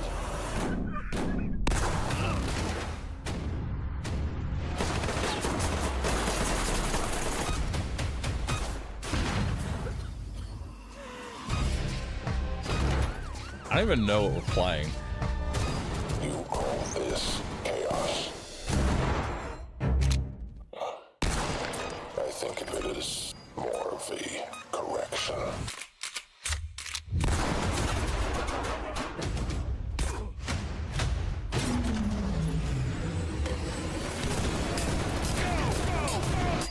See you soon.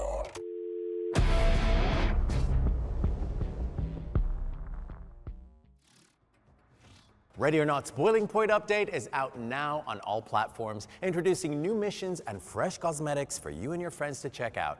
Be sure to jump in after the show. And while you're organizing your next Discord session, we've got another world premiere, especially for you. Oh, are you going to get to do Yes. all of these? This one's an ambitious remake of a classic 80s strategy game set in the Middle Ages. Let's take a look.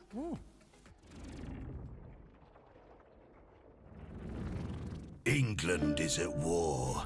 King Lionheart knighted his greatest warriors, but the king's murder shattered the realm, and each lord sought to seize the crown for themselves. In the year of our Lord 1986, Defender of the Crown launched raids, tournaments, siege and conquest. In the year of our Lord 2026, What the fuck are Defender we of the playing? Crown returns. Retro mode, featuring original visuals and gameplay. Classic mode, with new graphics and refined systems. Kingdom mode, with new trials to test your claim to the throne. 3 modes, 1 legendary experience. Defender of the Crown. I'm sold. Draw your I'm sure there's some swords, people because that have Defender nostalgia. of the Crown, The Legend Returns, is coming to PC and consoles later this year. Thanks, Dev. Before we move on, just a little note to say we'll be uploading all of the individual trailers from today's show onto the FGS YouTube channel, so you should go and subscribe right now. Go on, you know how to do it. You really do.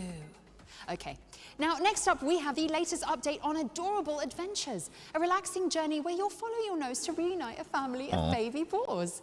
Extremely cute stuff. Everyone needs a cute pig game. This little guy is Boris. Even though he's young, Boris has an incredible Boris, sense your of name smell is and can use his kind of close nose to boring, which to learn about the plants I feel and like might describe wildlife the around game. him. The park is full of exciting things just waiting to be discovered. But with so many different areas, it's easy to get lost, especially after the fire. Boris knows that his brothers and sisters are out there, and while finding them won't be easy, he's determined to bring them back together so they can be a family once more.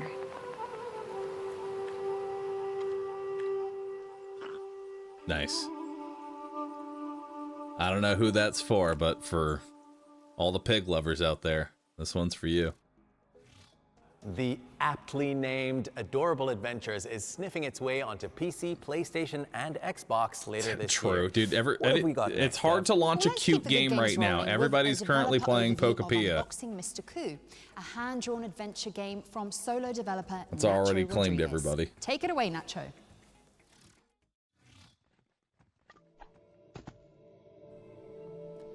Hello, I am Nacho Rodriguez, and you're watching a little bit of gameplay of Unboxing Mr. Coup. This is the sequel to The Many Pieces of Mr. Coup, which was launched on September 2023.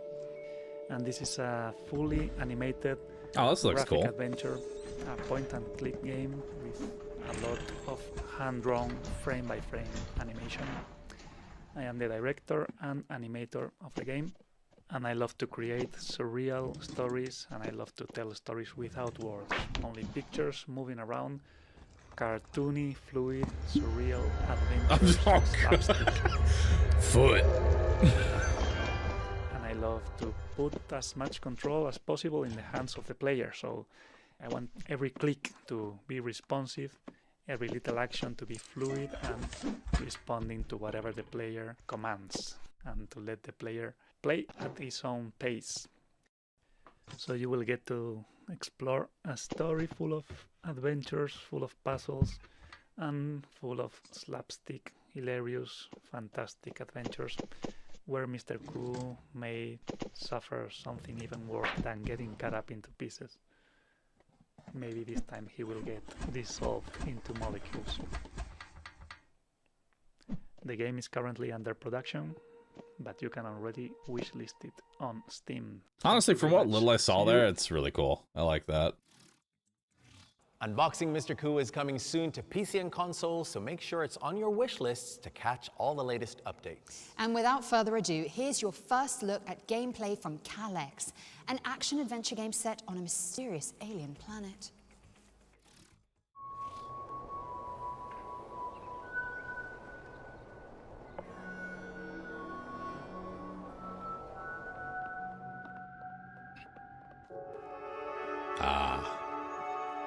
Runners.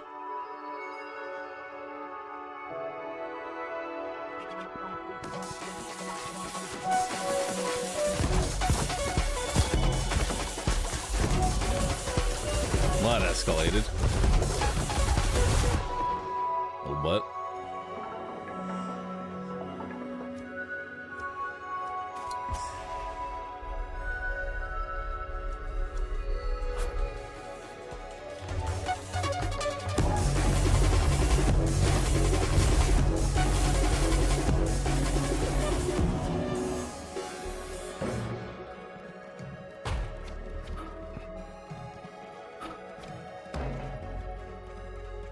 It's got some potential to it.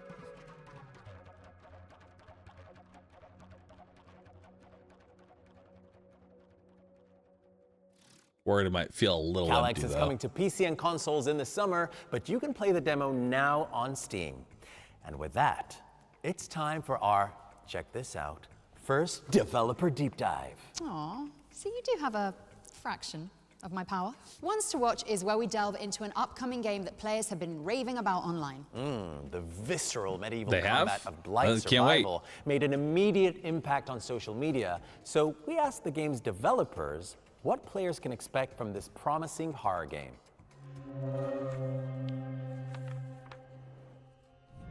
Blight Survival. From Behavior. What?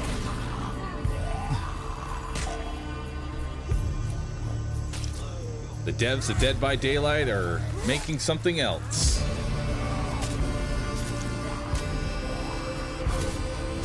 Okay, wait. This actually doesn't look too bad, potentially.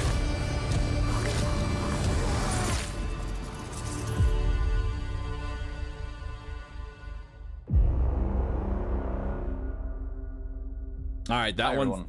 That one's got a little bit. For Blight Survival. First What off, you got? On behalf of myself, Mats, Ash, and the team, thank you. Hitting 1.5 million wishlists is a massive milestone. We're incredibly grateful for your support. We're taking the time to make sure that it pays off when the moment comes to put Blight in your hands. When we teamed up with Behavior, we spent a lot of time digging into the original vision for Blight. It quickly became clear that if we wanted to truly do justice, we needed to take a step back and rebuild our core systems from the ground up.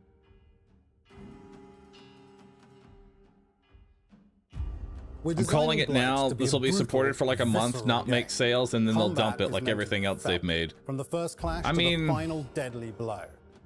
To be These fair, finishes they are just haven't one really part quite. of our immersive A lot of combat games that system they've we tried to can't make, wait to show it just you in doesn't the go future. anywhere. You know what I mean? Like if it We doesn't started pop off, it ramping doesn't up on pop off. You small-scale know, there's no playtests. reason to keep it So going. for anyone who's interested in shaping the future of Blight, join us on Discord. Thank you. This from looks like it could be everyone here at potentially the pretty team at fun. Blight. And we can't wait Behavior's to just see the you soon. publisher for this one? Oh, okay. Well, if Behavior's just the publisher, then this could honestly be really sick. I'm excited for that one. That one looks good. It's an extraction. Thank you to the Blight Survival team for that inside scoop. Make sure Being you're in the official extraction doesn't Discord for information necessarily on future playtests. take it off my radar, you know? Here's a good idea for a game, Dev. Power Wash Simulator, but you're restoring natural spaces to their former glory. Well, that sounds wholesome and Moorish. Yeah, but get this. Your in-game contributions actually impact real-world recycling efforts, too. Wow. Huh? Let's take a look at some new gameplay. What the fuck? Okay, regroup. Everyone over here. On my way. Copy that, let's move. All right, team. Let's clean this zone. Yeah. Yeah. Hey guys, we gotta do the shipwreck. Okay. Okay. Let's move. Dude, it's been a hot minute since I've heard fake gamer comms. Come on. Not this. Oh. Oh, look at that. I've got recycling covered. Anyone got rope? Yeah. Yeah, I got it. Where's Brian? I think he's in the kitchen. Almost done. I've got something over here. Over here. Wow. Oh, look at that. So cool. All right, let's celebrate. Yes. Awesome, guys. Yeah, We did let's- it.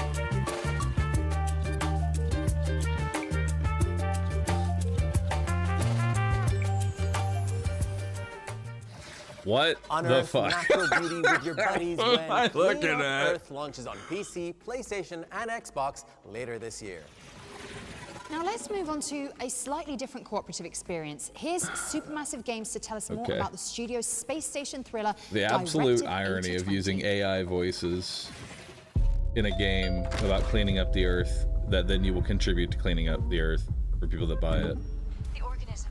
It can manipulate its physical appearance. Scan complete. Subject unidentified. Oh, I forget who's Supermassive again. It can turn into any of us. Oh, is this like the Until Dawn? It's like Until Dawn, yeah.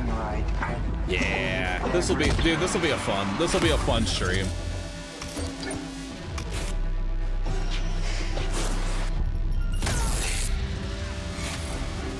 This will be a fun one, chat. We'll make a day for this.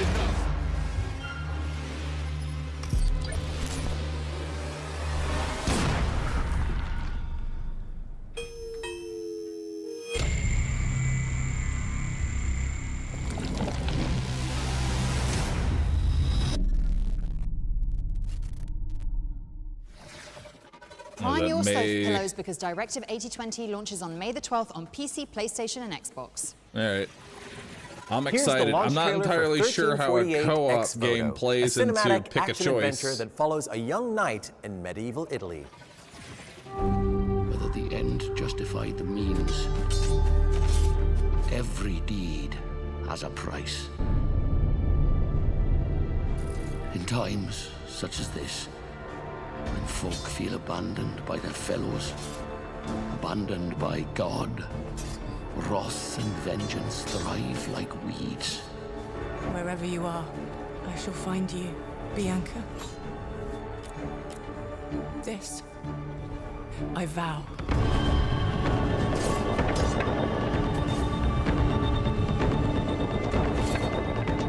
I will not fail. I will not leave without you, Bia. This bloodshed, this suffering must end.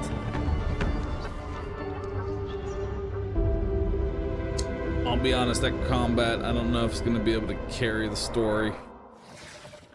1348 X-Photo is out today on PlayStation and PC and stars Albie Baldwin as well as a friend of the show, Jennifer English, so don't miss it. Now from Shadowheart to Shadowstone. This is the next game from Secret Door, the team that brought you Sunderfolk. Let's find out when you can go hands-on with this dark fantasy tactics roguelite. Fantasy Tactics roguelike. To Shadowstone. The Witch. The Berserker. The Pyromancer. The Ranger. There is no escape from Shadowstone. Shadowstone is coming soon to PC, but you can sign up for the playtest on the game's Steam page. Now, Shy, I think it's time for some friendly competition, don't you? You're not going to beat me up again, are you? Oh no, I'm saving that for later.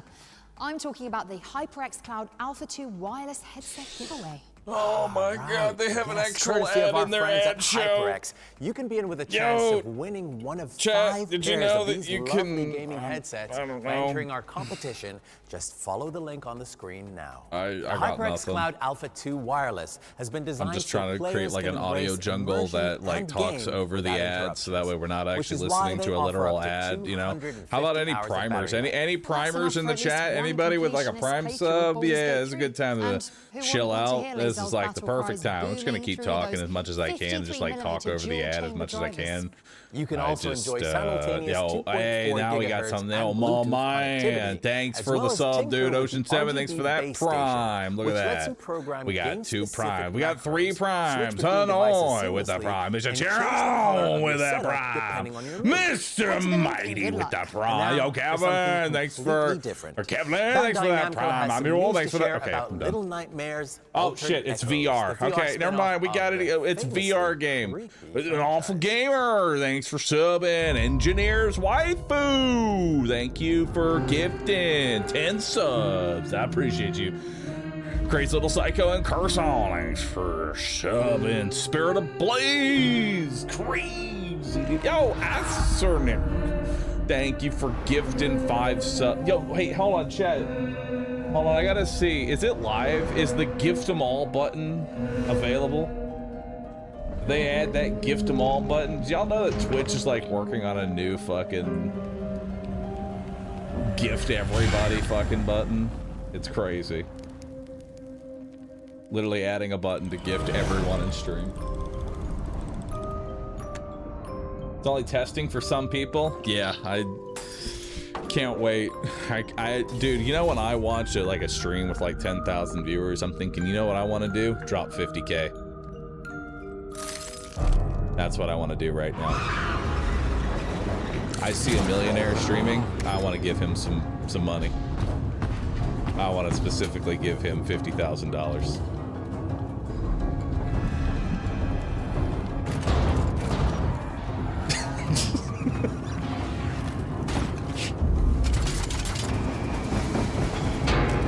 Because, you know, yeah, it's like gifting 1,000 subs at once wasn't already overkill. Like, because with these kind of prices, you know what we need after this? We need to create like a day where we just run up the number, see how many we can make that. Little Nightmares Altered Echoes is coming to PSVR 2, Steam VR, and MetaQuest on April 24th. How does a bank Don't be approve that afraid to purchase? give That it is a good question. That's funny. That's what my mom calls me. What? Little Nightmares? No, PSVR 2.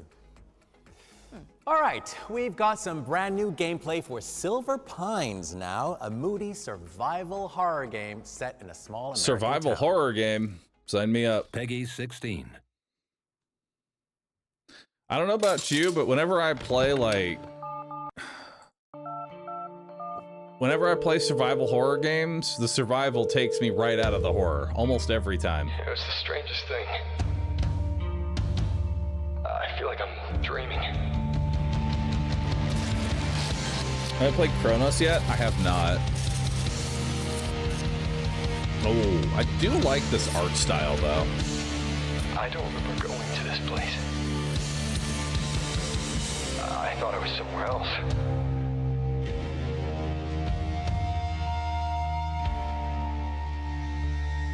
I'll find Eddie Velvet. I promise. This actually looks pretty good.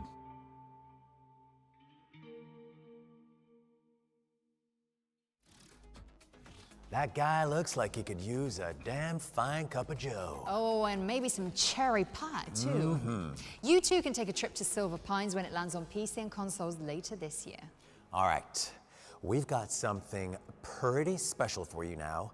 There Are No Ghosts at the Grand is an upcoming spooky renovation game where you restore a crumbling English hotel with talking power tools. The hotel might be haunted, and there's a talking cat in there too. I remember Mr. this Bones the one bastard.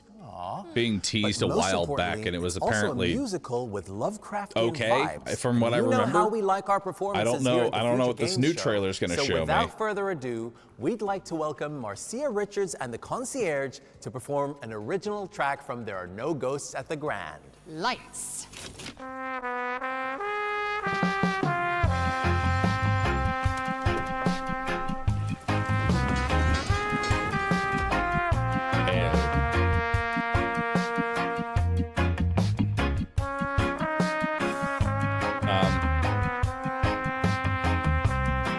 Nice.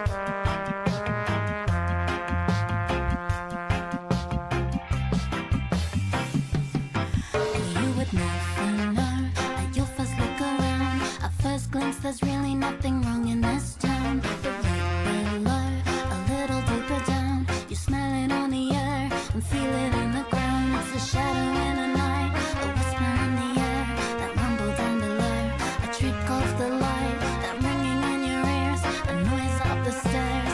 Something here, it just ain't right.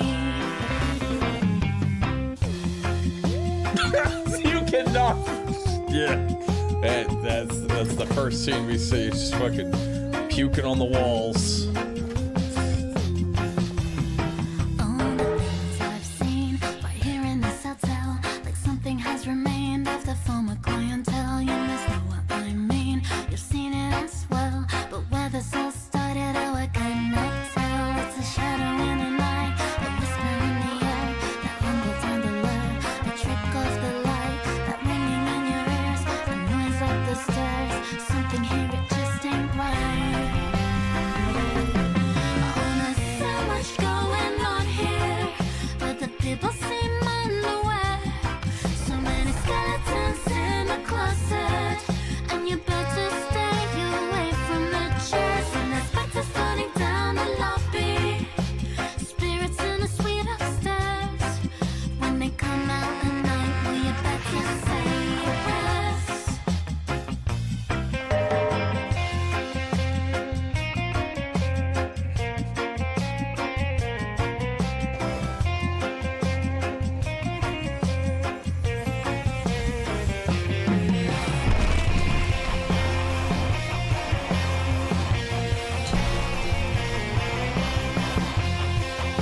I will say, shooting a music video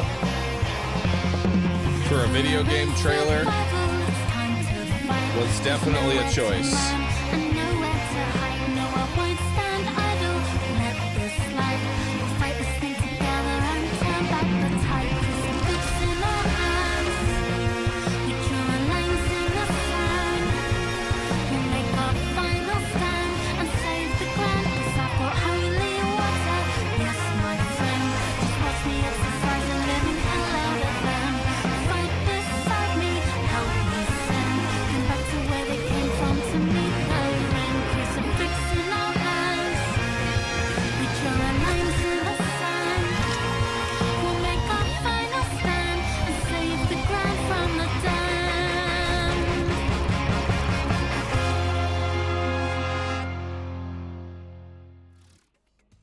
Well, that really lifted my spirits. Oh, and you can lift your spirits of your own with a high-powered vacuum when there are no ghosts at the Grand. Launches on PC and Xbox later this year. That was Next a good up, one. We've got a gameplay trailer for Last Flag, a hectic game of 5v5 hero shooter hide and seek. Let's check it out. What the fuck? Off the water cooler, in the trash. Off the plant, off the picture. Boom. Off the jetpack, off the disco ball, down the hatch. Off the amp, off Julius. Jail time. Off your face. Off your mother. Got him. Some awkward 1v1 battles. Yep. That told me a whole lot about your game. Some ass candy. Eat it.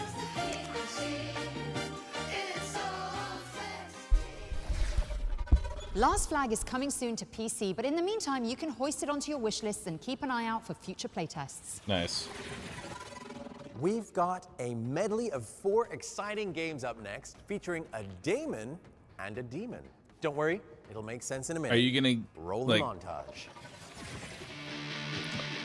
Oh, good. We're gonna cut First between up is all Anarchy 3 Road, games. A Good. post-apocalyptic combat racing game where you dodge traps and destroy your enemies. Also, it has couch co-op. Throwback. Next, we're looking at Daemon and Baby, a highly technical twin-stick shooter backed up by an emotional This one actually story. looks pretty it sick. follows a gun-toting demon and their We saw a adorable trailer for this companion like in a world full a of few months quirky back. creatures. This one actually looks good. Or how about Astrotex, an isometric strategic shooter where you chart the hazard-filled hallways of a gloomy spaceship and protect its damaged systems from nanotech monsters. Could be fun. Finally, we have Demon Lord Just a Block, a grid-based roguelite where you play as a square of decapitated royalty with deceptively simple controls and a flexible build system. You'll Yo, make the your new way through Brotato a just dropped. Let's do quadrilateral it. world to take down the usurping Dragon Queen. Hope you enjoyed that. Remember that you can find every game from today's show on our dedicated Future Game I like Show that they're Steam only page. showing 3 of the 4 In the meantime, games though, that they we've got showcased another on the game that you'll want to keep an eye on. Yes, it's another World premiere. Here's the next project from the team that brought you Moonlighter. I'm still waiting on that Megenics 100%. No shade on this, genuinely. Who wants to see Megenics 100% and wants me to get back on that? Out of everybody who's currently listening.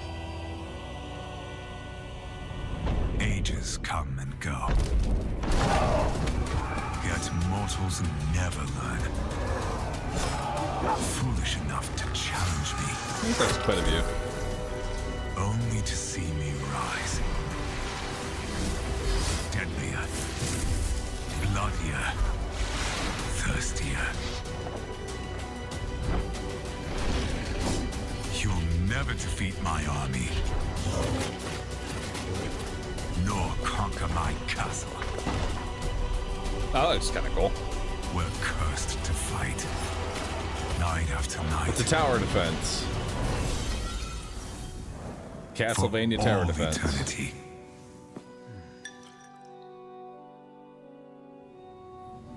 It's actually not bad. For my master. For her. That actually looks sick. I'd play that one.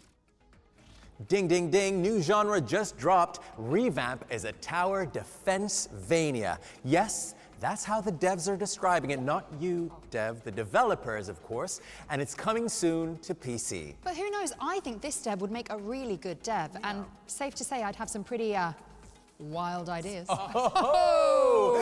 We've got another Ones to Watch deep dive coming up next, and this time we're focusing on Hello Sunshine, a game where you survive in the shadow of a giant friendly robot. Here's the developers, Red Thread Games, to tell us more. I'm ready.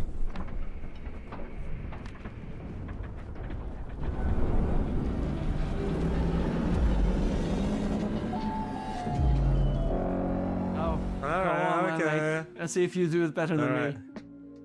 Show you how it's done. We're working on Hello Sunshine, a survival mystery game where you play the nomad who's walking in the shadow of a giant robot.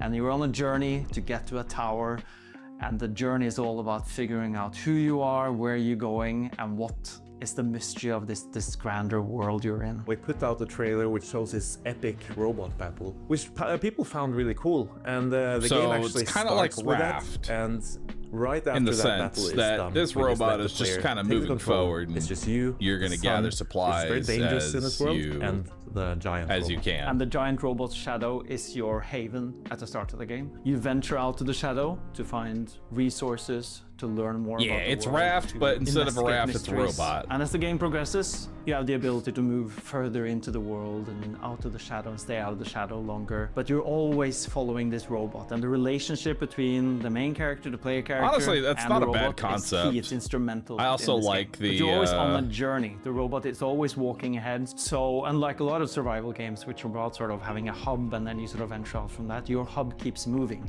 and it keeps pushing you through this world. And at the start, you don't have any way to interact with the robot. You know, you're just sort of like trying to figure out like, you're what gonna is get this interact robot with the doing? Where robot. is it going? It's going the same way we're going, which is great, but how long will that last? But as the game progresses, the relationship evolves. All you know is that you have to sort of get to somewhere. You don't even know what that somewhere is at the start, but you know you're in this world that is like the ruins of a corporate empire. Honestly, does not look bad. Could be pretty good.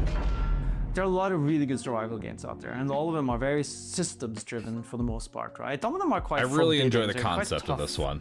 They require quite a lot from the player. We wanted to make something that's a little bit more forgiving, and that's also a little bit more narrative. But of Not course, doing a the good game job is selling it? very systems No, they driven. aren't. Heavy is the But wrong word because I we see the don't want the potential in systems it, to and weigh that's you all down I need, on this really. journey. The systems are there in order That's to, why you to, watch to streamers. support the narrative and the player journey. Some of the core systems, like we've already mentioned, is sun shadow, of course. Water. If you stay in the shadow for too long, you're gonna start getting thirsty. You need to find some water, so you need to go out into those ruins and see if you can find some water. Instead of heat, it's just kind of ticking down, and you need to hydrate. Warning, warning. Water tank reserve. Like I did with Anthem. 5% capacity.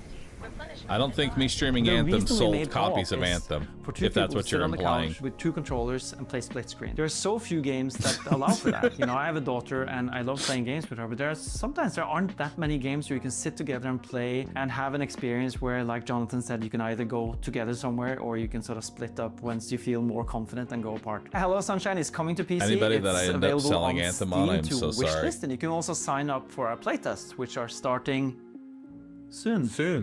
Soon, very soon. Love soon. Soon is awesome. Hello Sunshine is coming soon to Also PC, known as, so give it a wish I already list. forgot about Keep the an game. eye out for that upcoming playtest. Now, from sunshine to something a little chillier, let's find out when you can get your hands on Will Follow the Light, a mesmerizing puzzle odyssey set in the unforgiving Arctic. What we got now? Come in, this is Will. How'd you read me? Come in, Will. Got 2 bits of news for you, starting with the not-so-great one. What's wrong, Cass? Is Thomas alright? Over. Oh, he's fine. A major storm's heading for the coast. You've got some time to prep the lighthouse and grounds. How much time do I have, Cass? Oh, true. Is this like the new Firewatch? I know. I'm coming. Find me! I know. Just hold on for me, alright?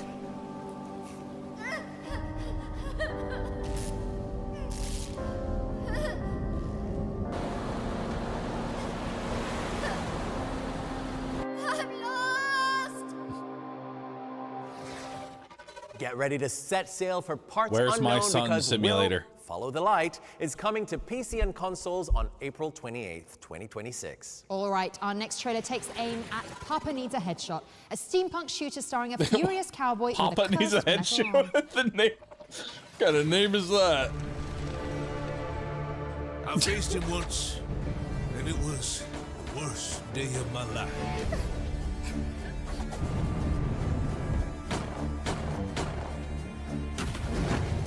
We almost caught him, but he busted out, stole a horse, and now he's coming for us.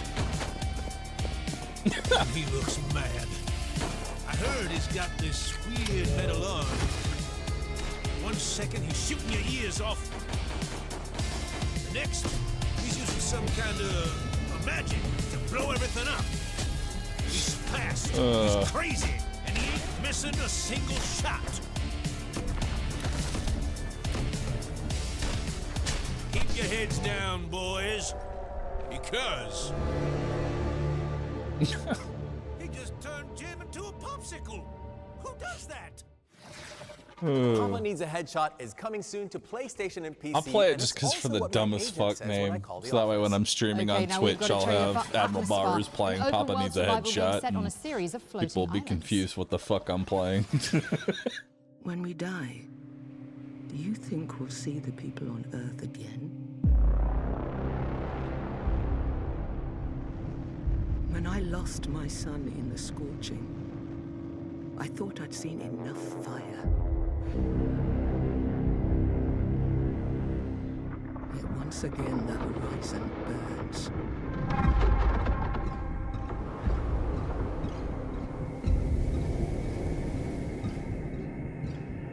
This is it. The last outpost of humanity. There is no other way.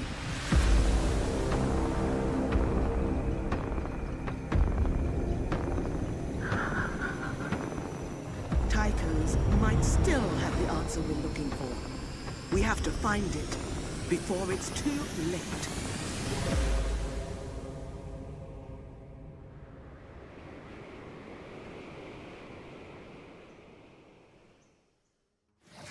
You can wishlist it now and stay up to date ahead of launch. Deborah?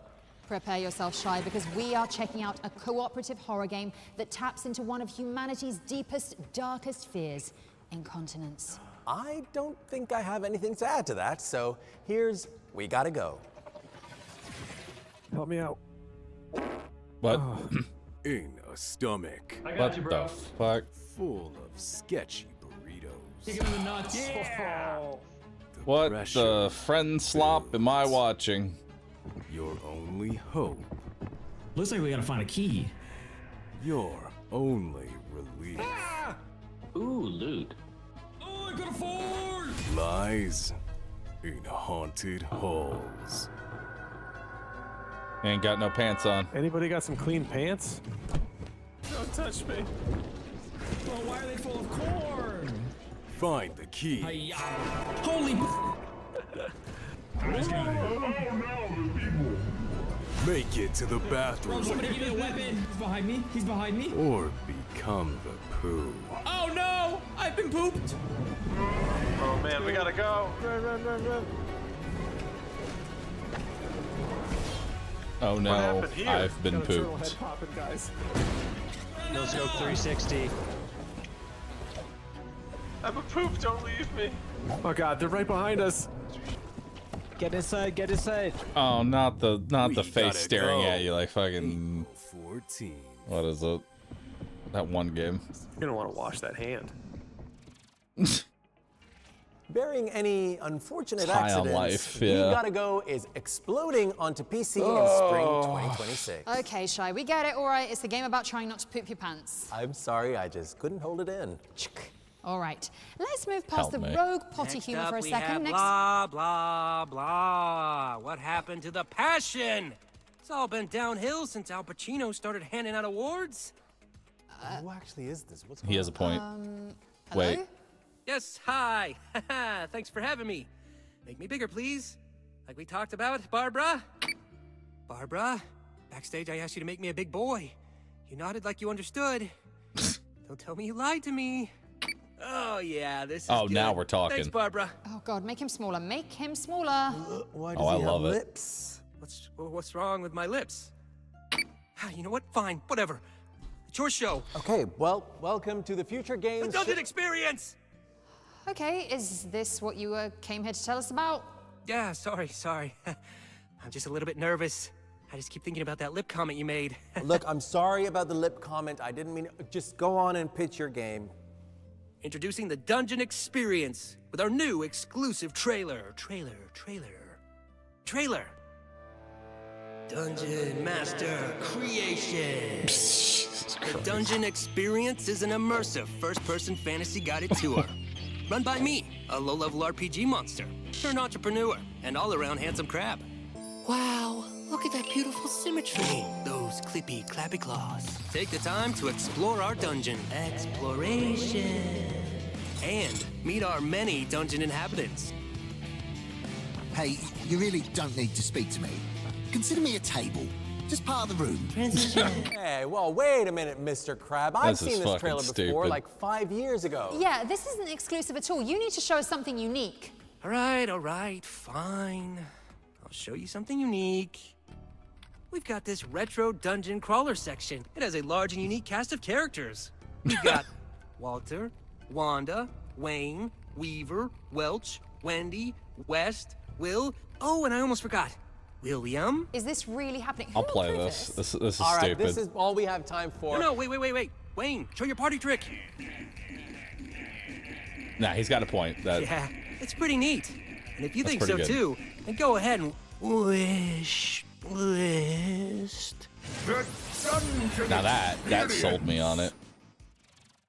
All right, I'll play it. Well, that was enlightening. The Dungeon Experience and our new friend, the unnamed talking mud crab, are coming to a screen near you in 2026. Don't miss it. I wouldn't miss it for the world. Now, let's move on. With over 1 million wishlists accrued to date, you've probably heard of Outbound, the sustainability-focused survival game. But we've got the scoop on when you can finally get behind the wheel. Let's check out a brand new trailer.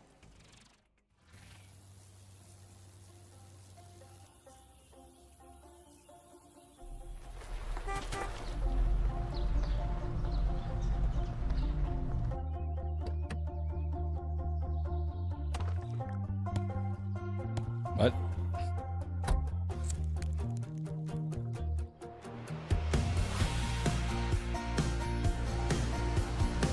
What the fuck am I watching?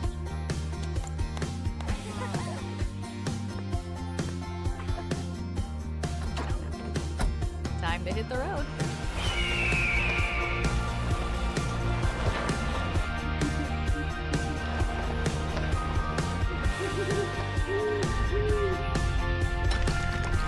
I'll say it once, I'll say it twice. Who are you making this game for?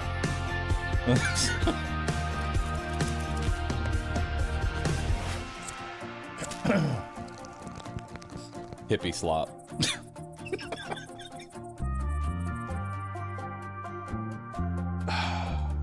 Love it.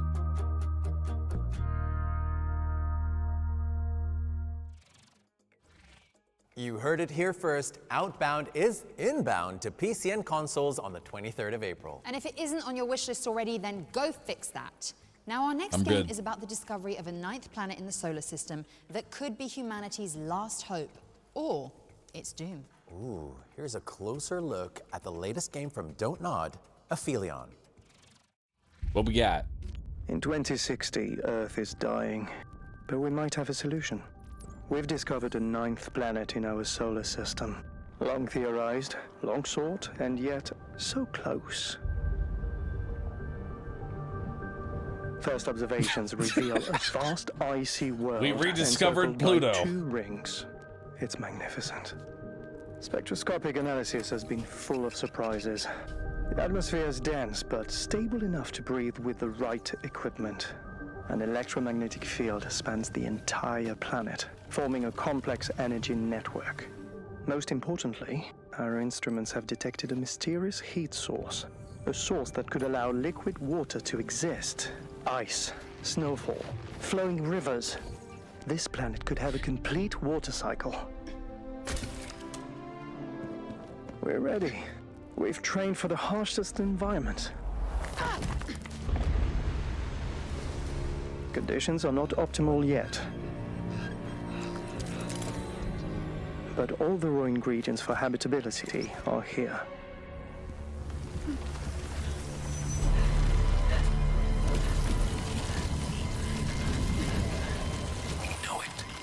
This world has everything to become humanity's new home. Possible. So we gave it a name. Not for what it is, but for what it will be. We know the cause. Persephone, Tell him the truth. the Greek goddess of fertility. It can't be a bad omen, right?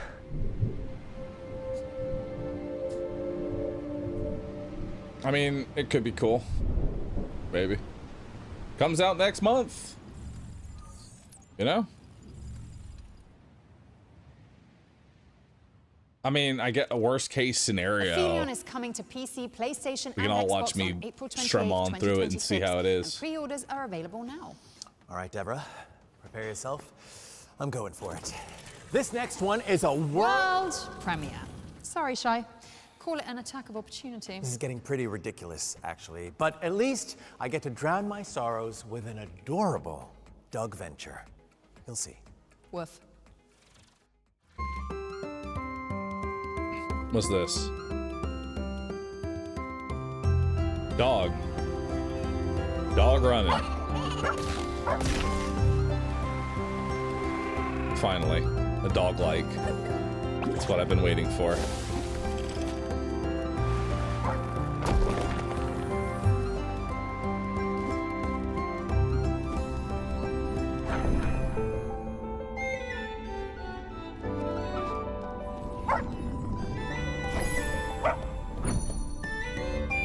I don't know if you know this, but anybody who owns a dog is actually stupid and cannot complete puzzles.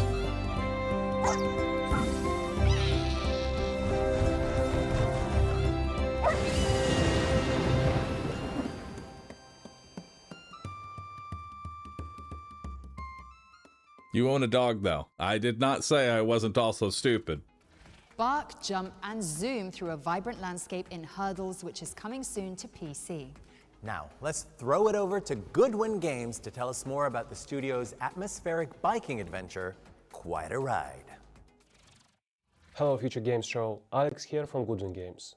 I don't know if you see me try and draw a dog before. First-person psychological horror game where your bicycle is your only lifeline. You have to ride through a mysterious, fog-covered zone known as the blind spot. This is a game about dread, tension, and enigma, where exploration fits the mystery.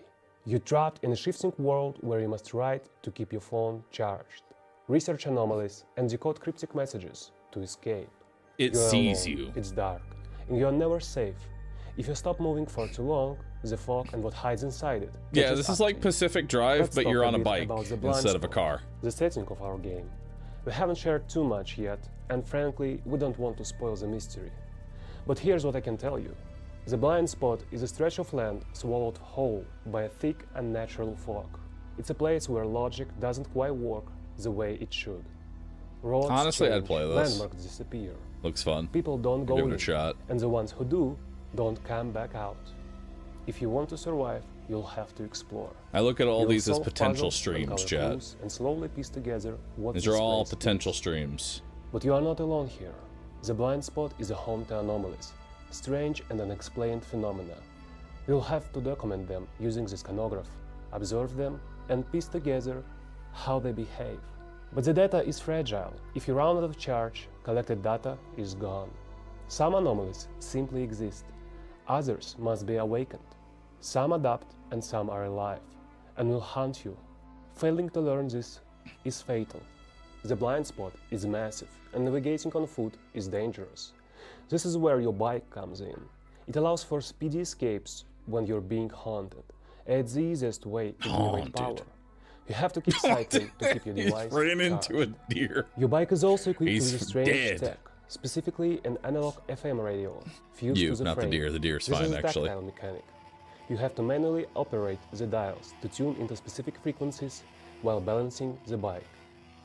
Finding these signals in the static is vital to unlocking new paths through the fog, or revealing hidden areas, and sometimes survivors. We're working hard on polishing the experience, and we'll have much more to share about the game later in 2026. In the meantime, you can wishlist the game on Steam right now. It really supports the team and helps us get the game to you. Thank you so much for watching, keep pedaling, don't look back, and enjoy the rest of the show. Alright. I mean, that looks decent. Could be good, could be Avoid Eurojank. anomalies and low battery notifications. Could be in both. Quite a Ride. It's coming soon, but you can wishlist it on Steam now. We've got some hot-to-go gameplay for Shelf Heroes up next. It's a bite-sized shooter where you play as an action figure and face off against waves of toys in enormous household arenas. Okay.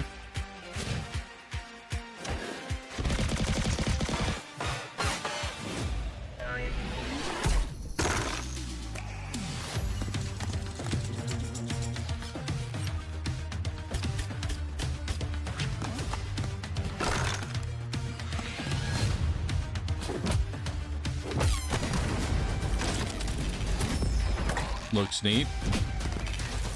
Might not be terrible.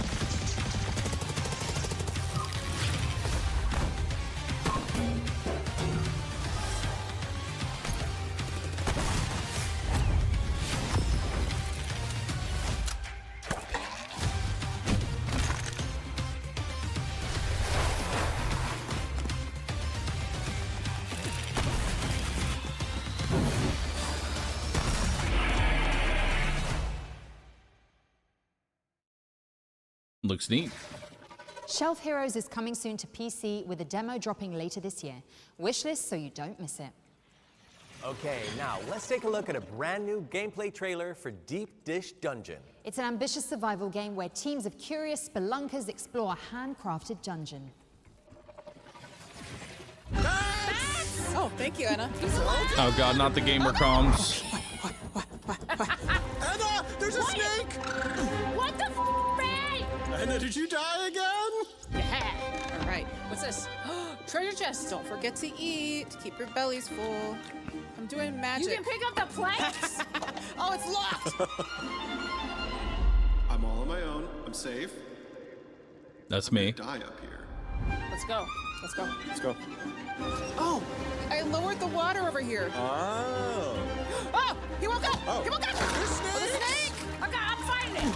Remember me? Anna! I died! Oh, God. Watch out. Watch out. I've got an iron key. What? What is this? Oh my god, there's so many bats. There's so many They did bats! come back! They did come back! Nope, I'm not. What's wrong? Nope. What's wrong, Anna? Nope. Oh, there it is. Oh, he's really No, big. fuck that. Fuck that. I'm out. Ah, Charles! What? Oh my god. Shit, I'll play it. It's got potential to it. I Deep can Dish see through the Dungeon is gamer coming to comms and PC see the in fall gameplay. 2026. It's got potential. And we're following that up with a gameplay trailer for Rover's Tale, which imagines a world where dogs get to live on as explorers long past their departure date. The hardest part of owning a pet is Put the soul of knowing your they dog aren't inside gonna of a live forever. robot, so you got When a a dog dog reaches the end of their forever. natural life, Don't you hate their when your consciousness dog can be dies? Well, now I transferred into one don't of our gotta Leica rovers, die. where it will live on Introducing forever among in the the newest stars invention as a of brave dog space slop. explorer. As the newest member of our research team, your loyal canine companion will be entrusted with exploring new undiscovered worlds, Nice. getting to know the local wildlife, keeping up to date with the latest tech and upgrades, supporting their fellow explorers. And hey, who knows what else they might discover. So what are you waiting for? Sign up to the Leica program today. As your dog... I don't know why, but this game makes me sad. It's like, this game doesn't have anything going for it other than inside the robot is a soul of a dead dog. Now, Shai, quick question. Did you pick Play the Bay game, or because if you Bay? don't play the game, then he's Try, not at actually liberty dead. to answer that, Dev, lest I summon the pitchforks of the internet. That's how it works. However, the developers at Deck 9 Games are reopening that hella tricky question with Life is Strange Reunion, a brand new entry in the series that will continue the tear-jerking saga of I have Max never Caulfield played a and single Chloe Life is Price. Strange game, and I would hate to tarnish my But to tide you good over in the record. meantime, here's a first look at a scene which sees Max and Chloe reunited. But let's take a at last. look at the newest edition of whatever this is. I have this power to help people, but rewinding time has bought me only 3 days before everything burns.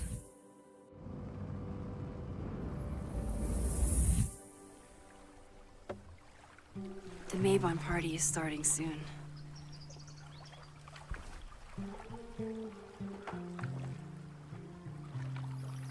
So, what's next? Change into black robes? Black shirts, going by the old photo. We've got to get to the Abraxas house. And look for smoke. This is it. It could all start tonight. Think you can get me another eyes wide shut mask so we can sleuth together? You're on. Stay out of trouble.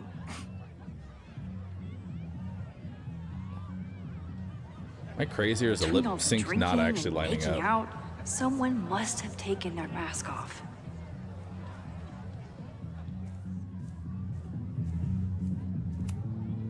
their usual logo. This rooster snake has been doused in nightmare fuel. Password? Rooster snake. I think you mean Sil's hat, which would have been correct. Too bad. Okay, I've got the password. What? Just need to use it now.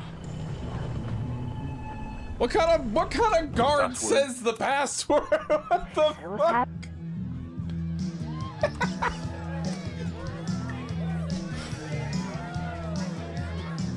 That wasn't the password. This was. And now you'll never get in unless you're some crazy person who can travel through time. Mask for Chloe.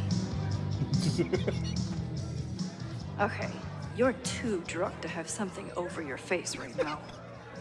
This isn't theft, it's a safety issue.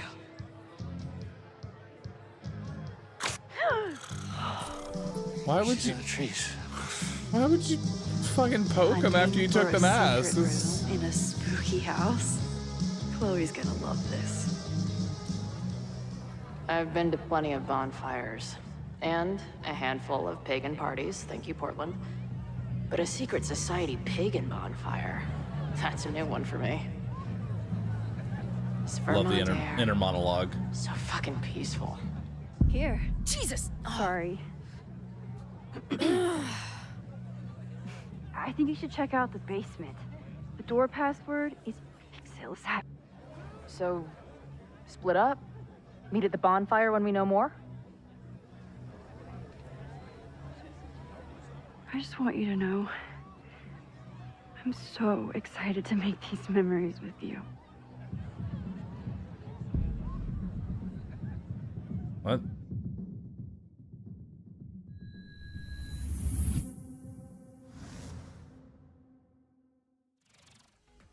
Decide your own story when Life is Strange Reunion comes to PC, PlayStation, and be Xbox honest. on March 26th. At least Our next game blew I up don't on know social about media you, for but good reason. It's a wonderfully I'm pretty silly sure concept where you man the gates of the a starter medieval Life town is to Strange decide at least who had lives some inside sort of and who ends up competent in writing. That was Here's a brand new holy gameplay fuck. trailer for Gate Guard Simulator. Watch out for the cheeky geese. Honk.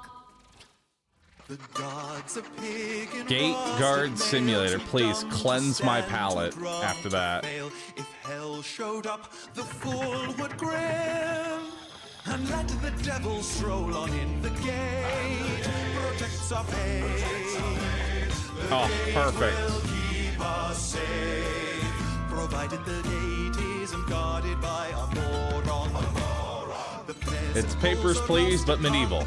I like it. Smells like what he brought prize to nuns apart and made it from the shavings. Now see the priest attempt to pass with pox upon his underparts. It preaches that we're bound for hell, but spends his evenings bashing the bishop with Wardy Nell. Help! The gate protects our faith. The gate will keep us safe, provided the gate isn't guarded by a moron. Gate Guard Simulator is all about using your deduction skills to protect the people. Unless the gate is protected by a moron. Wait. Gate Guard Simulator is coming to PC later this year, but you can wishlist it right now on Steam. Yeah, okay, great. From gate defense to wave defense, here's a closer look at Killing Floor 3's chilling Season 3 update. They're already on Season 3? Holy.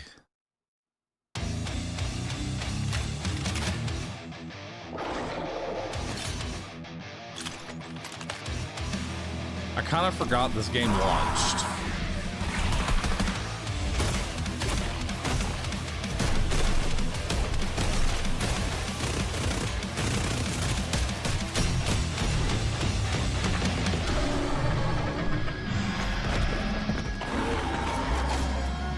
Shut up and die, filthy mutant.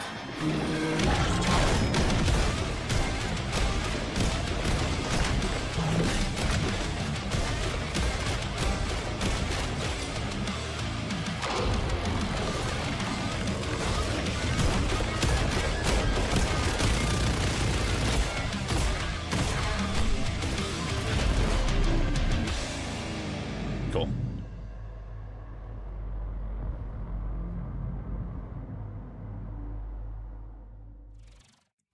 That's right, Killing Floor 3's Operation Deep Freeze is out now, so you can jump in and battle for the future of humanity after the show. We're approaching the end of the show now, but there are still a few amazing games to share with you all. Yes, in fact, here's another trailer to get excited about. Capcom have sent over a closer look at gameplay from Monster Hunter Stories 3, Twisted Reflection. I haven't played Monster Hunter Stories 1 or 2. I don't know if that means I can't play 3.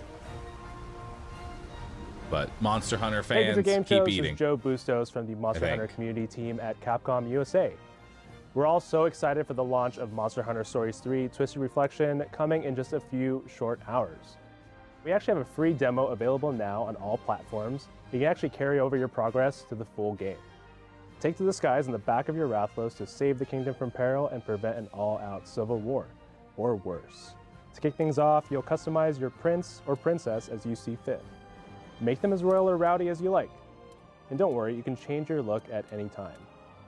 You'll start out by exploring the hustle and bustle of Azuria Castle to meet the royal family, your ranger partners, and the various townsfolk. Okay. Once you leave the castle, you'll take flight on the back of your Skyscale Rathalos. You'll meet even more monsters along the way that'll make your journey one to remember. Alongside your new Monstie and Ranger friends, you'll battle wild monsters. The approachable turn-based combat system is simple to use. It's turn-based combat? In satisfying and flashy ways. What the fuck?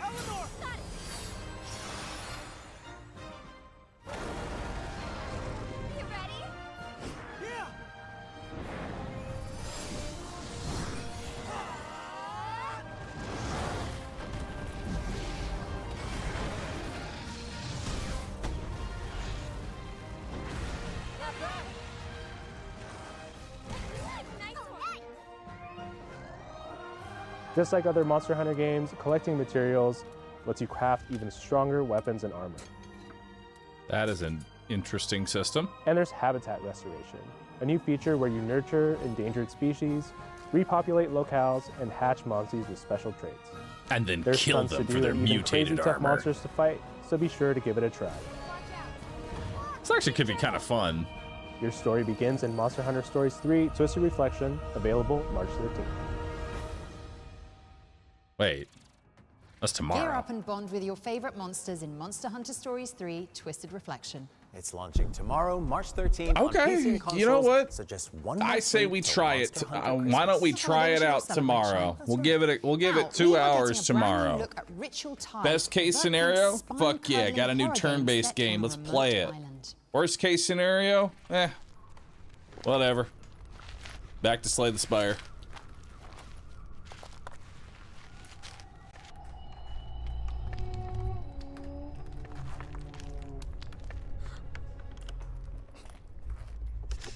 What's this?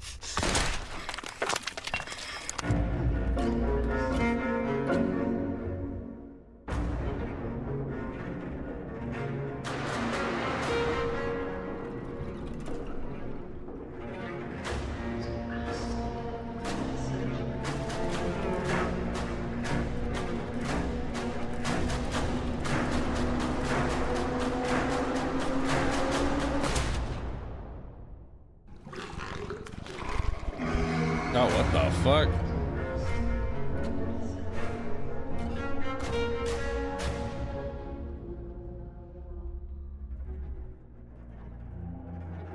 I'm hoping that the FPS is due to the person that's recording PC being bad and not a actual design choice that the whole game runs at Ritual Tide 24 is coming FPS. soon, though, so make sure it's on your wish lists. Okay, time for a look at the latest project from the creator of Just Cause. Samson is an intense big city brawler where you navigate the pressure of crushing debt one punch at a time. No.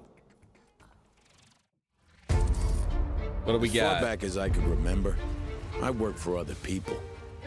They called it opportunity. I called it debt. The city never stopped moving, and neither did what I owed. I never picked the smart job. I picked the one that brought me another day. In Tindleston, nobody waited their turn. If you gave them space, they took your teeth. Sometimes you didn't need skill. You just needed something solid. You hear that? Yeah. That's the sound a face makes when it meets regret. Pain built up. Adrenaline took over. I didn't fight to win. I fought to finish. Cars had weight. Every hit mattered. The more work I did, the louder the city got. Miss a payment, and they reminded you. They weren't negotiators. They were punctuation. When the day ran out, so did your luck. Sleep didn't fix a thing. It just reset the clock. It was all connected. Time, debt, violence, and speed. People talk about freedom like it's a feeling. They have no idea.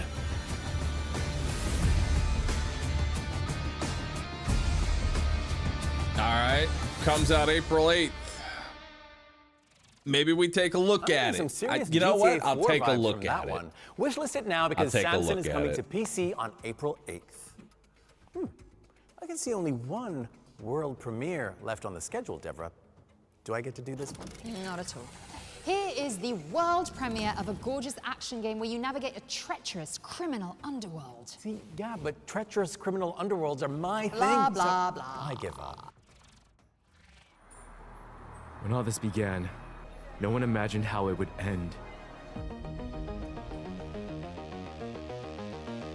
No one finds their way back after erasing their own footprints.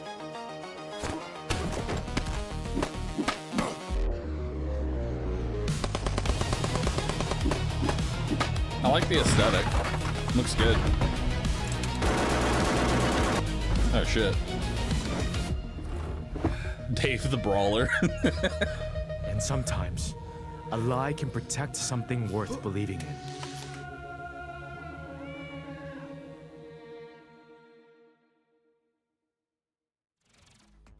The Ninth Dragon is a voxel brawler where you topple the kingpins of Kowloon City. It's coming soon to PC and your wishlist very shortly, I'm sure.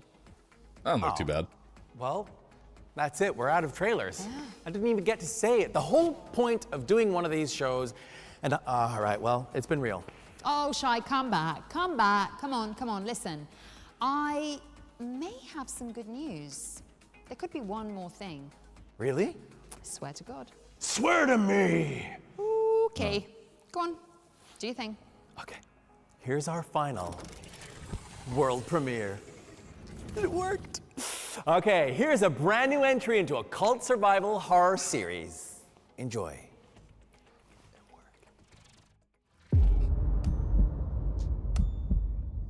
What All are right. we willing to do? What we got? To save our children.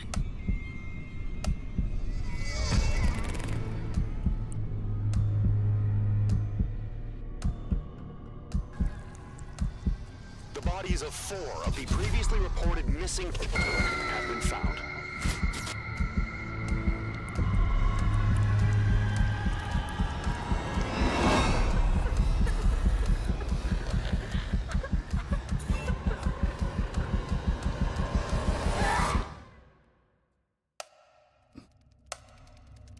A child is dreaming in REM phase. With open wings, a moth is ablaze.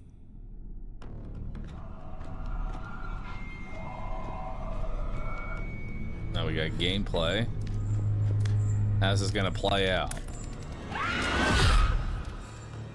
Okay. So it's kind of like, what, Silent Hill?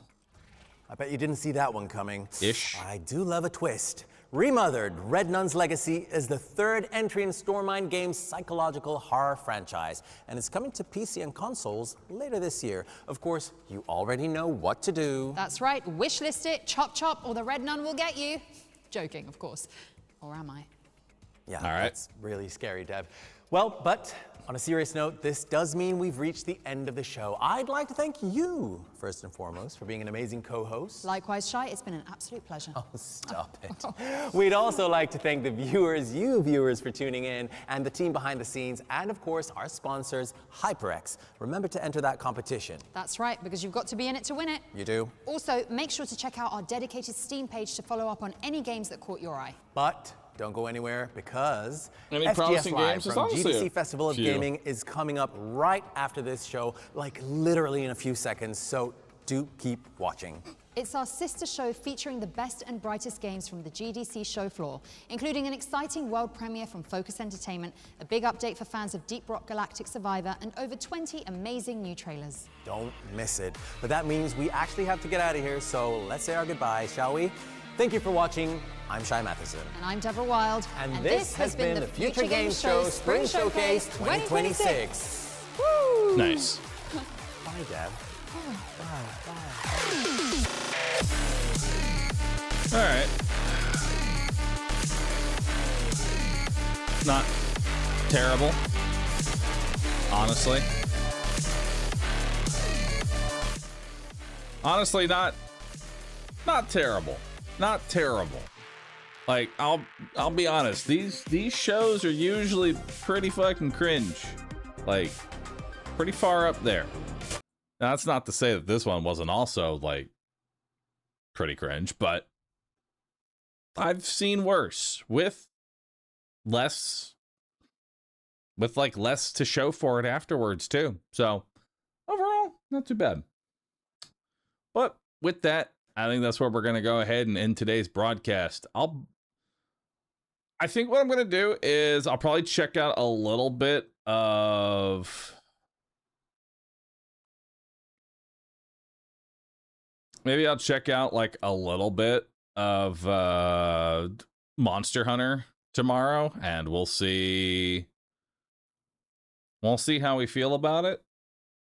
If we end up liking it, we can continue some Monster Hunter, because honestly that looks Monster Hunter Stories looks kind of interesting, and that comes out tomorrow, so I think I'm going to give that a little look-see.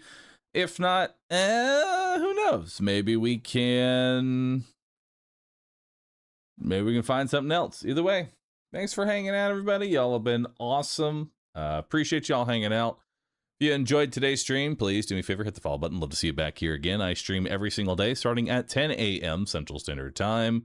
You can join on Discord, discord.gg/RooSip, if you'd like updates as to when I go live. Other than that, I hope you all have a wonderful rest of your day. Thank you for those that support me just by watching, and those that subscribe and give subs as well. I really do appreciate y'all. Did I see the game suggestion about a similar RTS to Tab? I did not. I'll check it out tonight. Kurt Namek, thanks for that Prime. And with that, I'm going to get on out of here. Thanks, everybody, for hanging out. Y'all are awesome. I'm going to rate up Rescue, where it's just going to spam ads 24/7. If you want to let that play, go right ahead. If not, I'll see y'all tomorrow, 10 a.m. We're going to check out Monster Hunter Stories 3 and see what that's all about.